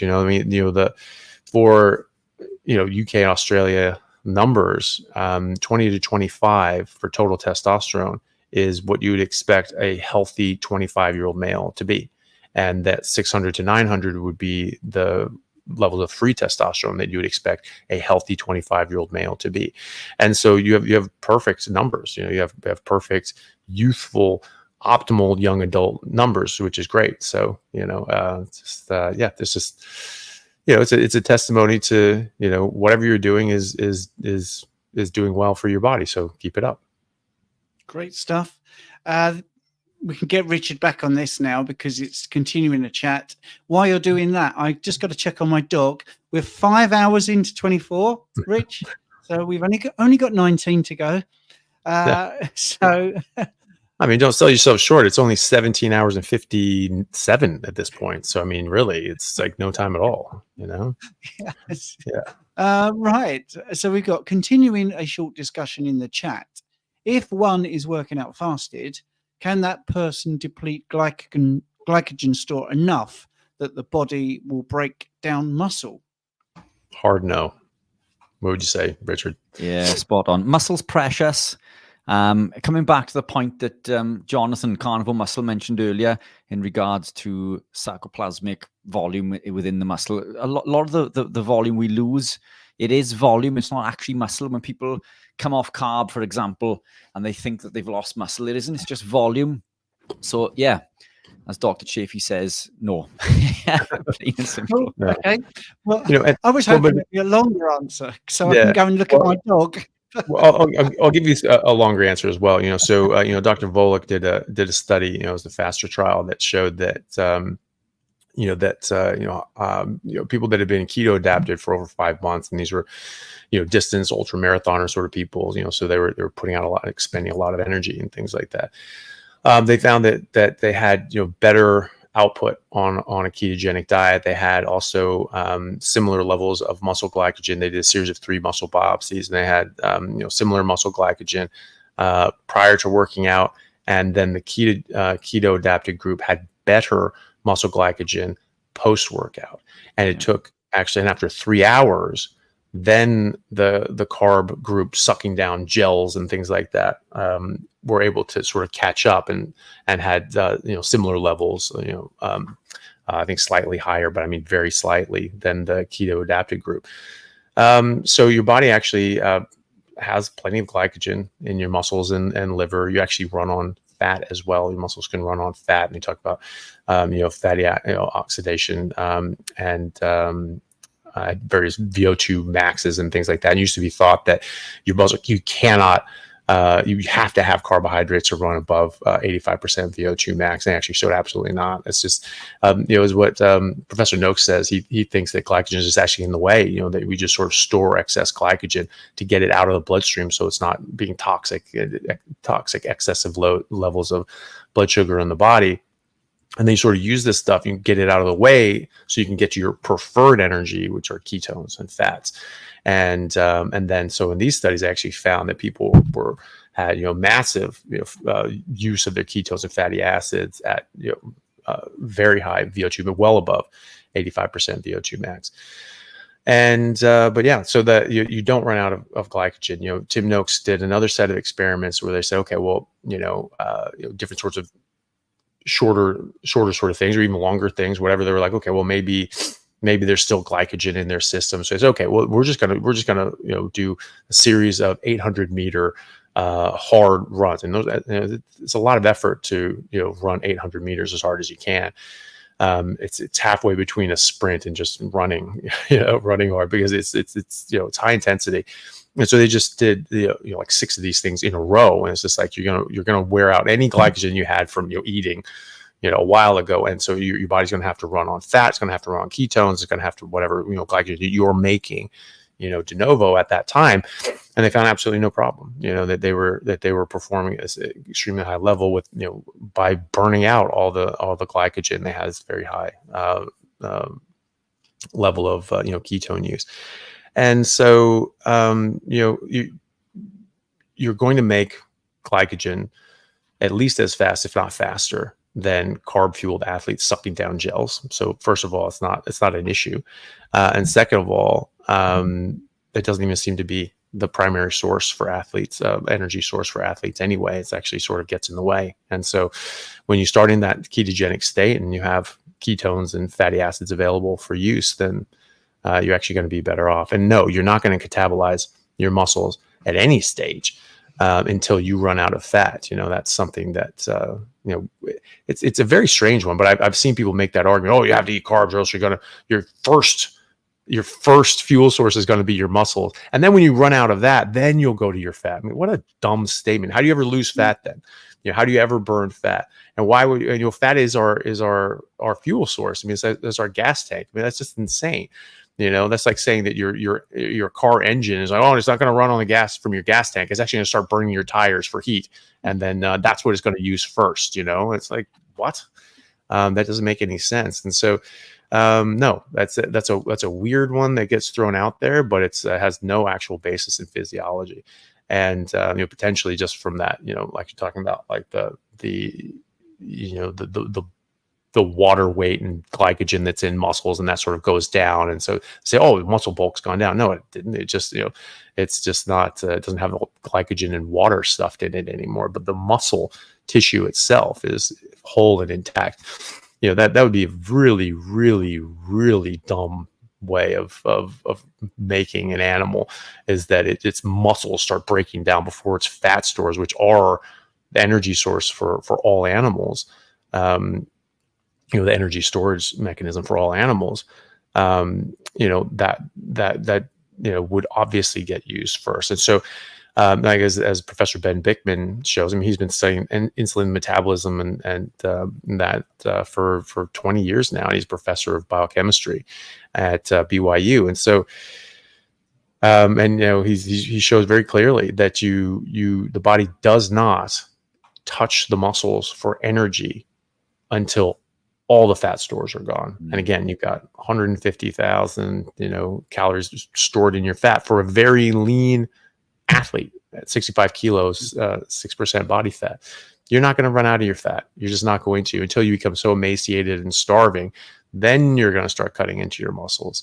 But it's a long ways away, and certainly not going to happen at a workout.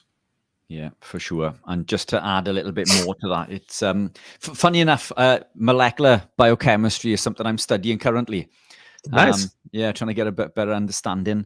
Try to get a little bit deeper into the weeds, as we say. But that mechanism that you mentioned in regards to the Volex study, I'm sure it was 12 weeks. I don't even think it was as long as 5 months. I may be wrong, because I know that there's a number of studies, but that's an interesting one. And it does highlight the fact that the lactate, and it is lactate and not lactic acid, because lactic acid doesn't really exist in the human body. Lactate is sent to the liver and is converted back into glycogen through gluconeogenesis. Lactate is one of the substrates that becomes pyruvate and then enters phospholynyl pyruvate and basically does glycolysis almost in reverse, bar 3 different sequences. So it's almost the same mechanism in reverse as glycolysis. And it'll send the glycogen back to the muscle at a higher rate than, as you say, even a carbohydrate athlete.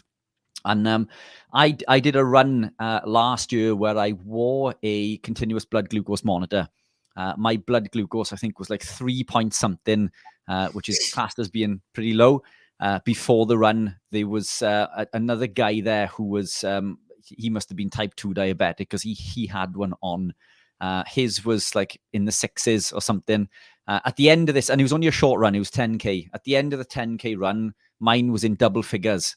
So my blood glucose, and I don't eat any carbohydrate, I don't carb load before an event. My body made that glucose within that run, to 3 to 4 times the amount that I had prior. His had crashed, his tanked, so it just shows how flexible the body is when you're highly adapted. And I think that study being 12 weeks just reiterates the fact that you don't even need to live the lifestyle for prolonged periods of time, but there is an adaptation process and period involved with upregulating those systems.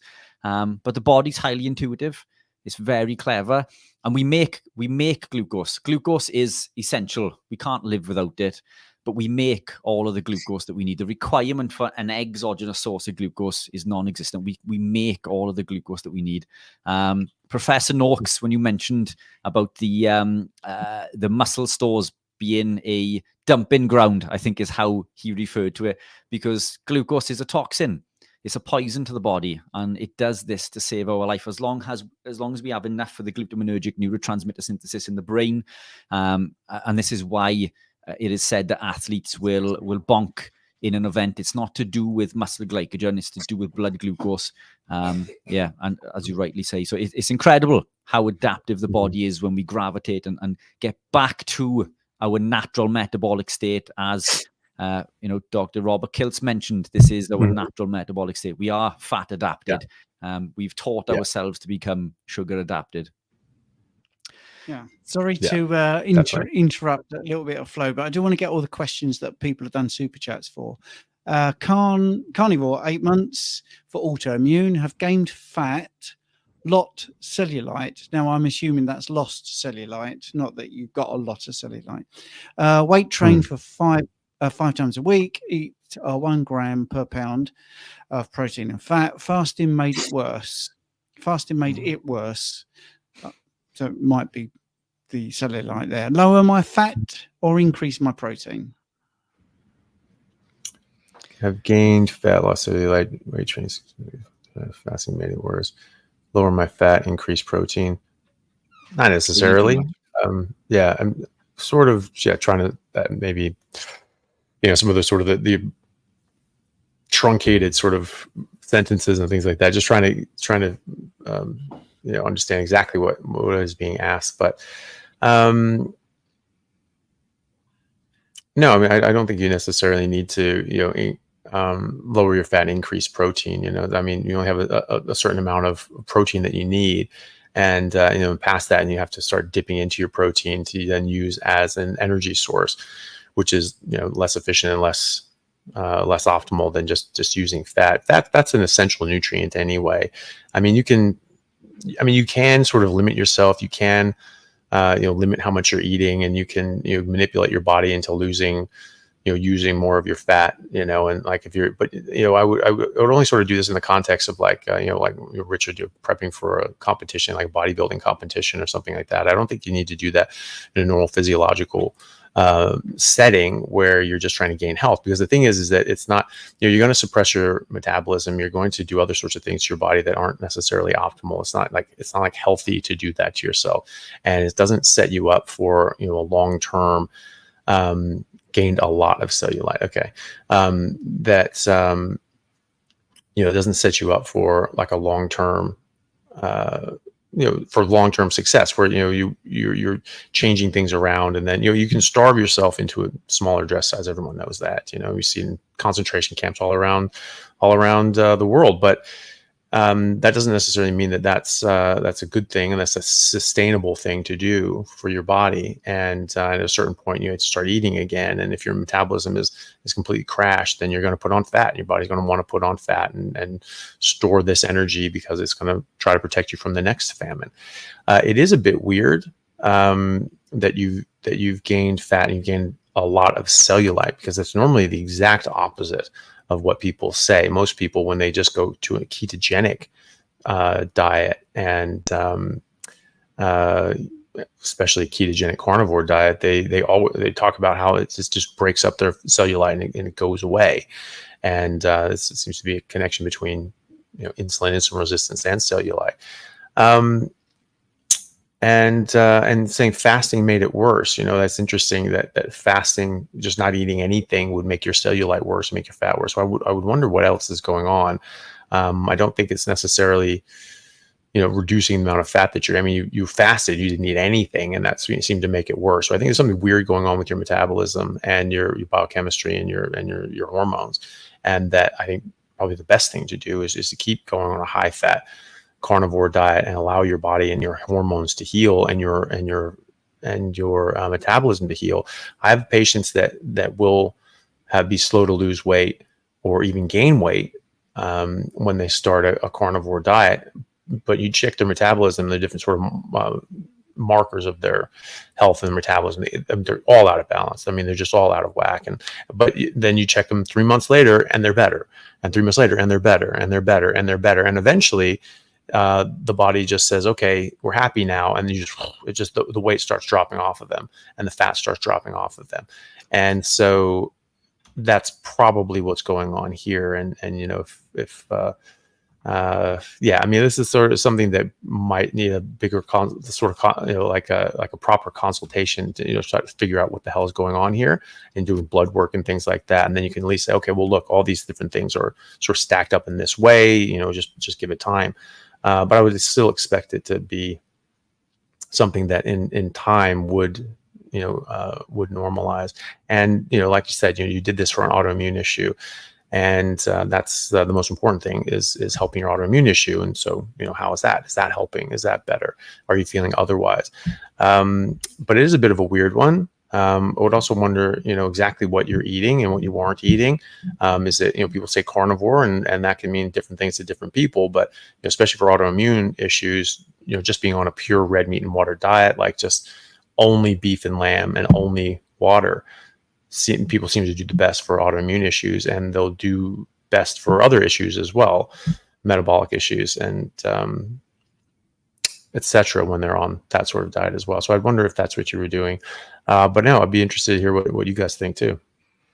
Well, I think one of the things about cellulite is you only get that in females because their collagen structure, is more like a matrix rather than in a male. The collagen actually runs sort of like fiber by fiber, which is, so you get that aesthetics of cellulite doesn't tend to happen on males. So it could be something to do with collagen production as well, or lack of it, or actually strengthening and therefore exaggerating the look of cellulite.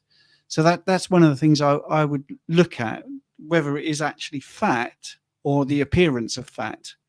Because if your collagen starts to tighten up, then the cellulite look can look worse. And then when you go through a little bit longer on this way of eating, that starts to, as you said, Anthony, it starts to actually just improve. So it could be just at the moment a little bit of aesthetics. And I think Richard might have been chiming in there with the fat calipers, or actually determine whether it is extra fat or whether it's just looking like extra fat. Yeah, I wasn't going to go down the caliper route, but the caliper is one of the best ways to test to see if you are actually gaining fat. But reading that, I mean, there's not an awful lot of information to go on there. But training 5 times a week, I'd question how long you're training for. Are you training less than an hour? Anything beyond an hour is going to increase cortisol. That's going to lead to weight gain. If you're not eating enough, so if you're fasting, and only eating 1 meal a day, this can also be a contributing factor. Whether we're carnivore or live in a ketogenic diet, it can lead to an increased loss of water, leading to a loss of sodium. And when sodium levels in the body become too low, the brain will send signals to the adrenal glands to increase levels of specific hormones that regulate fuel balance, and cortisol is one of those hormones.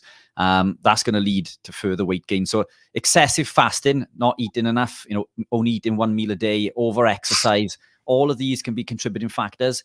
Drinking coffee, which I know is a big bugbear of Anthony's, and to which Anthony would be glad to hear that Stephen and I have both quit coffee, and we'll get into that in a little bit.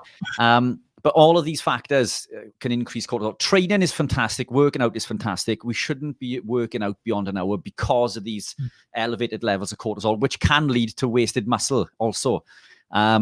So, eat as nature intended. But if you get a chance, come back with some of those answers. Let us know if you are fasting prolonged, only eating 1 meal a day. I believe, and I know this is counterintuitive to our the amazing Dr. Kiltz just said in regards to fasting.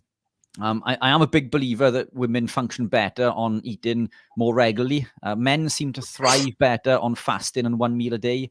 I find women tend to do better on 2 to 3 meals a day. I don't know how you guys find that, but it's and it is different for everyone. But the trend, for me with my clients seems to be that women thrive better on 2 to 3 meals a day over prolonged periods of fasting.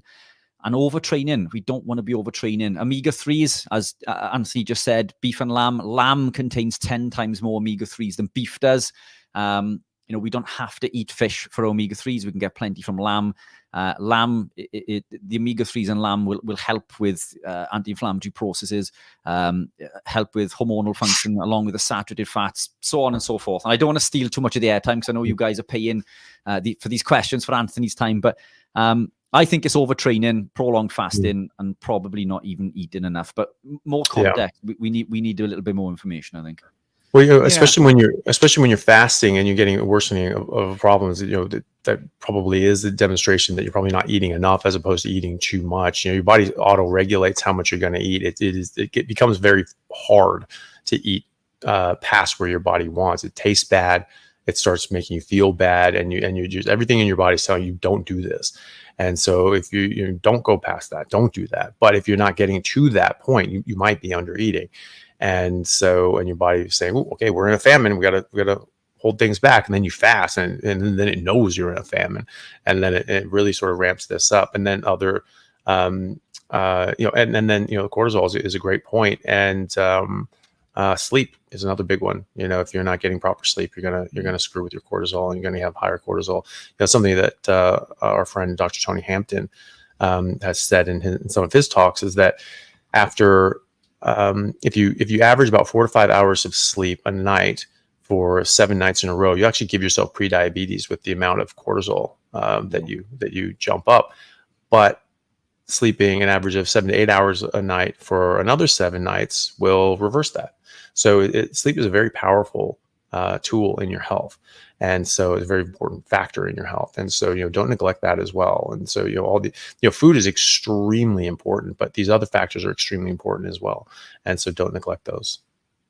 Yeah, I think the overtraining is one we see week in, week out on our lives on a Sunday night. People just think more is more, but it isn't. Sometimes less is more. And it really is that simple. You can overtrain, overstress. Try and think of your body having like a stressometer, and you've got some good stress. And then just imagine like when you're looking at the revs on a car and it goes into the red area. You're doing that. You're just pushing yourself too much. Yeah, you may be going faster for a bit, but you're actually putting too much wear and tear on your engine to recover. And that's, that knits in nicely with the sleep as well. So, right. Okay. Isabel, who's a school member, which is our community, Richard, only 8 weeks into Carnivore, and I'm struggling with sciatica for the past 4 weeks. Never had it before. Could this be something to do with oxalates or just coincidence? I mean, it could be all of the above. Oxalates are something that I would consider them more of a diagnosis of exclusion a lot of the time, because they can sort of express anywhere in any tissue, and so you can get all sorts of symptoms from it. But that wouldn't be my first guess, especially for this. But so if you sort of eliminate out everything else, you keep oxalates in the back of your mind, like, okay, well, everything else hasn't worked, so maybe let's try adding in some very low oxalate tea or whatever, as per Sally Norton suggests, around 50 milligrams of oxalates or something like that. And does that suppress your symptoms? Does that make them go away? If it does, then it's like, okay, maybe it is oxalate dumping or something like that. And if it's not, then it's probably not. And so, but that wouldn't be my first thing that I would jump to. It could very well be a coincidence. A lot of things happen coincidentally, and we start a very new diet, and then all of a sudden we're looking at different changes, and we're saying, oh, okay, is this because of the diet? And that's a very reasonable question to ask, but it's not always, the answer is not always yes.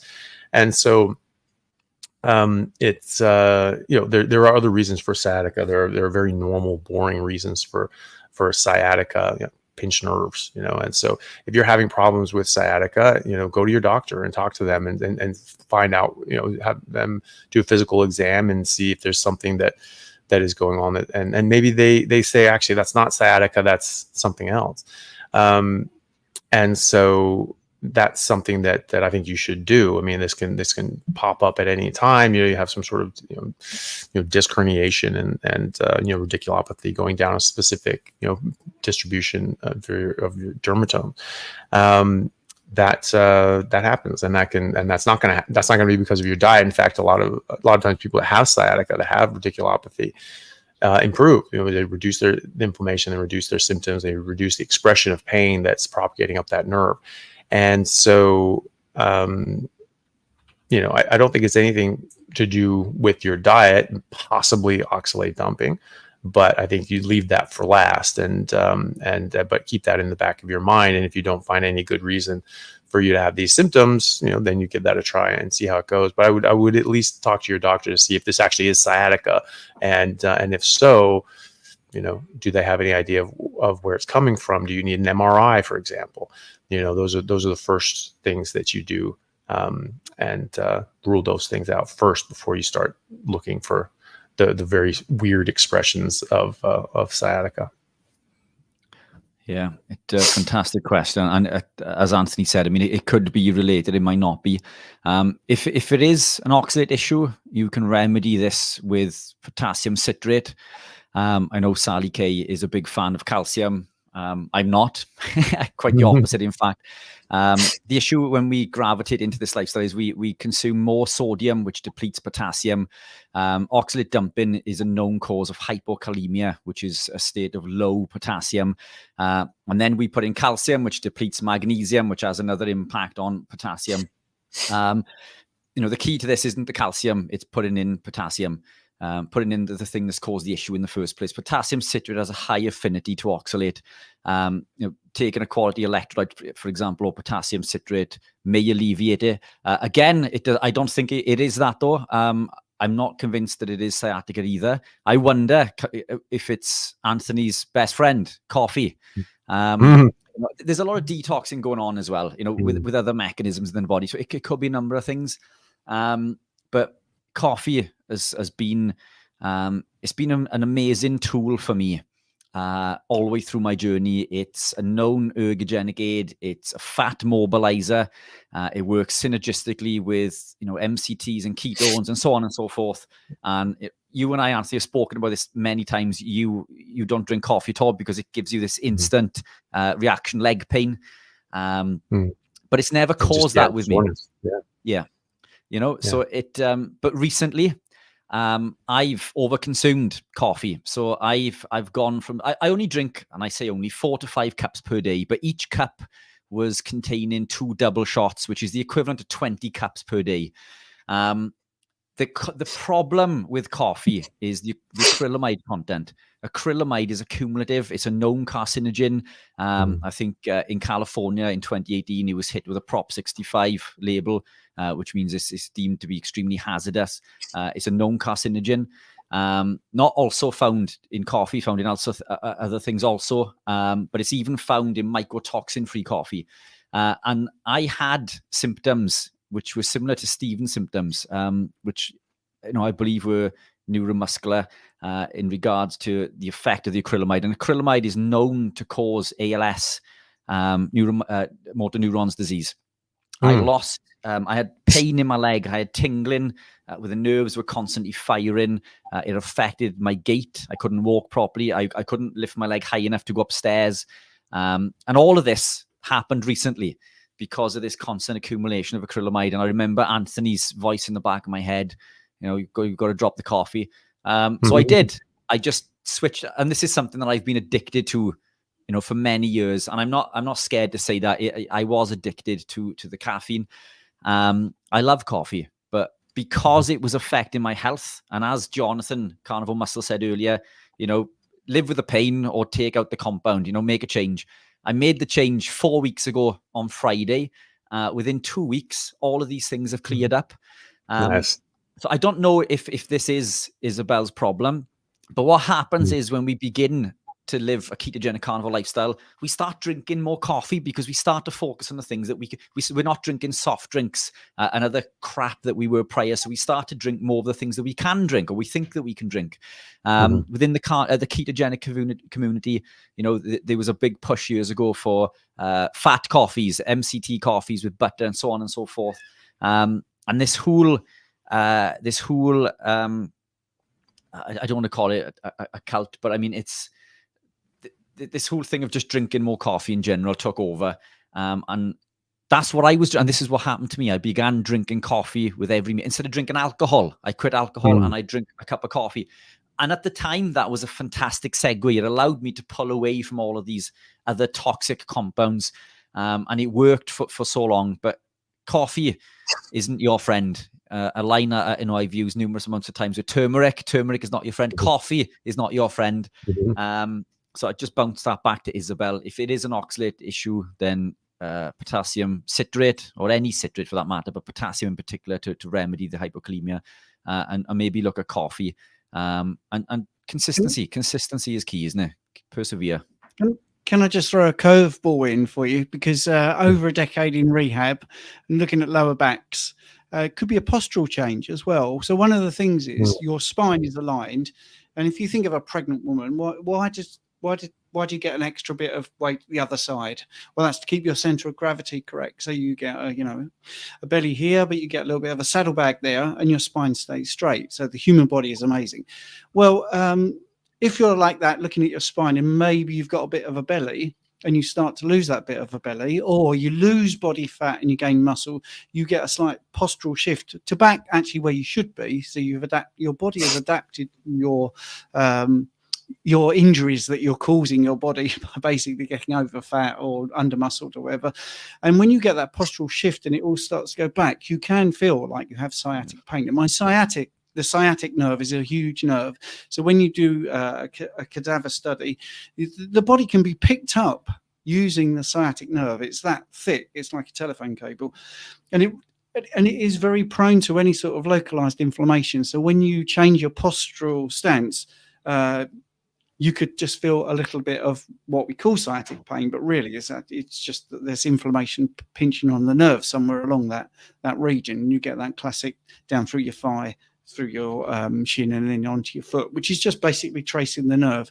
So it could be that as well. So all the time we talk about this thing of health, when we think about diet, because it's like the carnivore thing we're doing, or keto or whatever, there are sometimes external factors, other factors that are involved, and it's just that our diet has sort of released them, liberated them. So it could be just a postural shift. Anyway, right. That's my 2 pence. Sorry about that, but I thought I'd add it because I think it's valid.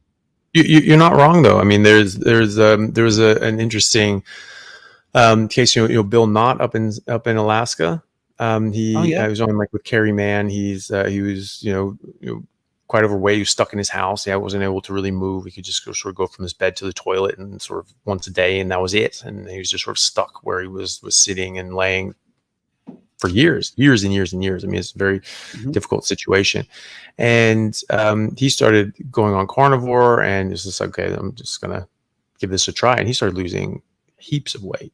And then he started having some symptoms. I remember actually one of the first things I saw, I just sort of was watching some of his a video of his, and he was like an update sort of. He did a lot of updates, every couple of days he'd sort of do an update.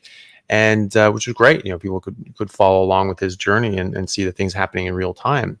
And he was talking about how he was, I forget the exact things, but he had numbness down his legs and like around his groin. And it was basically like cauda equina sort of symptoms that you could potentially have, big disc or something like that pressing on these nerves lower down in the lumbar spine that can be, very serious. It's like an emergency. And so he had these symptoms that were very concerning for a very serious neurological condition that would require surgery. And so I reached out through Carrie, and I just said, look, I think he really needs to get this checked out properly. And it could be nothing, but the symptoms that he's describing are very concerning and alarming. For there's some definitely red flag signs there. And I think he needs to get checked out. And so he did. And it was a big process because he was actually too big to fit in the MRI machine.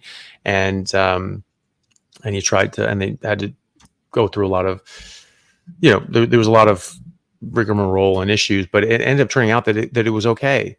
And so they couldn't really figure out why he was having these neurological symptoms that did seem that lined up, that would have lined up perfectly with some sort of lesions compressing his cauda equina, but he didn't have it, which is great.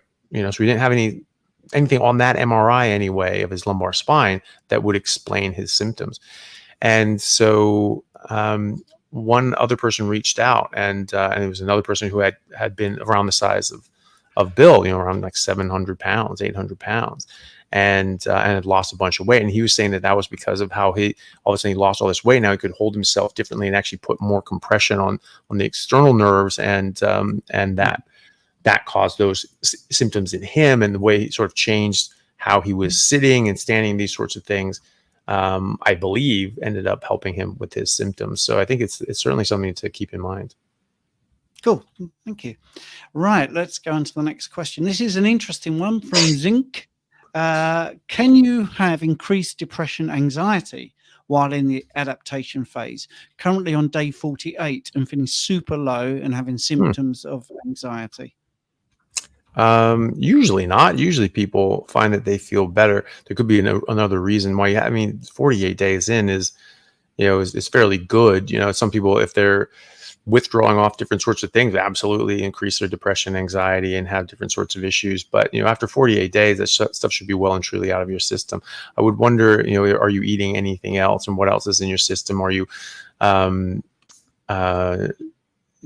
are you including anything else, artificial sweeteners or, vegetables or whatever? Or are you strict meat and water? And what meat and water are you having? Is it very high fat? Are you getting constipated, or do you have normal soft stools? Do you have, is it, what all these other things are going on? That's not typical. It is more typical that people with depression and anxiety, when they get all the stuff out of their system and they go into a ketogenic state and their body and brain start working better, that their depression and anxiety improve, especially after several weeks and certainly after a couple months. You would expect that to get better. So I would sort of want to dip into what exactly you're eating and doing, and are you eating enough? Are you eating enough fat? Is there anything else that's sort of in your diet that maybe shouldn't be there? If there's anything besides just strict meat, fatty meat and water, and you're trying to aim between 1 and 2 grams of fat per 1 gram of protein, if you're doing anything outside of that, I would go to that first and foremost. Do all the other sorts of things. Make sure you're getting proper sleep, proper hydration, getting outside in the sun, and being out in natural environments and things like that. Improve your life in other ways. There could be other sorts of issues going on in your personal life that could be affecting this as well, that don't necessarily have anything to do with your diet. But those are some of the first things to think about, because you're right. That's not typical. That's not something that we would see. All that, well, not something that you would typically see. Most of the time people are improving that. But so I would want to see if there's anything else that's influencing this, and go from there. Richard? Yeah, spot on. Yeah, nothing to add. Yeah. Okay, I'll go on to the super chat. This isn't very carnivore related, but they've been kind enough to donate. So hi all. Dr. Chaffee, could you give us a quick rundown of the teams you played for and the position, etc.?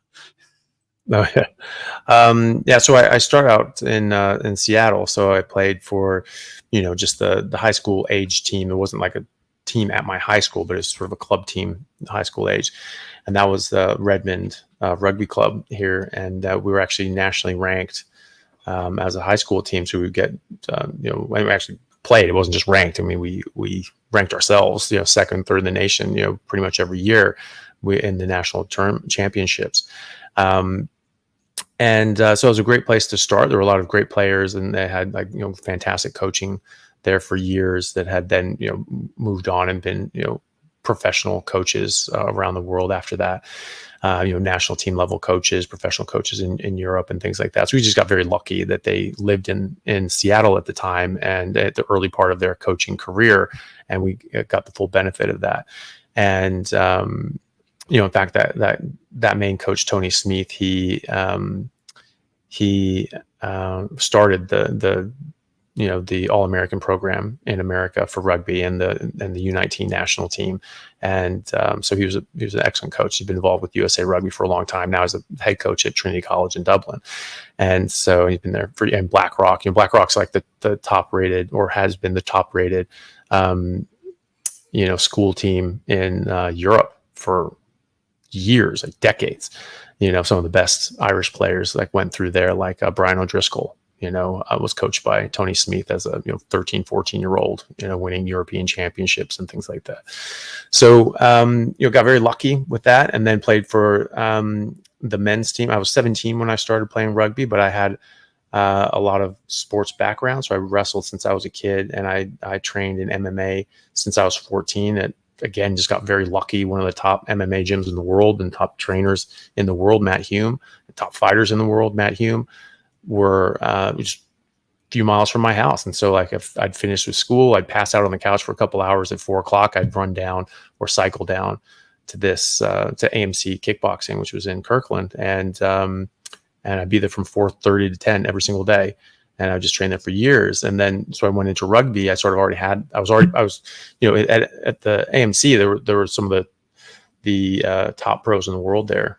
Josh Barnett, he's a Hall of Fame MMA fighter. He was my sparring partner when I was a teenager, and he was in his early 20s and fighting amateur and getting ready to go pro. And there's a lot of top professionals that were there. Mighty Mouse that trains there now, so he's been training with Matt Hume forever. He's one of the best MMA fighters in the world. and you know, a lot of others. And so, you know, had that sort of, I saw what it was like to train as a professional athlete. And I was training with these professional athletes, and so when I started playing rugby, I just put that right into that. And you know, not everybody knows this, but a rugby tackle, the exact form is a double leg takedown. And so, you know, because I had that wrestling background, that fighting background, it's just a double leg takedown at pace. And the great thing was at the time was that you could actually pick people up and slam them back then. It was awesome. I absolutely loved it. So you just running in, boom, you catch them, double leg, wham, bam, and just smash them into the ground. Oh, I loved it. It was so much fun. And I was actually, you know, playing when that transition, you weren't allowed to do that anymore. I'm like, that was like my favorite thing to do.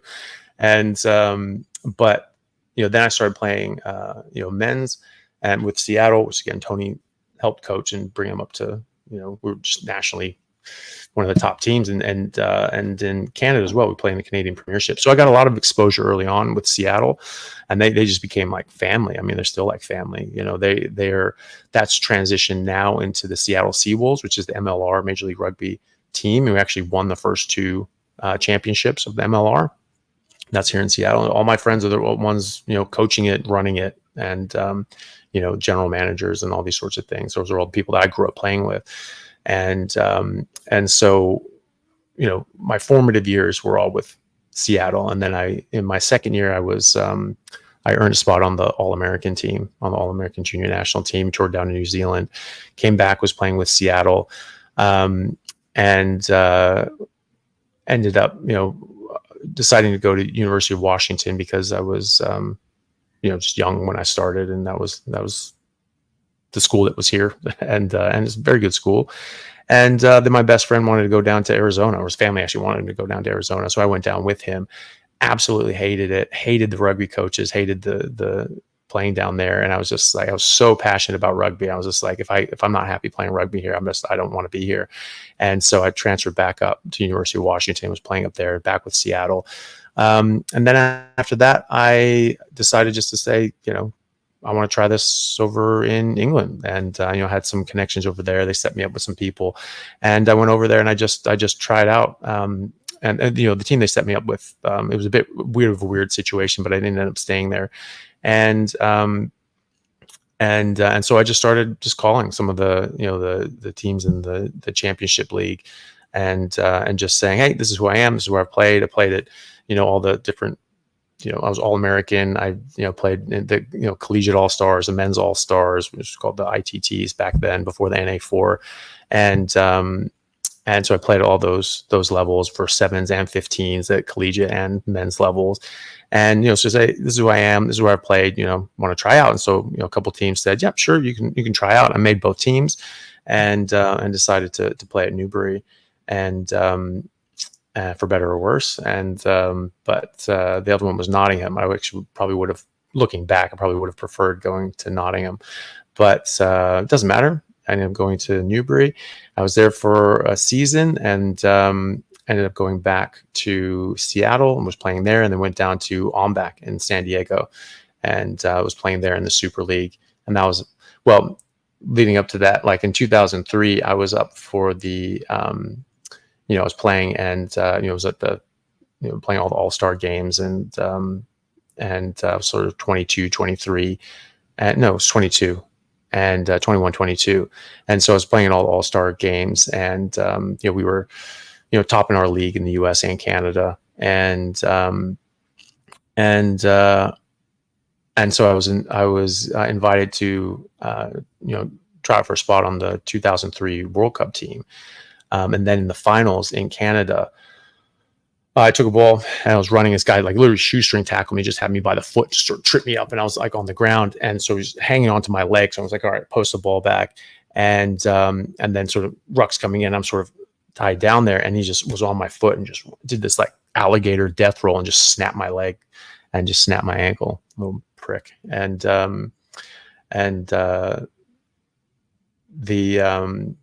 I was playing against Langley, actually, up in Canada. If I find that guy, it's going to be a problem.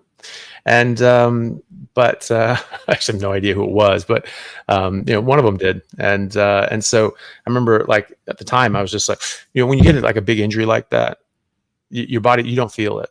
your body just gets flooded with adrenaline, endorphins, and you just get hyper focused. You just go, something's wrong. And you don't know what it is because you actually can't feel it.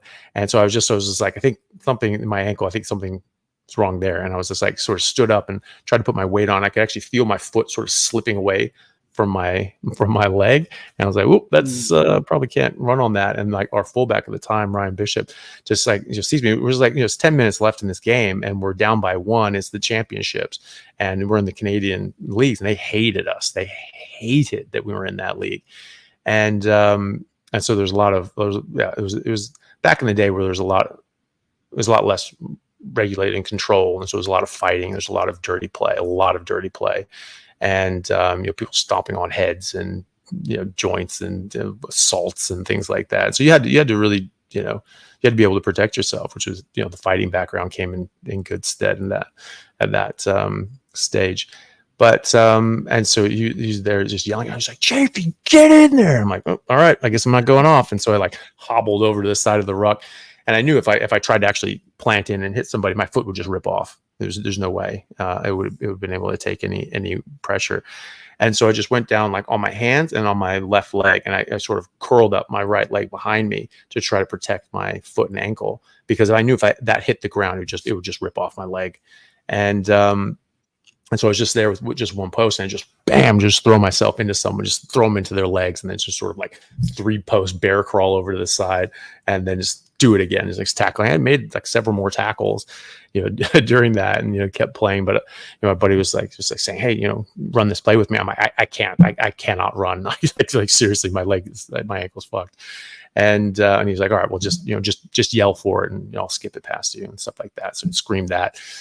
People, if I scream loud as I'm like, yeah, give her the ball. And they like crashed in on me, skipped it out, made a break, and he starts going up, and we have this break going out, and he's just got like the fullback to beat, and throws a pass to try to beat him, and the guy picks it off and returns it for a try, and so that was it. And so, adding insult to injury, I broke my leg, and we lost the damn championship. So that was annoying, but because of that, I wasn't able to try out for that spot, and that really, really bummed me out. And so I was, I had put off, medical school because I wanted to, go for a spot on that.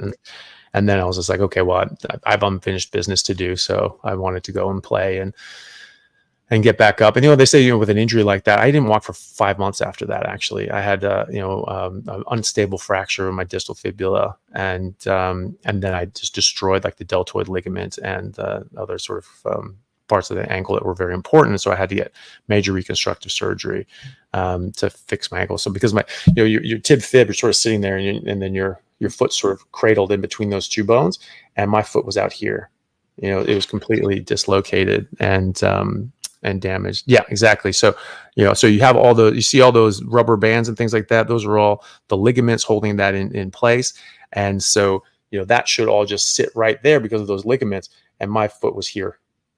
Right. So all those ligaments were just destroyed.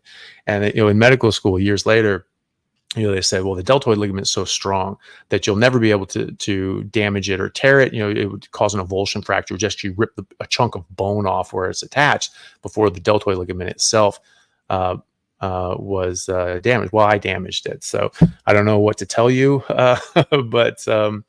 but I didn't see it, but I was told that it had really destroyed the deltoid ligament and it had to be reconstructed. And so I was like, okay, so that's not good. And so it took like 5 months to get over that. And I was just very, very, very depressed about that. So I was just determined to keep going and make it back, because they were saying, well, you don't recover from, you're not going to play, top level international sort of rugby again if you have an injury like that. And I was like, well, we'll see. And so I was just determined to get back, and I did, and so 2 years later, when I was 24, I was now in the running again for the national team.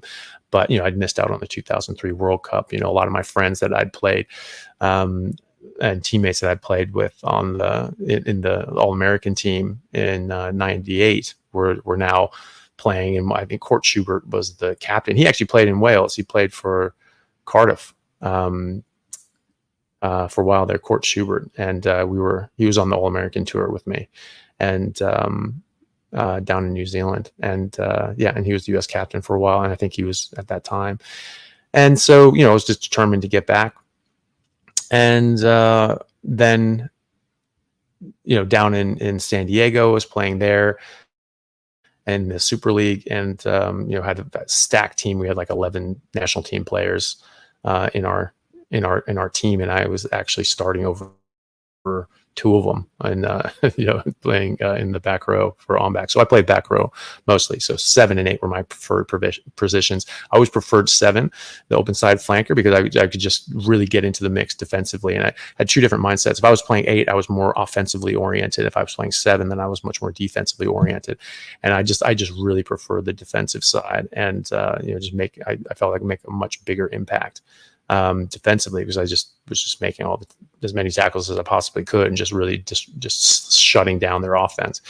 And so I was playing with on back, and I was trying to get back onto back into the running to get onto the camp to fight for a spot for the 2007 World Cup, and I ended up breaking my hand. Not even in rugby, but we were out, and I caught 3 guys trying to steal my girlfriend at the time's purse, and so I had to beat them up, and I broke my hand in the process on their face. So that wasn't great, but it is what it is. And so I ended up having to get surgery on my hand. I actually that was probably malpractice. The guy actually did the wrong surgery in the wrong way, and actually debilitated my hand intentionally, because he thought I was just going around fighting people and just being a menace to society. And so he decided to cripple my hand to take me out of that. And even though I told him, I was like, look, I'm fighting for a spot on the World Cup team. I need my hand back. And so I needed a plate and all these sorts of things. And all my friends at orthopedic surgeons like, you need a plate. And as soon as that skin heals, then you're back on the field, so that can be a couple weeks and you're back on the field. He actually did pins instead of a plate. He refused to do a plate. I should have just told him to go F himself. But normally you do pins from the back so that it doesn't pin down the extensor sheath. But he did it from the front, and he purposefully stuck down my extensor sheath, so I couldn't move my finger. I'm like, hey, I can't move my finger. What the hell's going on? Why can't I move? Oh, no, that's normal. That's okay. I'm like, it's not okay, but like, all right. And so like a month later, I was able to get the pins out, and I couldn't move that finger. It was just completely stuck like that. It took years before I was able to get it's not even full extension anymore, but it's 95% of the way there. And so I couldn't move it at all like that. So I had to tape it. I had to tape it to my middle finger just so I could use it, or to that. I couldn't move it otherwise on my own. So it crippled my hand, and it was a much, much, much longer recovery as a result of that. And when I was in medical school, I actually saw them doing that pins from the back. And I said, is that because you want to avoid the extensor sheath so you don't pin it? He's like, yeah, that's actually exactly why we do that. I was like, that motherfucker, like that piece of shit. He did that on purpose. And if I probably would have sued his ass if I'd known about it. But at that point, it was already too late. And well, I might have been able to do it at that point. But anyway, absolute piece of garbage. And if I remember who that is, he'll probably be, not wanting to see me again.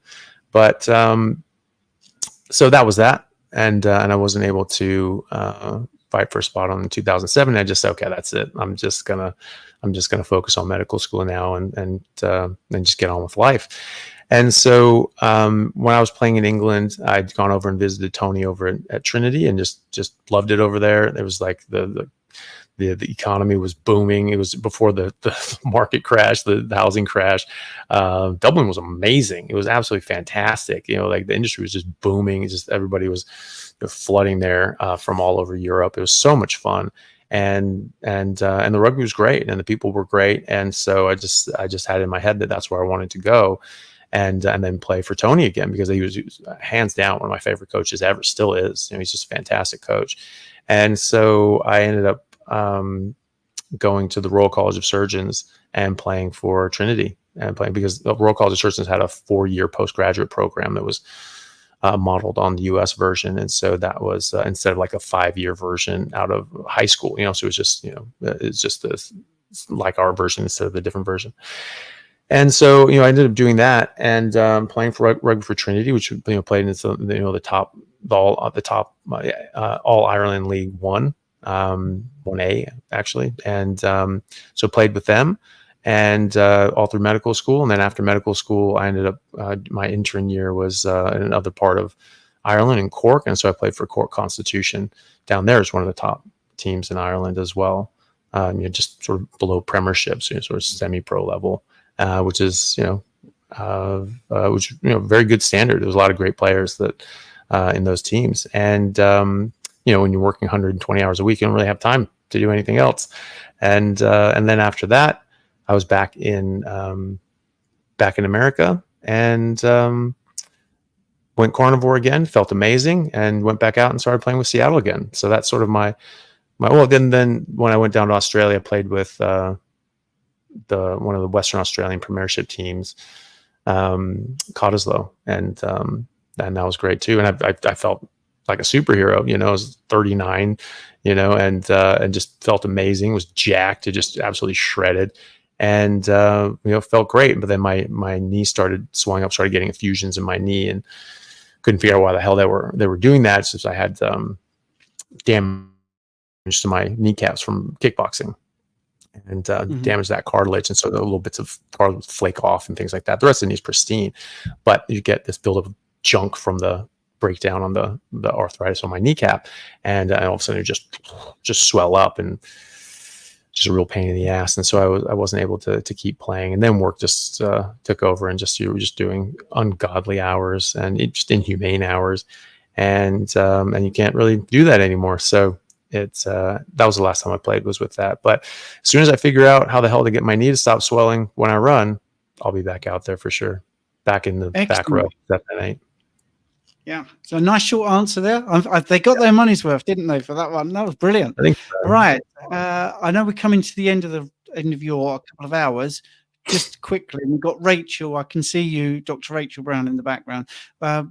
This is just one of the super chat questions. Doc, you said in a clip that you eat 2 pounds of steak a day. Is that enough for you?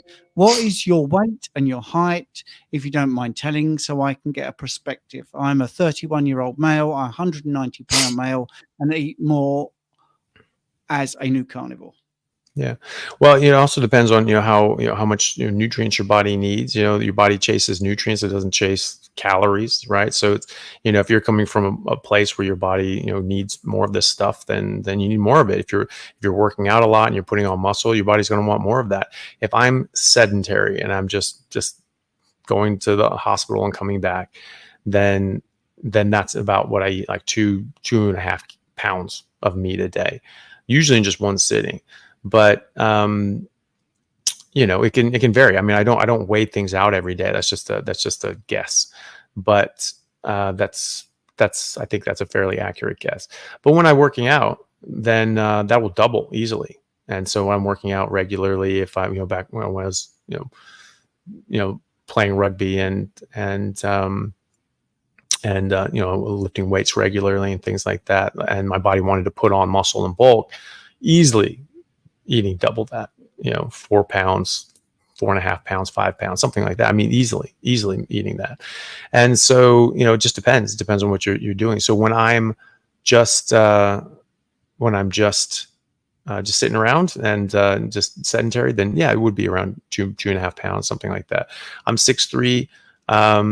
My weight varies, but like right now, I think I'm around 220, 225, which is actually really light for me. Normally, when I'm lifting weights, normally I stick around 230, but I've been traveling a lot, haven't been actually eating as much as I normally would, and haven't been working out in a while. So, you just trim down a bit.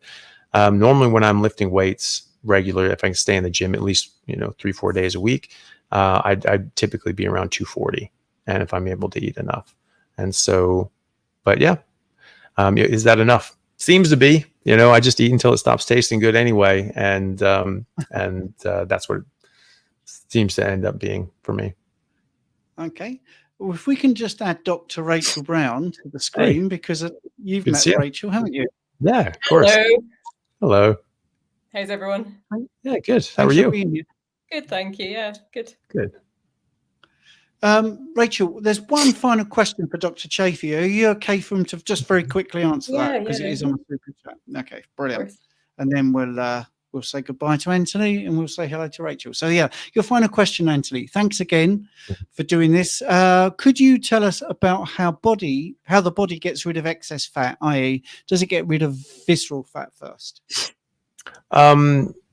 No, not necessarily. I mean, yeah, there's a bit of a hierarchy. So your body, you start losing subcutaneous fat, but then you also be losing visceral fat as well, depending on what you're doing. If you're doing sprinting, weightlifting, and not eating carbs, sugar, alcohol, those sorts of things, fructose and alcohol in particular, like to go around the visceral fat and into the organs and into the muscle. So yes, you'll lose visceral fat and cutaneous and subcutaneous fat as well, around similar times. The last one to go seems to be the intramuscular fat, intraorganal fat, which would be like the myosteatosis. This is like, as Dr. Sean Amaro refers to it, as human marbling, and that's exactly what it is. And I always liked hearing him say that, because that's sort of how I said to people, like, well, how are we getting marbling in beef? You're giving a bunch of grains and things like that, and they're actually depositing intramuscular fat, which is a pathological sign, and we see on MRI.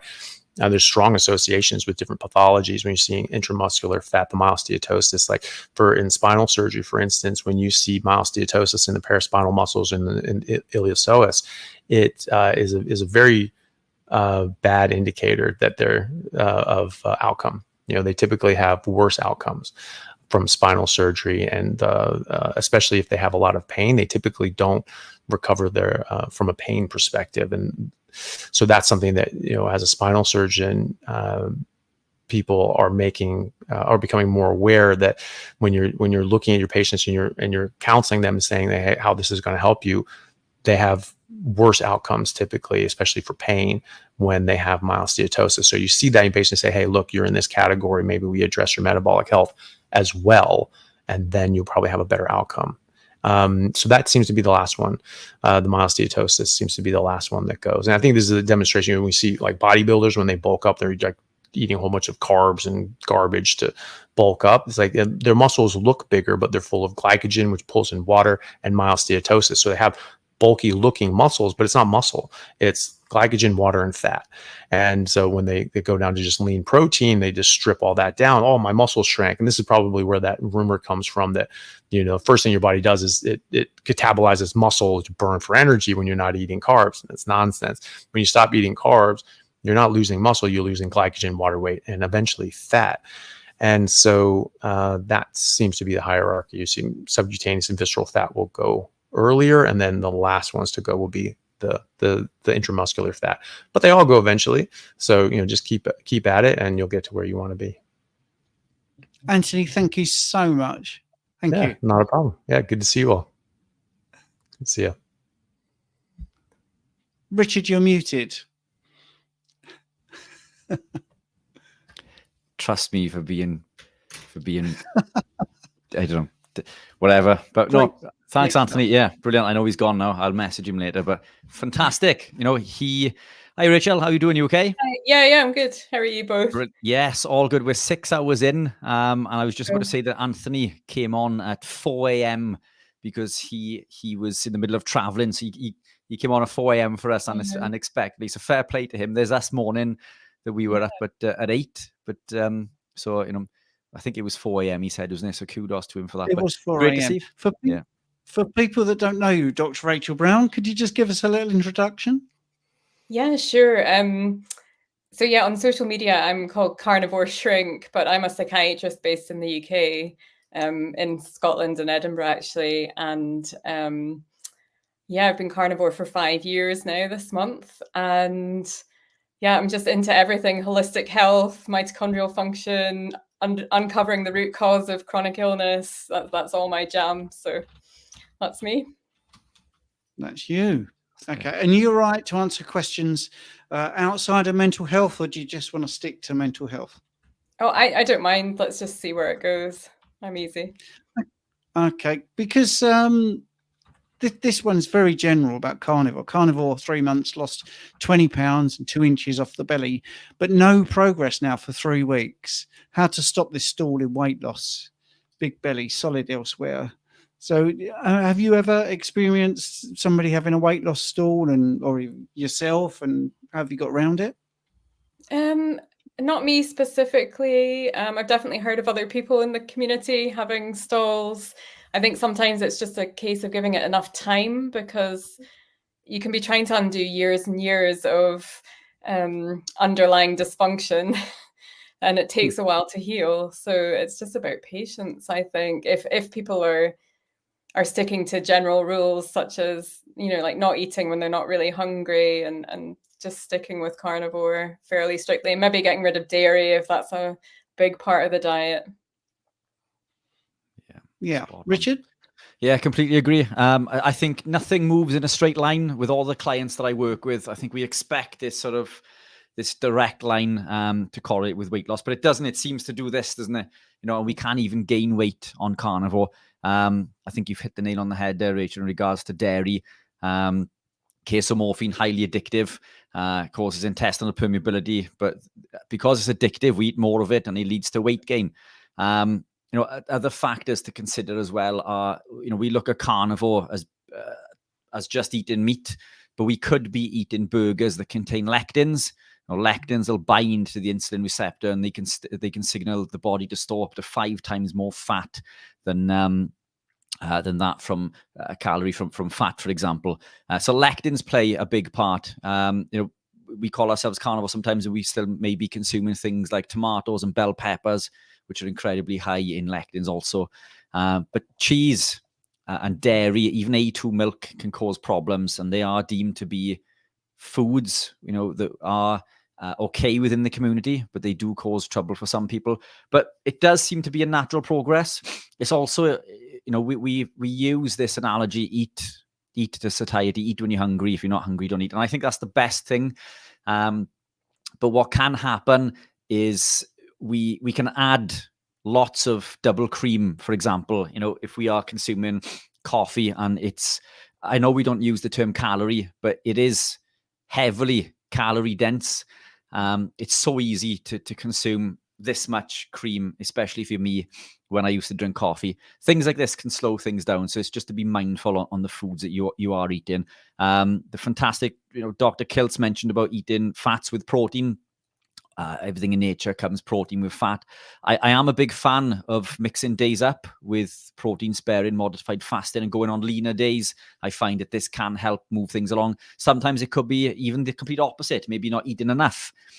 Fasting for prolonged periods of time, and maybe only eating 1 meal a day, can also increase cortisol, which can lead to fat storage. So there's a number of different levers and mechanisms to pull. So I'm hoping that we've addressed some of them there to try at least.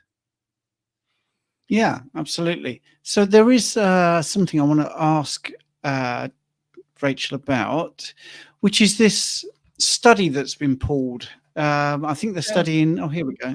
Yeah, you obviously know about this. Sandra Johnson. So has everyone seen Dr. Ken Berry's community post about the mental health petition? Would you like to touch on that? Yeah, actually, I hadn't seen Ken's. But I'd seen it. I'm in an emailing list of all ketogenic trained clinicians, so it'd come around there, and then I've seen it on a couple of other social media channels. But my understanding is it is a study into inpatients with schizophrenia, and this is taking place in Maryland in the US. And it was a health official who has just shut down the study for no good reason, no safety concerns. It was simply, I think it was put down to a procedural issue, whatever that actually means. And I've seen a few posts of the health official. I think a few people sent them on to me from Twitter, having connections with the pharmaceutical industry. So my own assumption on it, although I don't know all the details, is that it being shut down relates to corporate corruption. I don't think there's an easier way of saying that. Yeah, I think you're right there. Yeah, Definitely. I think they're threatened. So the pharmaceutical industry is threatened by the fact that a ketogenic metabolic therapy approach for major mental illness will be such a big threat to them and their profits. So yeah, it's hard to speak about it without getting angry. Okay. I've got to just make sure my dog's okay, because I'm on my own today for the 24 hours. Rich, can you take over? And we just maybe want to touch on why carnivore is good for mental health. Fantastic. There we are. We'll let Rachel roll with that one, and I'll chirp in if I'm required. Okay, so I consider carnivore to be a subset of a ketogenic diet, a very specific subset, and it's the ultimate elimination diet, which means you are removing all potential irritants within the diet, potential anti-nutrients. So I'm aware you've just had Anthony Chaffee on, and he's a big person for speaking about plant toxins, but there certainly seem to be people within the community who are exquisitely sensitive to certain plant toxins. I actually stumbled across carnivore and became very interested in it when I came across Brett Lloyd, who is somebody in the community known as Thankful Carnivore.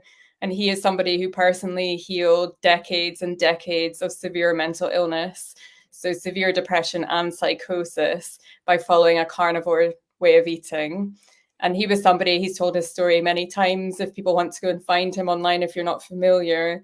But he'd been through practically every standard treatment that mainstream psychiatry offers, and nothing stabilized his mental state or gave him the mental clarity or really put his symptoms into remission until he went fully carnivore. So he had even tried a ketogenic diet prior to shifting to become carnivore. And I think there are quite a number of reasons why carnivore specifically can really shift the dial for people, even if they've tried a ketogenic way of eating and they haven't necessarily achieved the results that they would like to achieve. The one is removing some of the potential irritants that could irritate the gut, set off inflammation in the gut, and then set off the gut-brain axis. So if you have a leaky gut, you have a leaky brain in all likelihood, because it's the same genes, same proteins that encode for the tight junctions in your gut cell wall, as do, it's the same genes and proteins that control the tight junctions in your blood-brain barrier. So our main protective mechanism for keeping toxins out of the brain. So there's some really nice studies, particularly in autism, looking at leaky gut, testing parameters, and also blood-brain barrier permeability as major issues.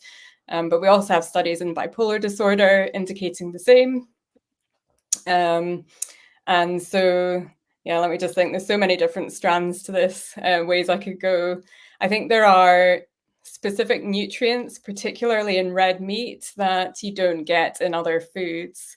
So carnitine and carnosine and anserine, there's so many peptide molecules that reduce oxidative stress at the level of the neurons in our brain. So just carnivore is just an incredibly powerful punch, for want of a better phrase, at stamping out symptoms of mental health disorder for that very reason. And I think that's why people who haven't included red meat as a staple within their diet may continue to struggle, even if they are following a low carb approach to try and optimize their mental health.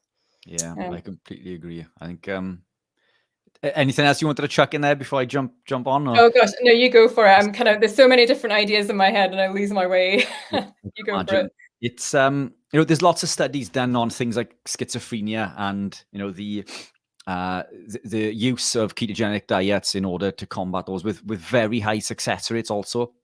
And I think the reason for this is beta hydroxybutyrate can breach the blood-brain barrier. And again, there's so many different mechanisms, but it'll alter the glutamate to GABA ratio, which can help with depression and anxiety and so on and so forth. Plus alleviate inflammation, within the brain by blocking a pathway called NLRP3 inflammasome. And then, and I know we discussed this last time we spoke, the effect on the neurotransmitters. We spoke last time about how neurotransmitters are created and how important they are to make us feel happy, or they can make us feel sad. And I think living a ketogenic lifestyle, I think you can confer massive benefit through the production of ketones and that ketone body blocking inflammation. But I think it can only do so much if we are still consuming plant compounds.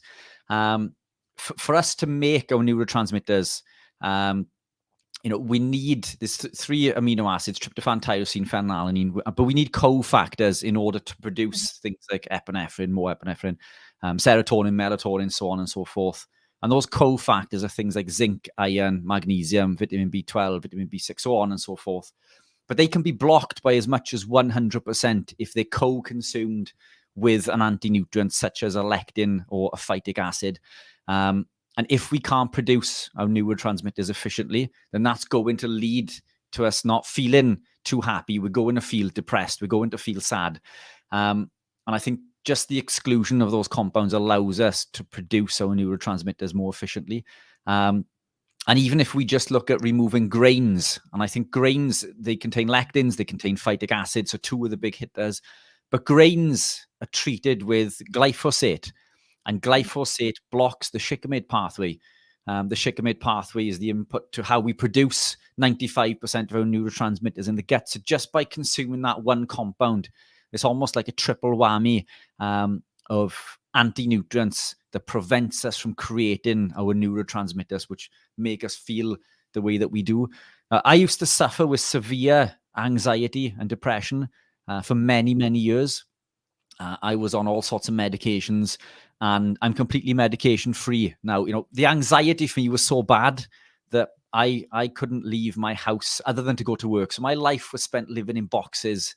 You know, I lived in my box, my house. I would jump into my metal box. I drive my metal box to my big box, my place of work, and then I would sit in a small box inside my big box all day.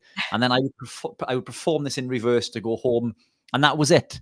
I wouldn't speak to anybody. I never felt worthy of the company of others, and I felt awfully depressed for no reason.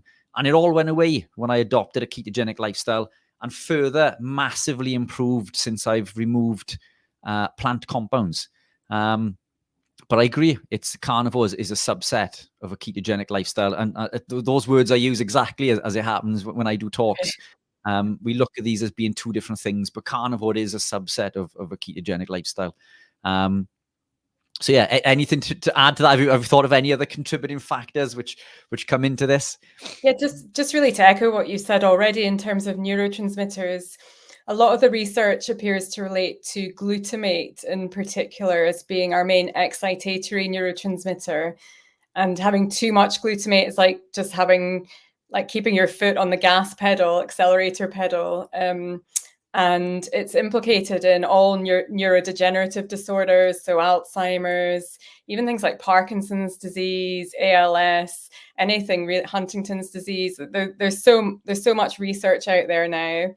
I always think of Georgia Ede and what she says about how we only have one brain. So there's this completely artificial separation in medicine between neurology and psychiatry.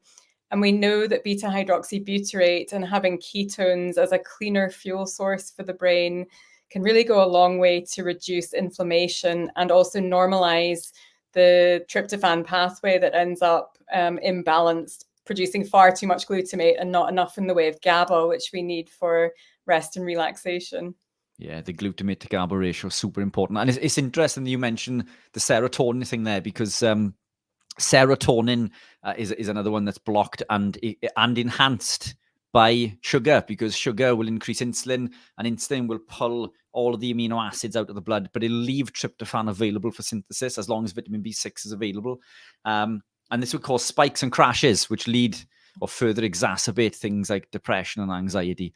But the glutamate to GABA ratio is a big one, isn't it? But it's it baffles me and never ceases to amaze me how simple something is when it comes to, these things are, cancers, tumors, depression, anxiety. All of these things have different medications, but they all seem to be linked to the same thing. It all comes back, when we trace it back, it comes back down to diet. If you go to a doctor, they will treat a headache with a headache tablet, an injury with a painkiller, maybe an inflammation with an anti-inflammatory, depression, with an antidepressant. But the answer just seems so much simpler when we take things back to basics. Is what we put in. If we put toxins in, then what do we expect to happen to the body? If the wrong fuel goes in, then our machinery doesn't work the way that it should. It just seems almost too simple to be true, doesn't it? Oh yeah, definitely. So when I speak to people one-to-one, I often feel like a bit of a fraud because it is also simple when you look at it in that way. Yeah. And although I see medications being helpful in certain circumstances, at the same time, my own view on it is that they suppress symptoms rather than are treating the root cause of illness. And once you go into all the different mechanisms, which can be very complex within the body, you can really distill it all down to mitochondrial function. And there are different aspects that are important for that. So definitely diet and optimizing metabolic flexibility and metabolic health, but also our circadian rhythms. And a lot of it comes down to oxidative stress, as do, and aging. Just once you start to look into everything, it just comes down to mitochondrial dysfunction if you're having any kind of symptom. And another big interest of mine is the gut-brain axis, because that's part of the hypothalamic pituitary adrenal axis, and it's under circadian control. But most people I see one-to-one, if we've done more detailed testing, if they're still living with persistent symptoms, it's because they're living with a degree of gut inflammation or dysbiosis. Essentially, if you don't fix the underlying cause, your chances of achieving remission in terms of symptoms is pretty low. That's how it seems to me. Yeah, I agree. It just go on, Steve. Sorry. No, I'm listening. I'm listening. How is the dog after 6.5 hours? Well, the dog doesn't understand that I'm busy. The dog needs to go out and do things and all this sort of stuff. So, yes, he's lovely. I might get him on screen later, but at the moment he's quite happy with the food that I put down to distract him. So, yeah, bribery. Well, yeah, it works. I'm sorry. He's a raw meat dog as well, though, Steve, isn't he? He's a raw meat carnivore. Absolutely. Yeah, it's great. I think it's. I mean, Rachel, I love everything you say, and I'm disappointed to miss 10 minutes of your chat. But I think one of the things that's really good about what you're doing, and Georgia Eid and other people, is really getting the fact that your mental health is just like your muscles, but just like your bone. You've got to look after it. You've got to feed it right. I think there's too much emphasis on chemicals, and there's too much emphasis on sort of trying to relearn.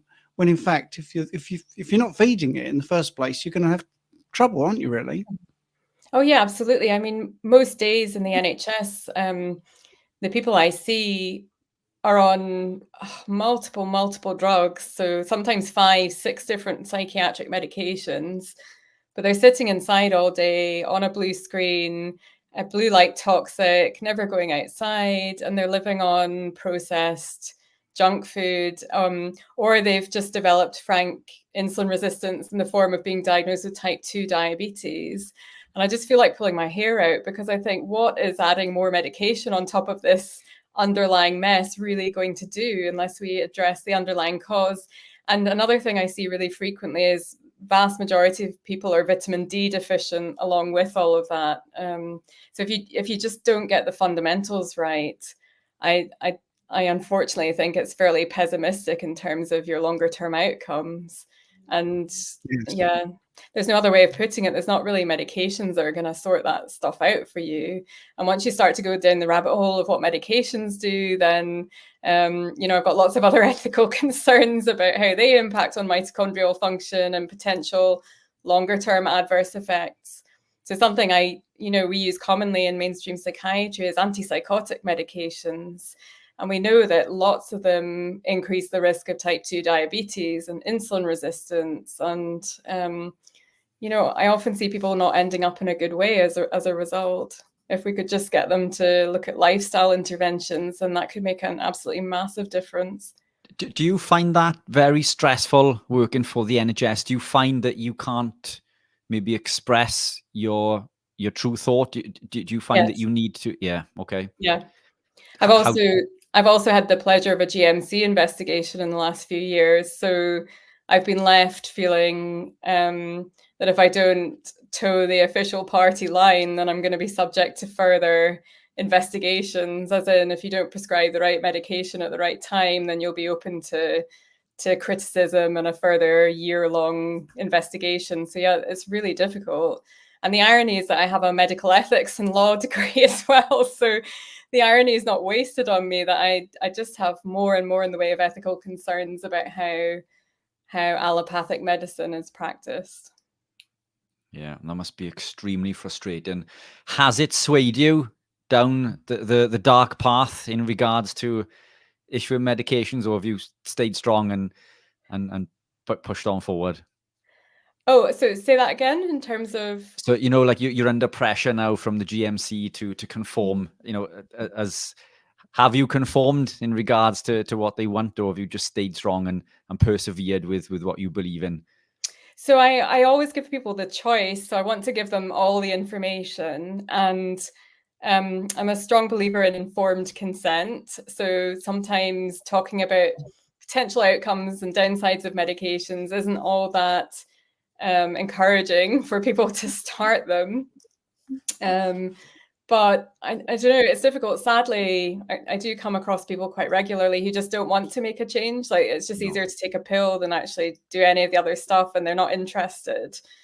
So I try to be realistic with people about potential outcomes with medications, but invariably a lot of people just want to pop a pill. Yeah, and I think that's all you can do. That that informed consent, give them all of the information and allow them to make the decision. I think that's as good as you can't force someone to live a lifestyle. I'll give you an example. My mum suffers with a number of issues. I've been telling her for years to make dietary changes. She suffers with osteoporosis and amongst other things. Yesterday, she said to me, "What can I do? I'm on too many medications." And I said, "Mum, I've been telling you for the last decade." And she's agreed now to finally. So it's taken me 10 years to grind down my own family member. So sometimes planting that seed and just watering it now and again does blossom. But but there are people who are just not interested. As you say, all they'd like to do is take a medication. I think they believe that is it laziness? Is it? I don't know. It's the last thing that I want to do is take medications, but we believe that they're good for us. And I'm not saying there isn't a place for medication, because if it wasn't for medication, I would be dead without question. But I think medication should be used in the short term to treat something, but we need to look at the root cause and address that. Otherwise, it's just going to continue to come back again and again and again. But I find it very frustrating, especially when it comes to family members who don't want to take advice on board. My mom doesn't believe anything I say. well, she argues the point. I think over time she's gradually changed a few different things, but well, maybe that's encouraging. If it took you 10 years, maybe I've just got a few more. just 10 years, yeah. I don't know what it is about people. I think it's a mindset thing. So, and I think it's a cultural thing as well, why people don't want to change. They've got expectations. There's a lot of trust within the NHS. Well, maybe less so in the last few years, but nonetheless, people, I don't know. I think people model what they've seen already in families. And if, you come from a family where you just accept what the authorities say and you accept what the NHS offers, then I'm not sure that most people really question what their options are. Yeah, I agree. It's most disconcerting, isn't it? But Absolutely. I was telling a story before you came on in regards to picking up the fat that a lady cut off the lamb at my local butcher, and I asked the butcher if I could have it. And without being disrespectful, this lady was considerably larger than myself, but she wouldn't have it. She wanted to know why I wanted the fat. So it doesn't take me much to get started. So I just explained as basically as I can how good fat was for the body and why we need fat. Wouldn't have it at all. And when I mentioned hormones, I explained that we need fats in particular for the creation of specific hormones, especially as we age, because it can lead to hormonal problems. You could see she just started to become aggressive. So I obviously hit a nerve, but it's like I'm standing there with a friend of mine. We're completely stick thin, not an ounce of fat on our body. That's not completely true, is it? But completely fit and healthy. But it baffles me how blinkered some people are because of the narrative that is constantly put out in the media, on social media. We still believe that eating fat is bad for us. We're told that fat makes us fat. And it's a conversation that Stephen and I had with a couple of other guests earlier, that maybe we need to change the word fat to something else, because it's got this bad reputation, I guess, isn't it? in regards to health and well-being, but it's essential. It's essential Yeah, for life. I mean, it's quite an aversion or a fear to get over, because I remember it was years ago now when I was eating more of a primal diet and I was putting a lot more animal fat in my diet back then, having such a fear, and it was such a mental hurdle to get over after years and years of messaging, like in the 90s about fat-free everything, and you're going to gain weight if you eat too much fat and calories, and that whole discussion, you internalize all of that after persistent messaging from all different directions for decades. And I do distinctly remember I was eating a fair bit of cream then. And I remember just being incredibly fearful about adding cream to some raspberries that I was eating. And then I thought, well, I'll just sort of see if I gain weight over time. And then actually I just kept losing. And I was going through like loads of cream at that time. And I think you just have to see for yourself. You have to just try it and prove to yourself that actually what you've been told for many years doesn't really stack up in terms of the evidence. And I think once you embark on this journey and you start to question, because for me, it began with bread. So I thought bread and cereals were incredibly good. Brown bread. I used to eat lots of brown bread. Cereal in abundance. And I was clinically obese and type 2 diabetic. And I would not believe for a second that those compounds would cause me problems. I'd eat tuna with rice and brown rice, so it wasn't even white rice, which is lectin free, for lunch, and pasta with whatever else. These are the foods that made me clinically obese and type 2 diabetic. But I wouldn't believe for a second that they were the cause of the problem. But once I realized that one compound, the grains, were causing an issue, then you start to look into everything else. And then, you become introduced to seed oils and the effect that has on the body. And then you realize that saturated fats are actually good for you, and cholesterol isn't to be concerned. And we need salt. We're told salt's bad for us. And then red meat causes cancer, apparently. So you start to and then you open up this whole thing and you question everything. Mm-hmm. I find that it only takes that one step, doesn't it, in order to open the floodgates. And then and we should always, as Stephen said earlier, the science is there to be questioned. We should always question the science. Oh yeah, question everything. It's a bit of a bad habit we've gotten into as a family, but if we're ever away on holiday and then it's, like a buffet breakfast type thing, just got this morbid fascination with looking at other people's tables and then looking at what they look like and looking at what's on the table. And it's invariably glasses of orange juice, which just makes me shudder, because I think if you're gonna include some carb in your diet, just don't drink it, because that's not going to get you very far. But it's pastries and cereals and then a fruit bowl. And I'm pretty sure they look at us and we're coming back from the hot buffet with bacon and eggs and whatever else and think, oh, that's the unhealthiest looking plate there. But I think the proof is in the pudding. So you just, it's not that difficult to spot if you look at how somebody looks and look at their plate versus, maybe another couple or family who eat in a completely different way, and then look at them, and you just hope that it might spark off some questions in other people's minds. But then probably I'm more interested in other people's tables than they are in mine. Yeah, it's a bad habit. I'm exactly the same. But you know what? Those people who are looking at you and your family are thinking that how can you eat all of that and not gain any weight? You must have really good genetics. Yeah. And that's what they think. There's always a reason or an excuse not to join the dots, which baffles me. It absolutely baffles me. Yeah, that was like my whole medical training. We were just taught it's all about genetics. So somebody got a family history of a certain mental illness. Oh, if they've got an aunt with bipolar disorder, then this new person presenting it must be bipolar disorder, or the same for schizophrenia. But people need to learn about epigenetics and about how our lifestyle choices can influence how our genes are expressed. And once you go down that rabbit hole, it just blows everything else completely out of the water. So we're not dictated to by our genes. There's so much more that we can do to influence our risk of symptoms or illness, if you want to call it that. It's epigenetics. I mean, do you want to go into that a little bit more? Epigenetics can be controlled majority. I think it's like 70 to 80% by diet and lifestyle, isn't it? So that means that we have large control over how we live. How the body reacts, whether we are fat or thin, whether we're fit or or unhealthy.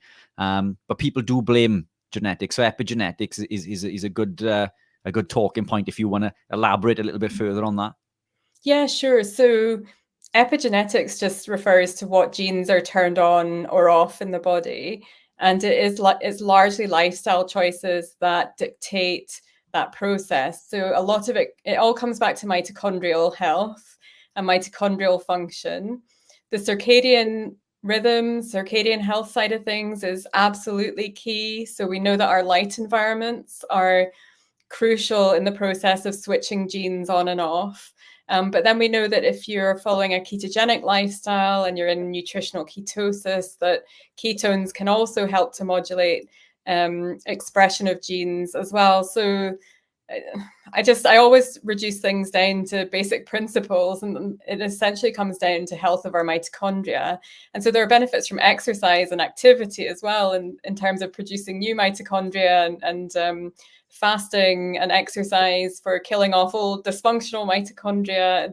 There's just so many different things, strategies that people can use to optimize their mitochondrial function. And that's what it comes down to. Fantastic. And another, a good tool that Dr. Robert Kiltz mentioned, and I don't know what your thoughts are in regards to fasting. Fasting puts us into a state of autophagy, or elevates the state of autophagy, I should say. But it also does the same with to the mitochondria, puts us into a state of mitophagy. Now, what I find, I'm a big fan of fasting, but when people ask me, do I fast? My answer is no, because I don't force a fast. I eat intuitively. If I'm not hungry, I don't eat. It just happens that I don't eat for long periods of the day.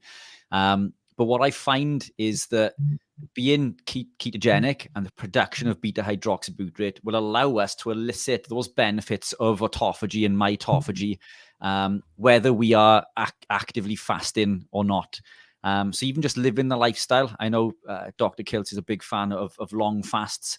I'm not against that as long as you're okay to do those things. I do find extended fasting doesn't work well for some people. And I don't know about yourself. It'd be fantastic to get your opinion on this. Many of the clients that I work with who are female don't do well with OMAD or extended fasting. They seem to perform better and function a lot better on 2, maybe 3 meals a day sometimes. But what are your thoughts on fasting for mitophagy, and whether we should be extending fasting, or if just being ketogenic and carnivore is enough to elicit those responses? Yeah, so I agree. I don't think fasting is a fundamental essential, because a ketogenic diet is a fasting mimicking diet. I also have my own N of 1 experience, but it echoes really what you've said about females in particular. So I used to intermittent fast. So I would always skip breakfast, and then I would have about a 6-hour eating window. Sometimes it went down to a 4-hour eating window in a day. And I wouldn't start eating until lunchtime or later in the afternoon. But I ended up, that just tanked my hormones basically. And so I made a deliberate effort to start having breakfast. And from a circadian health point of view, eating breakfast in the morning acts as a secondary signaler for our circadian rhythms. And so there's a clear rationale for why certain people would be better to eat some breakfast in the morning if they are struggling at all in terms of circadian rhythm dysfunction or mitochondrial health issues. And that really sorted everything out for me and made a massive difference. I don't know, I'm just not somebody who can tolerate a huge amount of hunger. So I absolutely live by intuitive eating and basically eating when you're hungry and then just fasting until the next time you need to eat. And for me, that personally works out at about 2 meals a day, usually, sometimes a third, but not very often. And it would be breakfast. And then just because of my working pattern, I would have an early dinner. But I think it's important for people to not eat close to bedtime either. So you want to have 3 hours or so before you go to bed. You want to be giving your body a gap so that it can rest and not be actively digesting overnight. And that's also in terms of your circadian health and your mitochondrial function. And my other worry about people with mental health disorders doing lots and lots of fasting is the cortisol issue. So it can really elevate cortisol levels, which you do not want if you're dealing with depression or other mental health symptoms, really. Yeah, and I think, forcing a fast with someone who suffers with mental health can lead to disordered eating also. And as you say, I think it's important to reiterate that, this is an evolutionary appropriate diet, and we should eat when we're hungry. If we're not hungry, then don't eat. But, eat intuitively, I think, is the key. But it's, I'm glad you've reinforced what I've just said there, because I've mentioned it a couple of times, and you're the first woman that's come on and just backed up what I've just been saying for the last 6 hours in regards to women doing better in regards to 2 meals, or maybe sometimes even 3 per day. So yeah, thanks for that. What did the others say? Now I'm intrigued. There's lots of differences in opinion. I think we all believe that this is the way forward in regards to optimal health and well-being. But I've noticed that a couple of us have differences of opinion in regards to fasting for prolonged periods of time, whether we should prioritize protein and fats and so on and so forth. And I think all of these things work. It is very much an individual thing, but biologically, we're all the same. So there should be a foundation, a framework that basically works for all of us, I believe. And that's what this lifestyle is. And I think the other levers are there to be pulled, depending on circumstance and stuff. But it's interesting to get differences in opinions from professionals who see this on the front line every day. This isn't, when we have yourself on, and the likes of Dr. Chaffee and Robert Kiltz and everybody else that's been on who are professionals, within this industry, we all have slightly different takes on things that have worked, in particular ways for certain clients. But I just find it interesting. But I'm glad you've backed up my thank you. Yeah, no, not at all. You're welcome. That's my honest view on things. So there you go. Perfect. Brilliant. Steve, do we have any questions there? We've got a ton of starred questions. Are there any there for Rachel? Well, none that are mental health related. Sorry for me sitting down. I'm petting my dog a little bit. I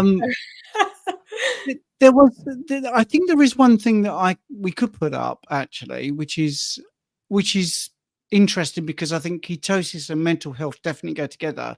So Denise is asking, is being in ketosis a good thing for long periods? If not, how can you cycle out while still eating carnivore? Which I think we can broaden as well about mental health and keto. Well, the ketogenic state obviously is definitely associated with removing seizures, for instance, or reducing seizures. So maybe we could look at that and also then expand it out. Yeah. So yeah, interesting question, because I've spent a lot of time reflecting on this myself, and I don't know if we have all the answers for certain. What I do know is that being in nutritional ketosis is incredibly powerful as a healing tool for the brain. We know that from the past century of using it to treat treatment-resistant epilepsy, with amazing outcomes in that cohort of people. And those are people who haven't responded adequately to all the standard medications that can be offered from neurologists. And we also know from psychiatrists such as Dr. Georgia Eade and Professor Chris Palmer about their outcomes, amazing outcomes for people with chronic mental illness. I know Georgia Eade talks about just seeing results using nutritional approaches that you do not see in the standard treatment approach within mainstream psychiatry. And I would echo that from my own experience. So I started a metabolic psychiatry clinic within the NHS, which is still somewhat shocking to me. However, I've seen several people now with bipolar disorder within the NHS have incredible results after adopting ketogenic metabolic therapy within 2 weeks of starting it.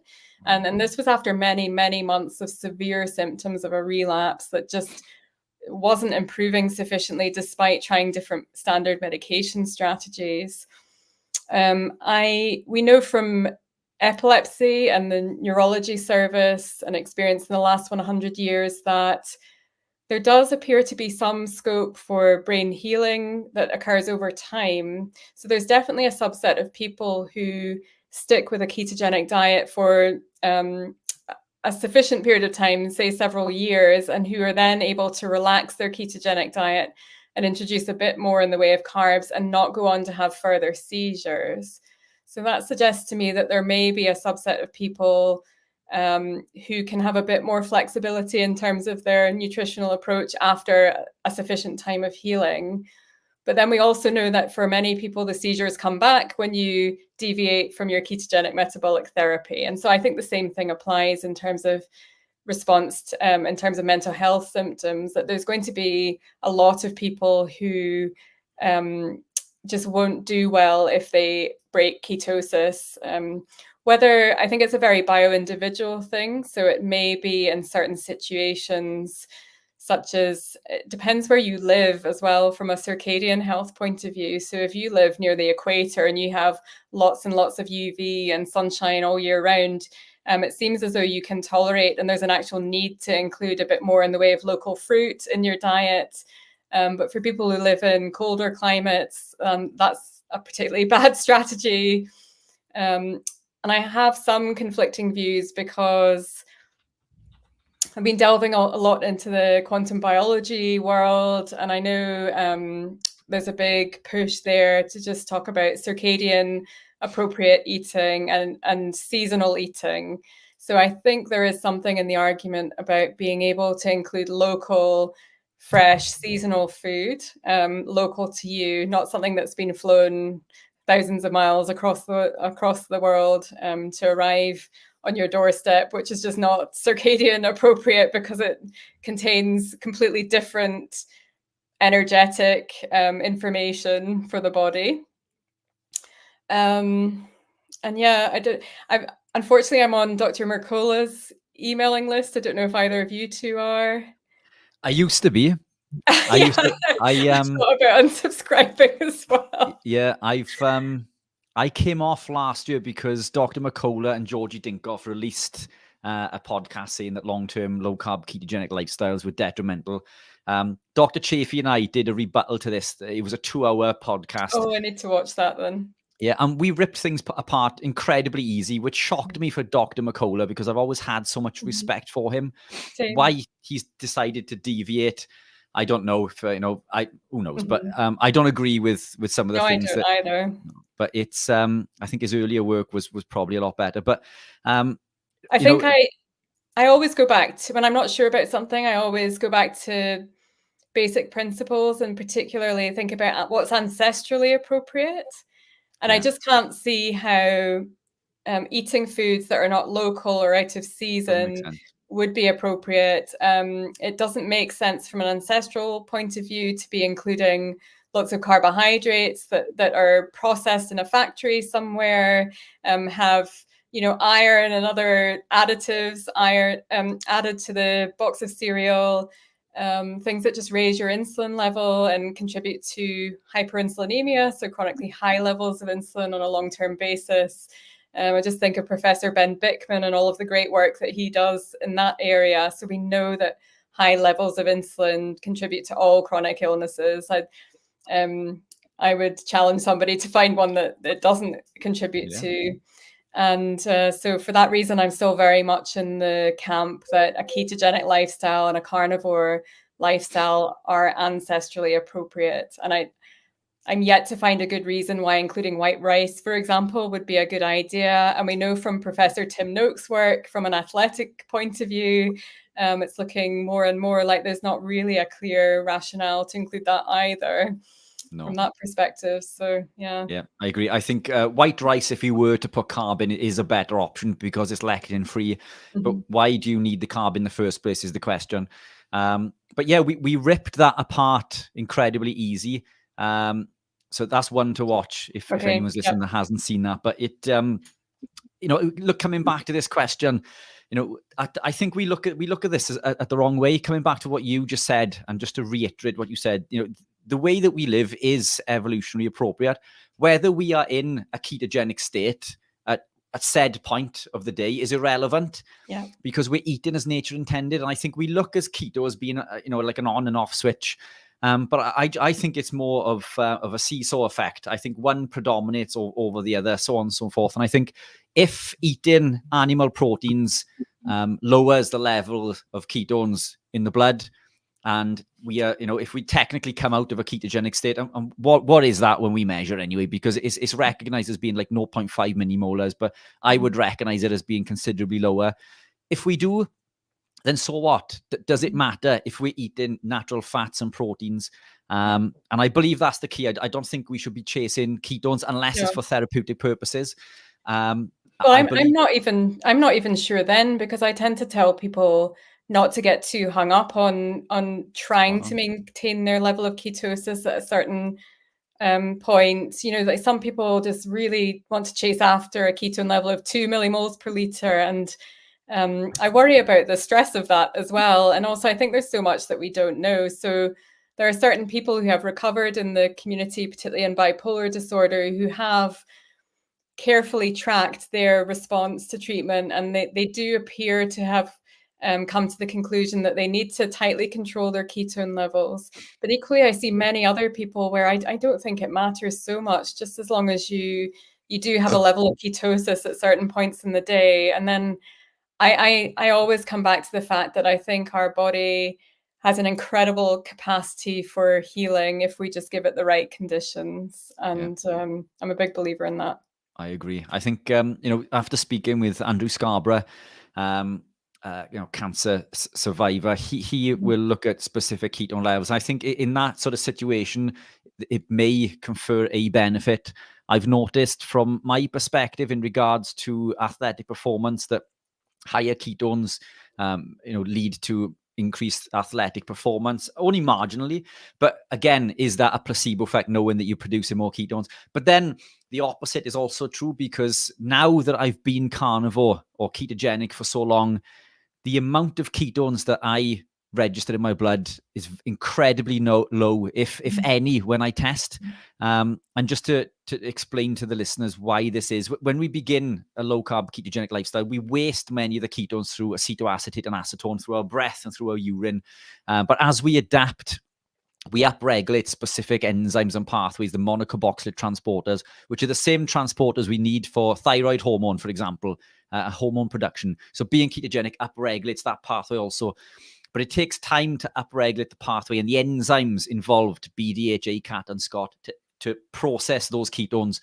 But eventually, we don't waste as many ketones in the form of acetone and acetoacetate, and we utilize and produce and utilize beta-hydroxybutyrate at a higher level, and beta-hydroxybutyrate isn't wasted. So when we test for it, there's hardly any there, because we become so efficient. So in the early days, I was chasing ketones constantly. I'd wake up in the morning, I'd buy the ketone test strips. Every hour, I'd be testing my ketone level. And if it dropped, I'd be devastated. And again, that's not healthy either, because that leads to a stressed state. And what I didn't realize at the time was that my ketone levels would change at different times of the day, depending on elevated cortisol from waking up in the morning, malinil coenzyme A after eating, the peripheral insulin resistance after training. So there's all these different times of the day that would affect whether I was excreting ketones or not. But now I don't test. I just eat an evolutionary appropriate diet. I eat as nature intended. I eat when I'm hungry, but I don't chase ketones. And I think that it could be a positive initially if you are trying to learn what affects blood glucose and ketone levels, because a lot of people, such as myself, when I come into this, I didn't really know what a carbohydrate was. I didn't know the carbohydrate was sugar. I used to see a chocolate bar or a candy bar for our friends in America, and chips or fries as being two different things. Pasta was healthy, that wasn't sugar. And I think there's a big education piece involved. So just by tracking the wasted ketone levels through the urine or the breath monitor initially, allow you to work out what types of foods are sugars and carbohydrates, and even foods that are deemed not to contain carbohydrate do.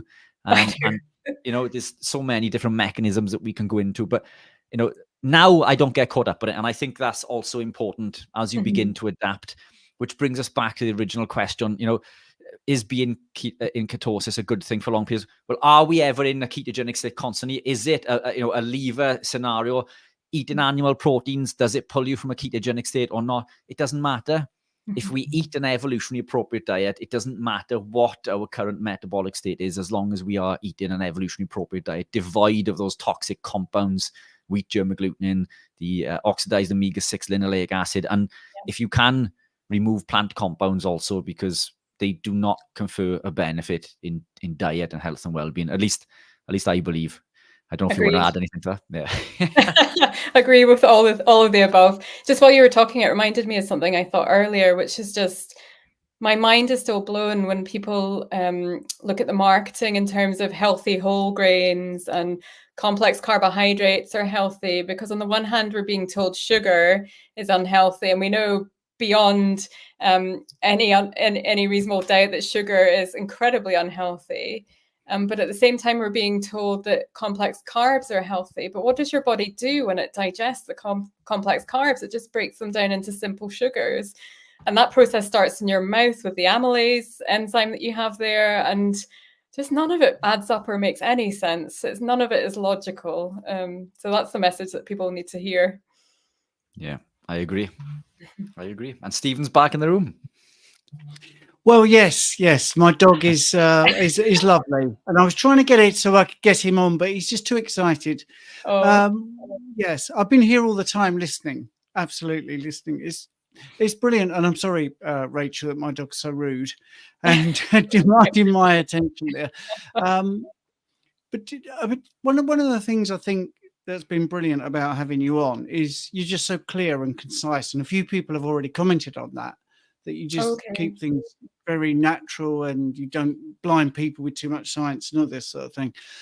But in the end, do you not find this was frustrating that it is so simple to try and improve mental health? Because you see it all the time. Someone tries this diet and they're like, wow, my brain fog's gone. I can think clearer. I know we're not talking about mental disorder in a terrible way, but even just low-level brain fog and cognitive ability just seems to improve, doesn't it, with this way of eating? Yeah, absolutely. But even the severe end of the spectrum in terms of mental health disorders, I think those are just people whose body has been under duress for many, many years as a result of various external factors and lifestyle choices. And it might take them a bit longer to heal, but I still remain 100% optimistic that everything can be healed, or at least sufficiently improved. I suppose when it comes to neurodegenerative conditions, it might depend how far down the line you are and how many years you've been unwell for. But even then, even people with Alzheimer's disease, well established, there are studies showing that they cognitively can be quite significantly improved when they have ketones on board as an alternative fuel source, because it gets around the problem of insulin resistance in the brain. So your brain's swimming in glucose, but being unable to access any of the energy from that. So yeah, I guess my message is I'm an eternal optimist when it comes to healing mental health disorders, taking this approach. Yeah, definitely. Yeah, and I think, sorry, go on, Richard. No, you go. Just to add to that, I mean, you mentioned Parkinson's and dementia, Alzheimer's. Many would be shocked to learn that this is created through diet, and 99% of it is diet related, and not over 99% maybe isn't related to genetics. It is related to insulin resistance. These are tragic conditions that we just blame. Why me? Why my mum? Why my dad? And so on and so forth. But these things can be prevented. We can stop these dead in its tracks, as you say, and maybe even reversed to a degree. How much we can reverse once it's been damaged, in the brain, I'm unsure. But I think that we can certainly stop that in its tracks and improve health and well-being and life in general. But it's and that's an important message. It comes back. Absolutely. I mean, prevention is always better than cure, but even for people who are very far along the process in terms of illness in a neurodegenerative sense, I think there's still a lot of benefit that can be gained. So from David Unwin's work in England in relation to reversing type 2 diabetes, obviously it works better if you catch somebody early, but even people who can't fully reverse their type 2 diabetes are still getting an incredible amount of benefit by using ketogenic metabolic therapy. So it's the same principles that apply. Yeah, and I think one of the things I want to go back to, you missed this earlier.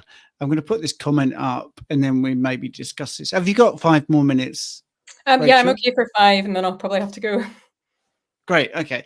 Well, Richard glibly mentioned that sugar is more addictive than heroin. I knew I'd get a comment. And cocaine. And I know the study that we're talking about, actually. Do you want to go into this a little bit more about the addiction to sugar? Is that Rachel? me? Yeah. Yeah. I mean, it all comes down to dopamine receptors in the brain and D2 receptors in particular. So I think it depends how habitual an addiction has been and for how long, because what happens over time is your D2 receptors are markedly downregulated, and you keep on taking more of the substance to try to boost your dopamine levels, to try to get more and more of a hit and try to overcome the downregulated D2 receptors. And sugar is absolutely no different.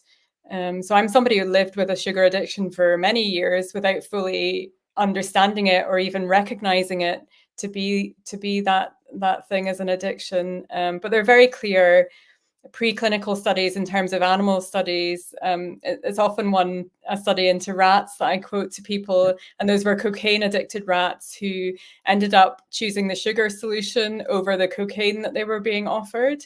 And they showed all the usual patterns of addiction, which was escalating use and pushing the lever to get more and more in the way of the sugar solution. And they ignored the cocaine that was there, and they were pre-addicted to cocaine. So those kind of studies are incredibly interesting, I think.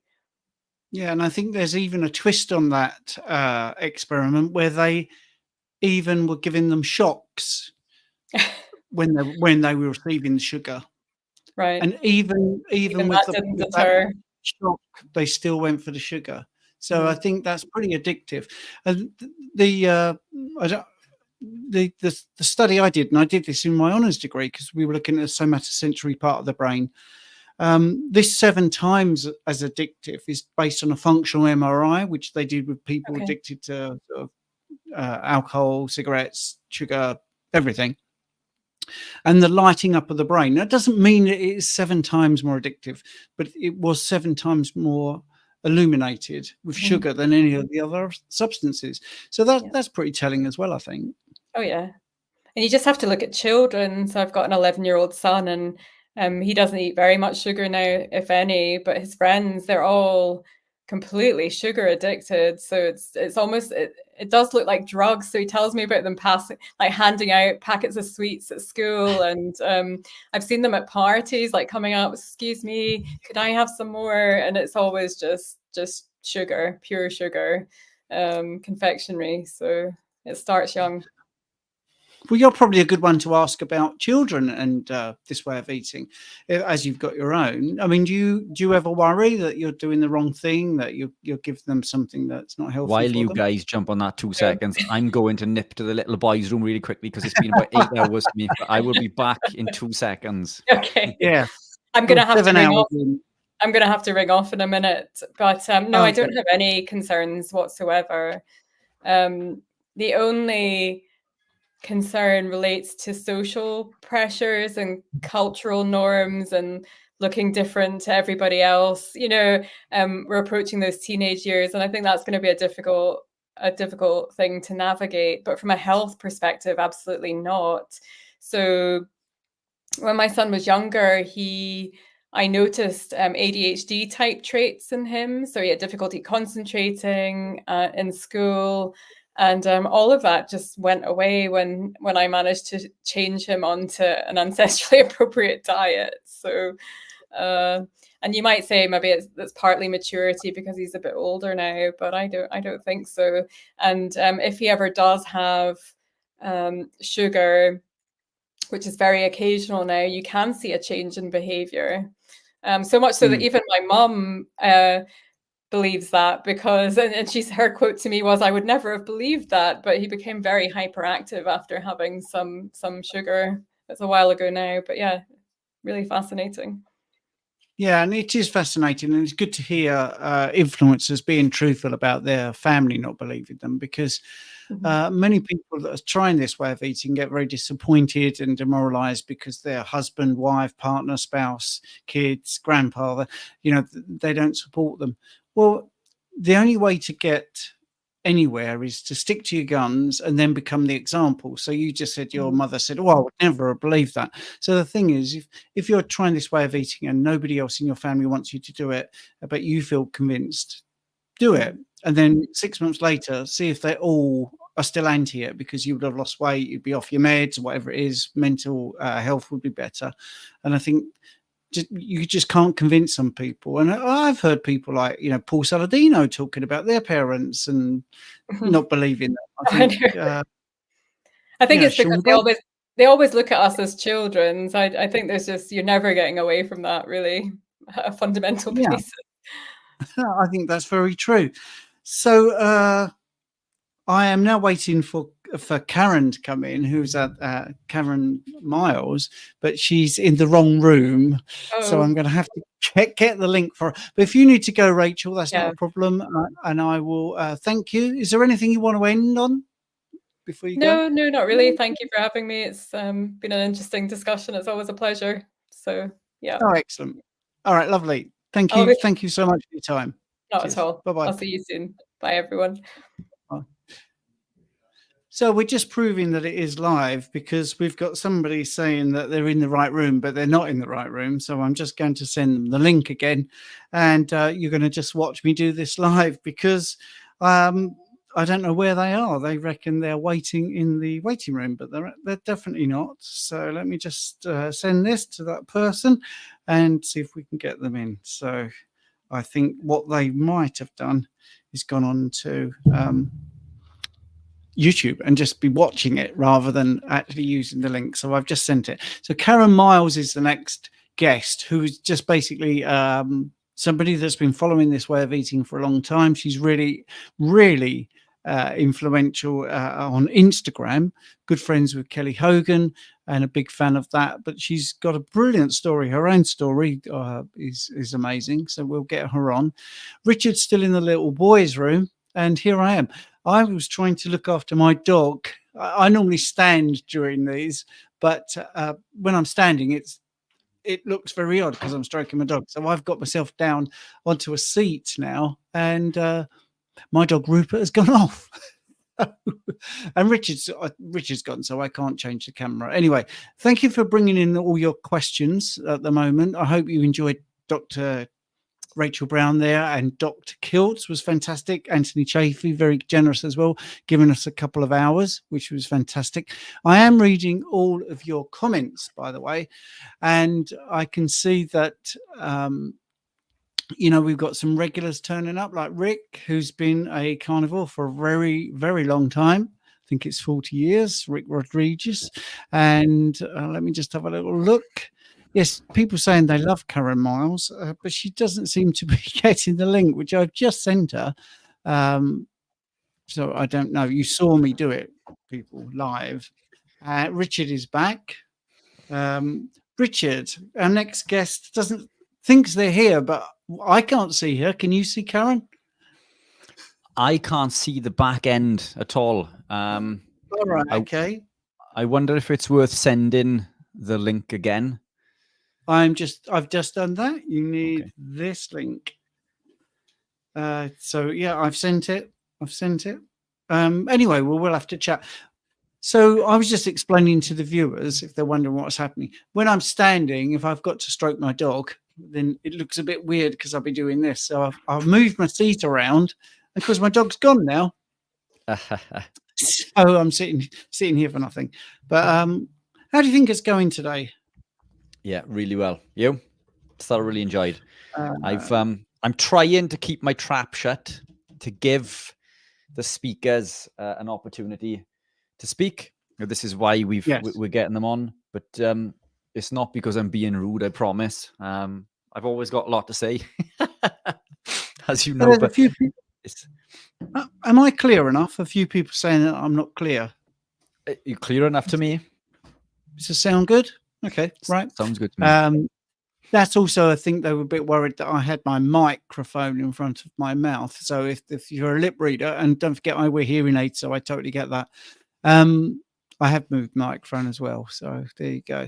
I don't really understand why Karen's not come in yet. She's just put okay, so she's going to try that. And then we can talk about how her journey has gone. But it was very interesting to see Anthony Chaffee turn up at 4 o'clock in the morning, because when he originally booked, it wasn't 4 o'clock in the morning, but he was expecting to be in a different part of the world. Yeah. So that's what tripped him up, was he was in Seattle this morning. So it was 4 o'clock in the morning when he logged on, but where he was going to be, it would have been midday or something like that. So he was brilliant, wasn't he, to do that, to come on so early. But then Robert Kiltz was on at 6. So fair play. You know, Robert Kiltz, Dr. Chaffee. I say Dr. Chaffee. I mean, Robert Kiltz is a doctor also. Two of my favorite influencers, if you like, within this space. By you, obviously, you're my number one, Steve, without question. Thank you very much. But, so we got Karen now. We're going to bring Karen into the room. Hi, how Karen. you doing? I had some technical difficulties. Sorry about that. Do you know Richard?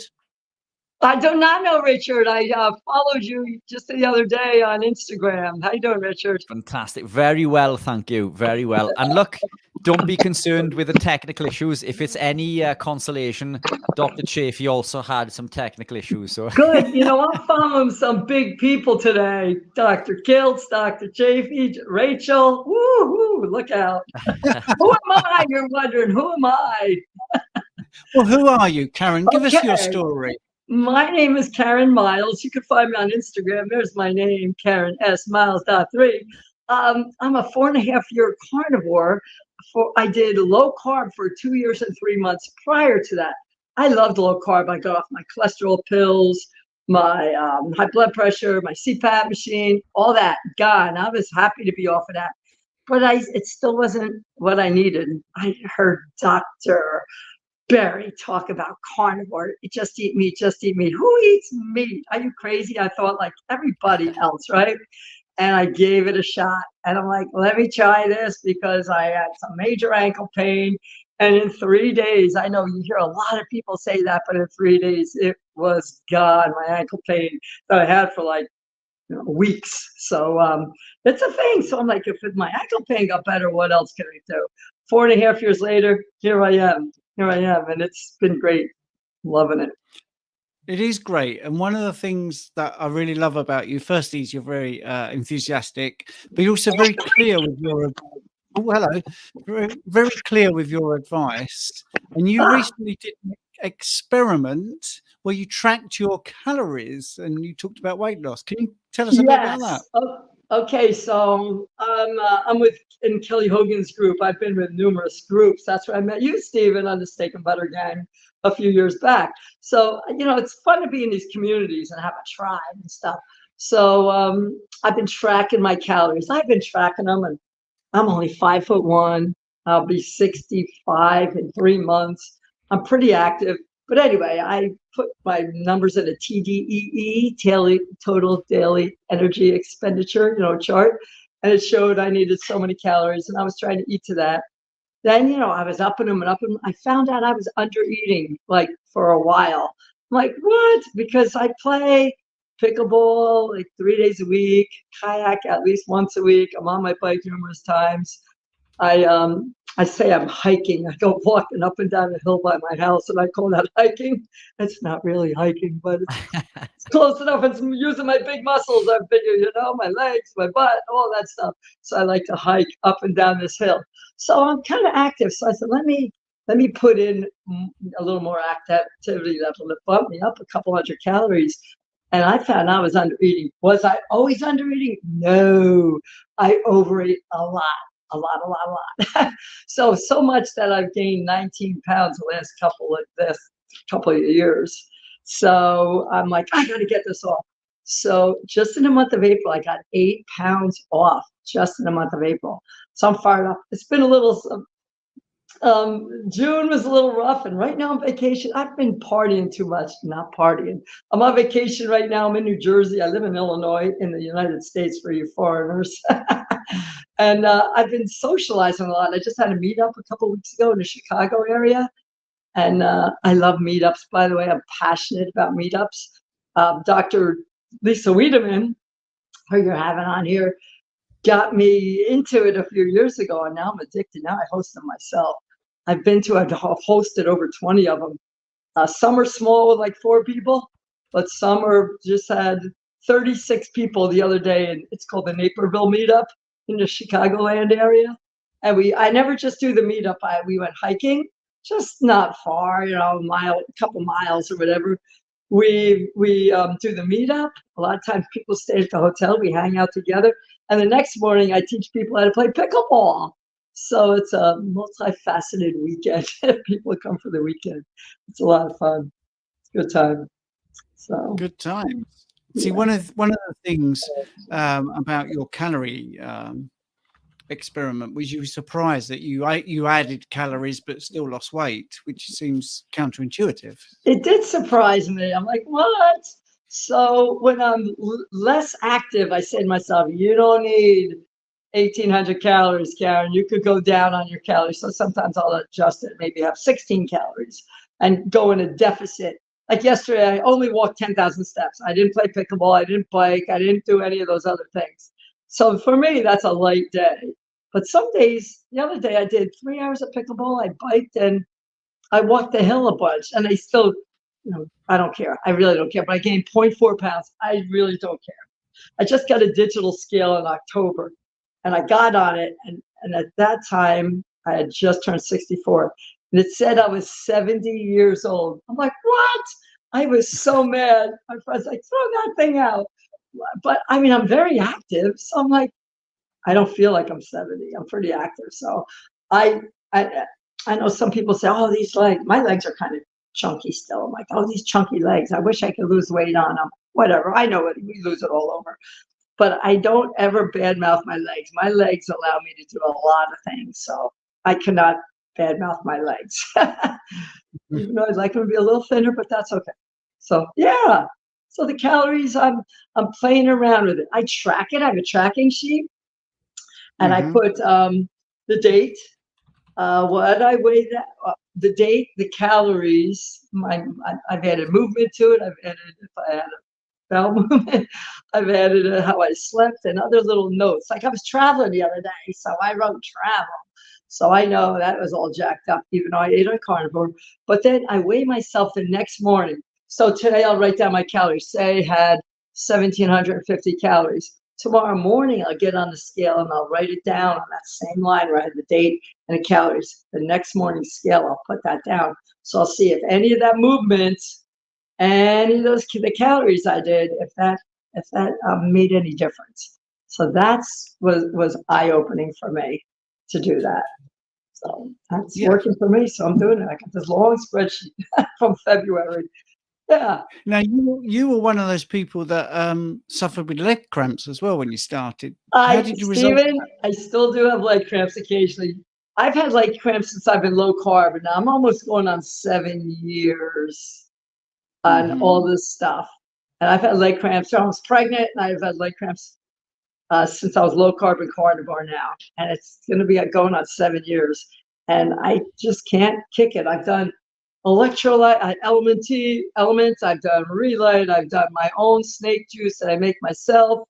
Thank you, Jackie Jam, for that recipe. Sometimes, I've upped my magnesium, potassium, new salt, low salt. I've done like a ton of different things. And when they hit me, there's a couple things I do. Actually, I'm traveling. Like I said, I'm on vacation at my brother's house. And I have a baggie in my shower kit with mustard packets. If I get a cramp that's extreme, like I get mild ones, all I could do is breathe them through. Sometimes they're moderate, I have to stand up. But if they're extreme, I have to take a packet or two of mustard. And that usually makes them go away. So that's really good. Another trick I learned is if you're squeezing your abdominal muscles, it makes the cramp go away. That's a trick you don't hear too much. I even paid money on Dr. Chaffee's chat one time to tell him that. He's like, and him and Nisha both said, oh, I want to get a cramp tonight so I can check it out. But sucking in your abdominal muscles, I think it makes your mind think of your abdominals, and it makes my cramp go away. Not every time, but it's happened. And I've told other people about it, and they said they had success with that as well. So you never know. It's just another tool for your tool belt. Yes. Richard, have you got any questions?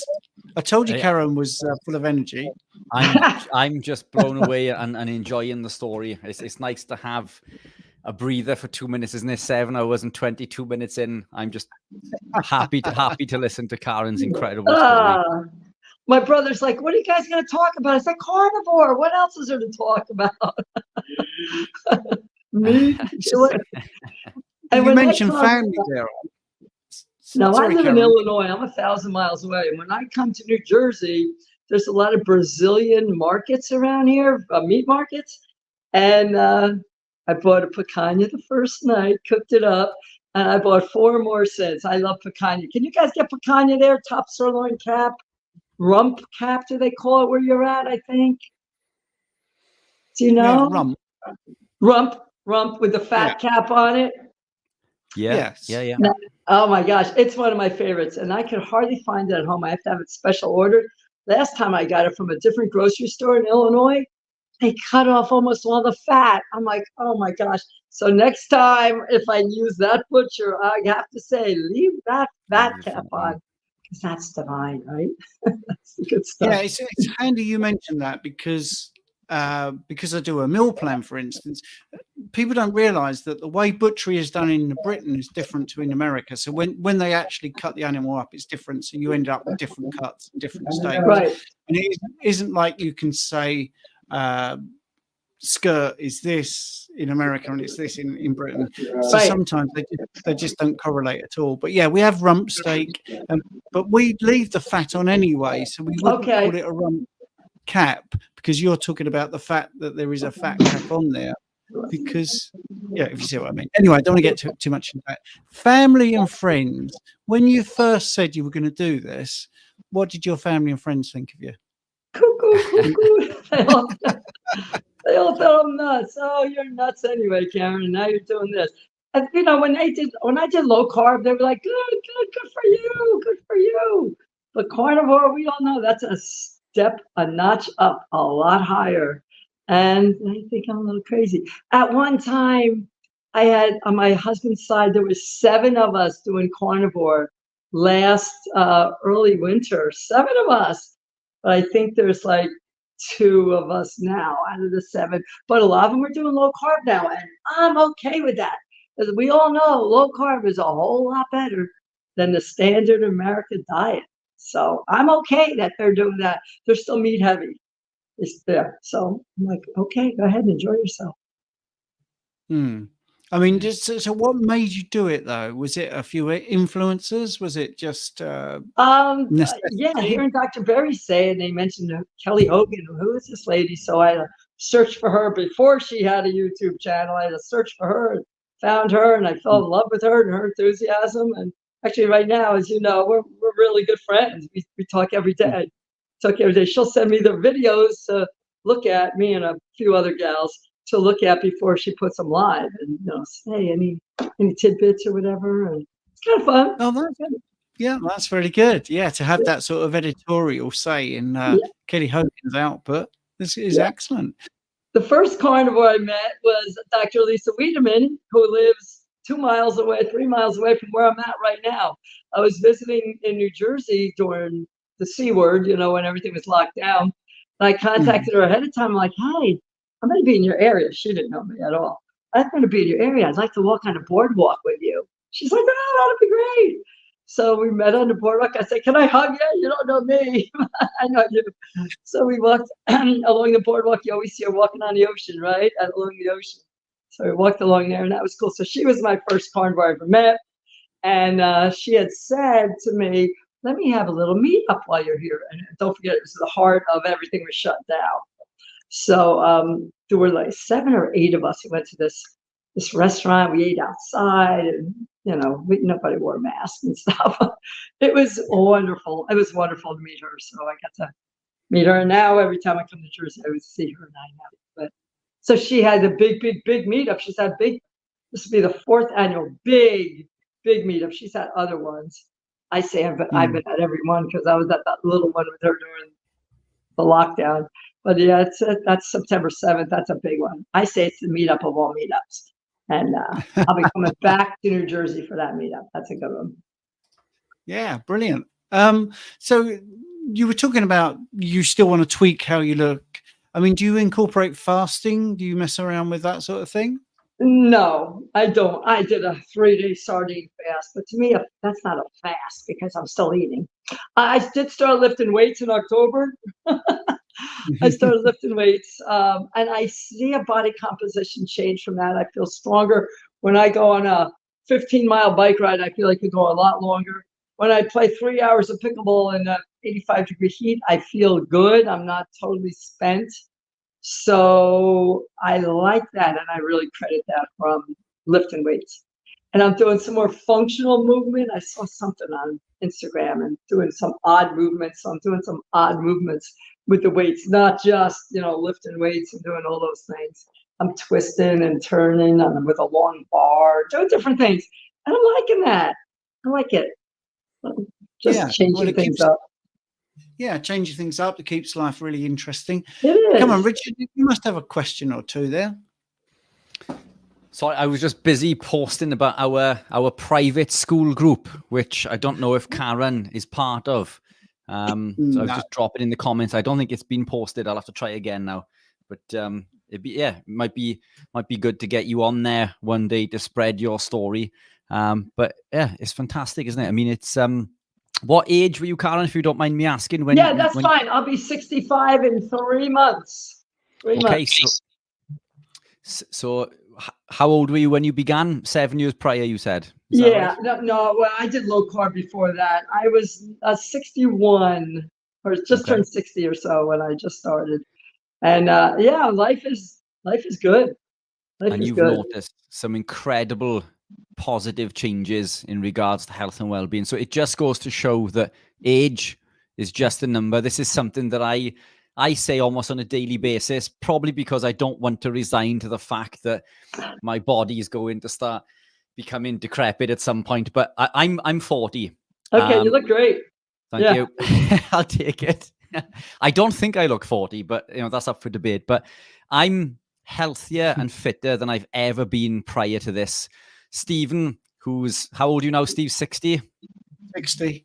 60, and he looks in his 40s, in my opinion. I genuinely believe that this is the magic elixir. I think we put far too much weight on age as a number, and we blame it for many things when the reality is the human body is capable of much, much more than we give it credit for. And when we make the correct changes in nutrition, health, and well-being, our bodies thank us for it, and they allow us to do things that we can only dream of prior to that. But I'm 40. I'm the healthiest and fittest I've ever been. You know, I don't know if you can say the same now at your age. I should imagine. Yeah, definitely. I'm in better shape now than I was in my 30s. I am. Yeah. Wow. Incredible. And that's a statement, isn't it? And I think that you know, you are testament to that fact that it's never too late, because you know, I mentioned just before you came on in regards to people who are closest to us don't want to listen to the advice that we give. Close family members, we have this magic elixir, but they don't want to listen to it. They look for excuses not to gravitate down the journey, whether it be that they think we're misinforming or whether it's through sugar addiction, who knows, but maybe a combination of both. But my mother agreed yesterday that she was going to make a positive change towards eating more animal proteins because of some health conditions. She's 65, and it's taken me nearly 10 years, a decade, to get her to make that decision. So it's never too late, you know. It's age is just a number. That's right. That's right. It really is. It really is. So I was a good athlete in my high school and college years. I played. I got a full scholarship to go to college to play field hockey, and And I was a PE teacher afterwards, and I was obese, and it was disgusting. I was obese. And now in my later years, I just retired a year ago, later years of my PE career, I felt better about myself because I dropped weight and I looked better in my job, doing my job as a thinner PE teacher. And I just the other day got word that my college field hockey team is going to get inducted into the Hall of Fame for Western Illinois University. So I get to, go get honored with that with my teammates. So that's cool. That's me. Yeah. Wow. That is brilliant. Another plug. Go ahead. Yeah, go on, Karen. Carry on. Just another plug for meetups. I'm having one with Amanda Ratke, who's a rancher from North or South Dakota. That's going to be in LaSalle, Illinois, September 20th, I think. And there's another one, Audra Coleman, my buddy, who is watching. Hi, Audra. She's having one. Oh, I should have written this down. I know she's yelling it out loud to me right now. August 20th is Amanda Ratke's in the Chicago area. And September 21st or 20th in Charlotte, North Carolina. Hit me up if you're on Instagram. I'll be glad to tell you the exact details because I might be messing those up. But anyway, like I said, I'm passionate about meetups. I already talked to Dr. Lisa Friedemann September 7th. Get a ticket for that. Mine, you don't need a ticket. Audra's, you don't need a ticket. But get to a meetup. Have you guys been to a meetup before, guys? Have you had them in the UK? Yeah. Well, we have met sort of, and we've done sort of like presentations and things like that. Okay. It's been a little bit more formal. Okay. Than just meeting.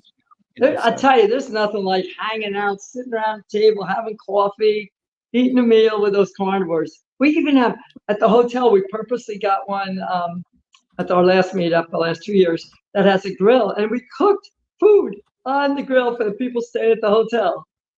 We had a Kelly Hogan seltzer tasting party. We had 20-some different kinds of seltzers because he's a seltzer water nut. I mean, we just have a really good time at these meetups. I can't stand up for things about them. Yeah. But I think you mentioned Karen.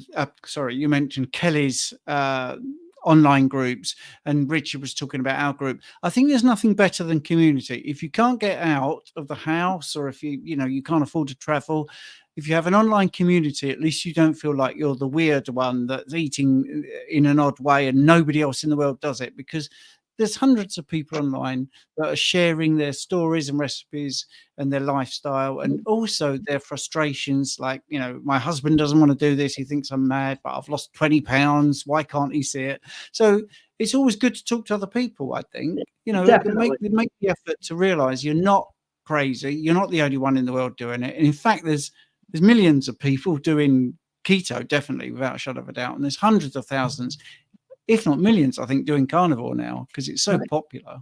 We'll never know exactly what the number is, Stephen, we'll never know how many people you've influenced with the things you said to so many people about this medical stuff. We'll never know. Richard, I just met you. I don't really know a lot about you, but it sounds like you're making a difference too. You have a community.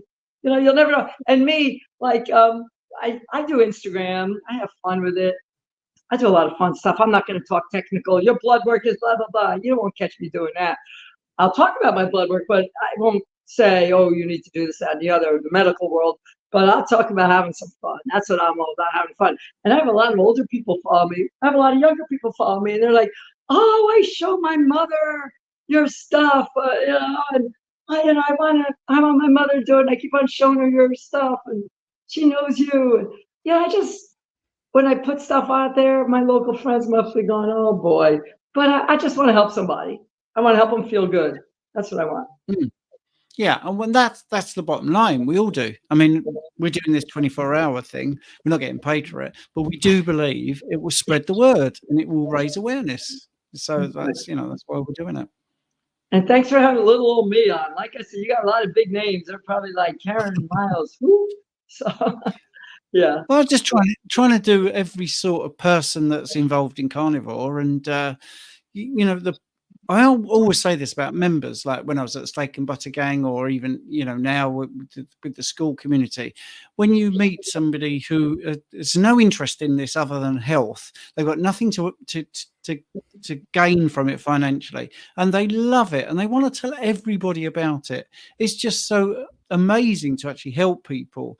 And I don't know, I just feel we need to try and get ahead of the game with getting Carnivore out there. And it's ordinary people. It isn't all doctors, or it isn't all yes, biohackers. It's somebody who plays pickleball. It's somebody in their 60s who just wants to get fit. Right. And that's what we're trying to do. And you fit that category. Thank you. I mean, we all know Dr. Chaffee's going to say, "Don't eat vegetables. Vegetables are trying to kill you." You don't know what Karen Miles is going to say. Yeah. So, have you had any struggles when you started? Have you had lack of sleep or anything that people might relate to?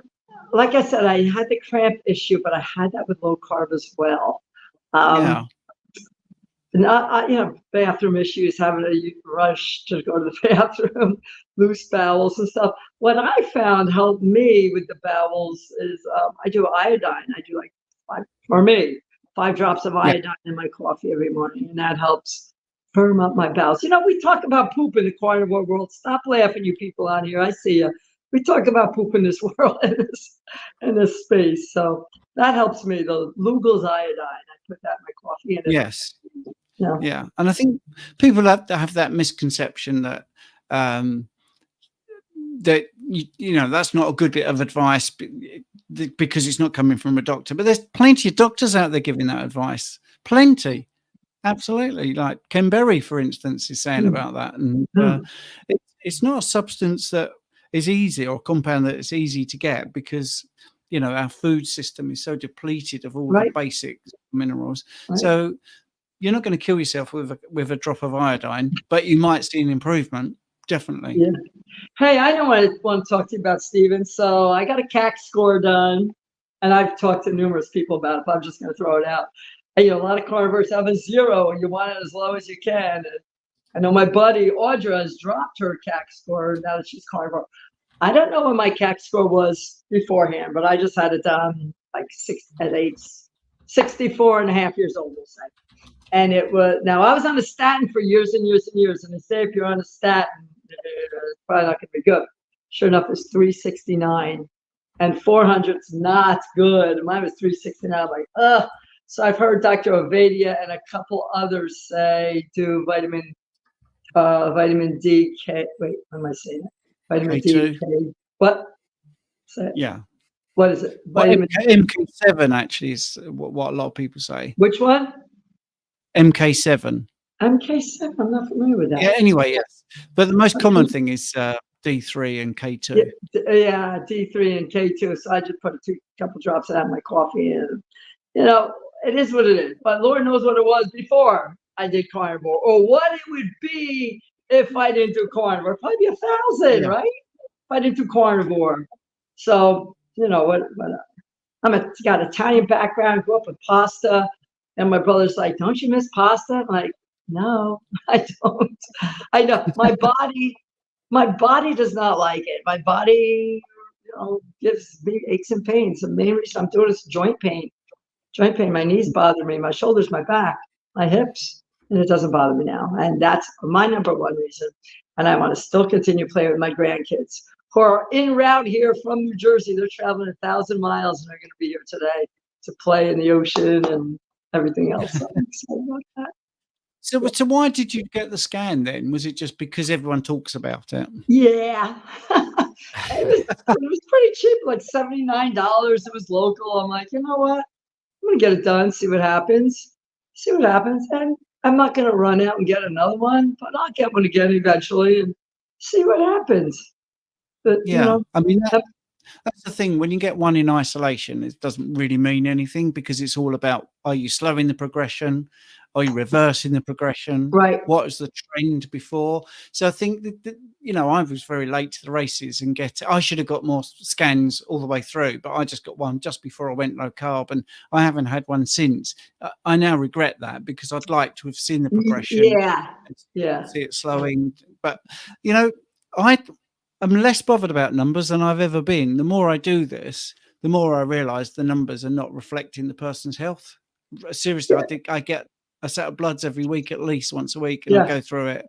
Doesn't doesn't really relate to what the person is experiencing at all. Right. And I was talking to the carnivore doctor once, and we were talking about getting a test done. She said, what are you going to do? Something different, Karen? What are you going to do? What? So what if it says 369? What are you going to do? You know, which makes sense. Am I going to change anything? No, I'm going to still keep on eating how I know I should eat. A proper human diet and eat the meat. Yeah, the proper human diet, which of course is a brilliant thing that can vary. They're very, yes. Yeah. So right, well, we're going to, Richard's gone, he'll come back in a minute. Yeah. Well, I'm going to thank you for coming on. Is there anything you want to leave people with? Any way to contact you or any advice you want to give? You can find me at, my name's down there, Karen.s.miles.3. I didn't pick it, Instagram picked it. If I was to pick one, it would be Carnivore Cheerleader, because I don't know, I just cheered on a lot of people, and I like to do that. But that's where you can find me. Oh, I have a YouTube channel with my buddy Jackie Jam. It's called the Carnivore Twins. We haven't been very active, but we just have some fun videos on there. So check out the Carnivore Twins on YouTube. But that's all I have. I'm not here. I don't coach. I don't, sell maybe Redmond's Real Salt. But other than that, I used it way 10 years before I ever had an affiliate code. But other than that, I'm here to inspire somebody and help somebody along the way. And gentlemen, I appreciate you having me. Richard, go follow me because I'm following you, all right? I most certainly will. As soon as we finish the 24-hour, I will be straight on to my Instagram following you. Great. Thank you, gentlemen, for having on me. Instagram. Is that right? Take care. Thank Cheers, you, Karen. Bye-bye. Bye. Yes, so that's Karen. Fantastic. You've never met her before. No, yeah, force of nature. Sorry? Yeah, lovely. Is she a client of yours? Oh, I don't know if she ever booked me for coaching, but we definitely met in one of the communities. But I just think she's just brilliant because she's so enthusiastic and just like a real person. And when things go wrong, she says what goes wrong, and she'll mention what goes right, and she'll say, I've done this experiment and I messed up, as you've just heard. I mean, she's just very real and excellent. So I've got a medical question. I thought we'd do this. Someone's put a super chat in. Is carnivore an option to heal or help someone with a left ventricular systolic dysfunction with left ventricular ejection fraction of 25%? Is carnivore helpful? What have you come across this, Rich? This is probably more your field than mine, I should imagine. Well, yes, I mean, it is. I didn't know if you had anyone personally that done that. Yes, I've had a couple of clients and it has improved it. So it really is that simple. What you're doing is you're reducing inflammation and you are improving the absorption of amino acids and fats, and your heart health tends to improve with this way of eating. So we've actually seen that condition improve. So yeah, ketones, beta hydroxybutyrate, various studies have shown that it improves mechanical efficiency of the heart by as much as 35% and blood flow by as much as 70%. And again, it blocks our bad neighbor NLRP3 inflammasome, which is responsible for much of the inflammatory signaling within the body. So it makes sense. I mean, I've never come across a condition that living a ketogenic or carnivore lifestyle hasn't at least helped with. And that's because most of the damage is caused by damage can be exacerbated by the foods we eat once we are in that inflammatory state. As Dr. Kiltz mentioned earlier, inflammation is the root cause of all of these things. Inflammation and insulin resistance, the evil twins. When we address these, many things seem to be massively improved, if not completely reversed. And people think that we're absolutely bonkers when we say this, but I've worked with clients all the way from type 2 diabetes to to cancers and things, and there's not one thing that I haven't seen this lifestyle at least make an improvement in. But what baffles me more than anything sometimes, Steve, is that people will focus on the stuff that isn't working rather than the 20 things that have worked. Yes. Let's focus on the one thing that hasn't and then go back to eating the way we were prior. It just doesn't make sense. And nothing happens overnight. it does take time to adapt into this. One of the questions that we had earlier when we had Dr. Kiltz on was, how long does it take to become fat adapted? And as he rightly says, we're already fat adapted. But I think we missed the point in that question, because I think what the person was alluding to is, how long does it take for the body to upregulate all of those systems and pathways so we can utilize and see the benefit? Because it does take time. We go through a detoxification phase. We need to change our gut microbiome. It goes through a process called die-off. We need to replenish and convert and change our gut microbiome back to where it needs to be. We're detoxing other things, and we need to upregulate the pathways which are preset, in us, in order to produce and utilize beta hydroxybutyrate efficiently. And that does take time. And I think that's always important to remember, that one day of living carnivore, isn't going to cure all of your problems. If it does, fantastic, but I don't think it will. This isn't a quick fix. This is a lifestyle. It may be something you choose to cycle, but I would always throw in the argument, well, why would you want to cycle something that is optimal for health? But it does take time to adapt and to see these changes and to reap the rewards and see the benefits. And Stephen and I get this question an awful lot. And I wouldn't use the term fat adaptation. I would call it keto adaptation, because in the early stages, as we mentioned with Dr. Rachel Brown, we waste ketones in the form of acetoacetate and acetone, and it takes time to upregulate the monocarboxylate transporters and the enzymes involved with utilizing the ketone bodies. And it can take anywhere from 6 months to 12 months. I've seen people adapt into this a lot quicker in as little as 12 weeks. But I think the figure that you seem to push out there, Steve, is probably closer to 12 months. And I've seen it take even longer than that, depending on how strict one is, because we can live a ketogenic lifestyle while still consuming lots of toxic chemicals that are going to slow down the body's ability to heal and repair. There are lots of compounds that are deemed to be ketogenic friendly because they're low carb. And I think this is the right way to go initially if you're new to changing your lifestyle, because I believe that the best results are achieved through incremental changes rather than throwing yourself right into the deep end and completely changing everything. So if adding in those compounds allows you to maintain a ketogenic state long-term, then that is a positive net gain. Consistency is key. And then we gravitate deeper down this rabbit hole where we continue to remove the toxic compounds and hopefully become more animal-based and then carnivore. But even within the carnivore community, we still consume certain items like coffee and cheese and double cream, which may or may not be causing a problem. Again, these are levers that, we can look at pulling later down the line. But time is key. But I do believe that the carnivore can help heal somebody with almost every illness and disease. That I've never seen something that hasn't been beneficial, or carnivore hasn't been beneficial for.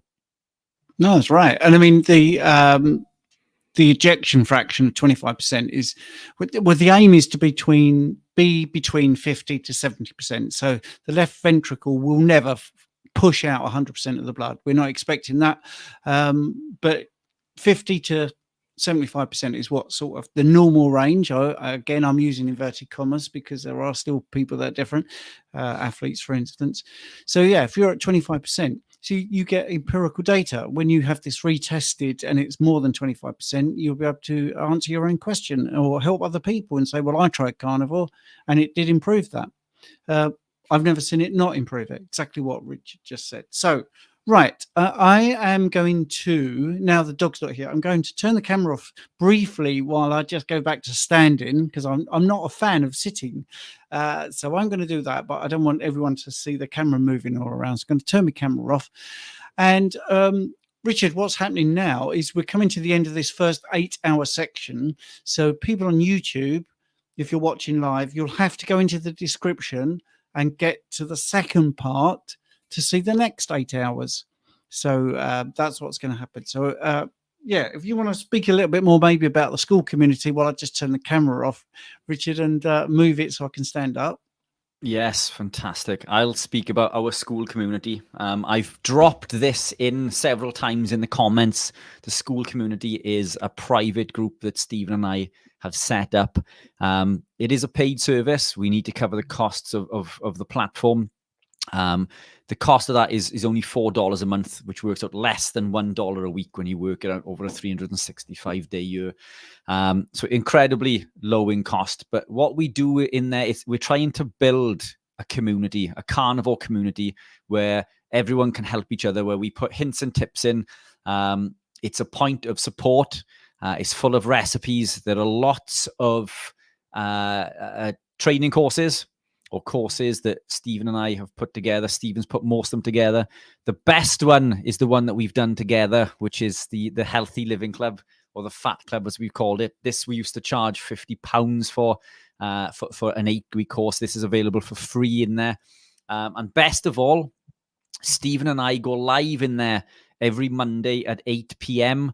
I don't know if we're going to be live in there tonight after the 24 hours, Steve. Maybe we have to speak about that and see how we feel a little bit later. I can do that now. Yes, this live basically is covered in the school. So when we get to 7, we're just going to carry on, and we just say hello to all our school members. So that's that simple. We're doing it tonight, but we're also on tomorrow, aren't we? We're doing yes, and we're also live on YouTube. But yeah, I will pop the links in the chat again below. All of these links are in on my Facebook channel. I don't know if they're on Steve's description, but I've put them at the bottom of all of mine. So feel free to join that super supportive community. The best thing of all is we go live in there. It's a means for Q&A. YouTube is fantastic, but as you've seen from the comments, it's easy for comments to get lost. And if we have a question in regards to a specific topic in which we need more information, it's very difficult to continue that conversation when comments are coming through. But the live in the school group is a Zoom setup. There are usually between 10 to 20 people in there. Some people leave the cameras off, some people leave it on, some people remain muted. And it's a means to come in and ask questions, or even just use this as a soundboard, just to check in and make sure that everything you're doing is right. But it's a fantastic network in order to get all of those questions answered. And also, I know we've got 6 minutes left. Do we want to speak briefly about the Carnivore conference that you and I are speaking at in September also? Yes, let's go for that. So I was just showing on the screen that we've got all these courses. So when you join the school community, like I say, for $4 a month, you've got all these courses. So you've got a free keto course, you've got 19 tips to starting carnivore, thyroid course, free ebooks, course about protein, free ebooks, fruit and veg, free ebooks. You see, dairy, free ebooks. So problem solving with free ebooks. They've all got books, they've all got videos, they've all got text. So you could do all of those. Well, when we say free courses, they're not additional costs. So the $4 a month gets you that. So yeah, talk about the conference. Yeah, that's a good idea. Fantastic. So yeah, the conference is on the 14th and 15th of September. It's a 2-day conference. It's going to be the UK's first. The best speakers in the UK are there, Stephen and I, along with some other fantastic speakers. It's going to be an intimate event where most of the speakers are going to be there for the weekend. So it's an opportunity to mingle and speak with us after and in between breaks and things. It's an opportunity to meet us and meet other like-minded people. What I find within our community, Steve, I don't know if it's the same with you, that everywhere I go, I'm an outsider because of my lifestyle and the way that I eat. If I go into a restaurant or out with friends, so on and so forth, I'm the weirdo that doesn't eat carbs. And sometimes, you can feel ostracized because of this. And we are trying to build a community. This is what this event is all about. And the Carnivore conference is going to do this. It's going to bring like-minded people together, an opportunity to network, and just be part of something special with speakers who are going to give you takeaways. Now, what I find with most conferences, a speaker will give a presentation and you'll think, wow, that information was fantastic. Well, how can I input that into my daily life? What does that mean for me? And that is one of the big changes that we're doing with this event. Each speaker at the end of their talk is going to give you valuable takeaways, things that you can implement and change to better improve your health and well-being. So I'll pop that into the comments as well now. But it is in both links are in the description on my YouTube and the next YouTube also. But yeah, fantastic. How do you think it's going so far, Steve? Or do you want to answer the question? No, how do I think it's going so far? I think it's going very well. It's really nice that everybody has turned up. I'm still quite flattered that Anthony Chaffee got up at 4 o'clock in the morning to honour his appearance. I thought that was rather good.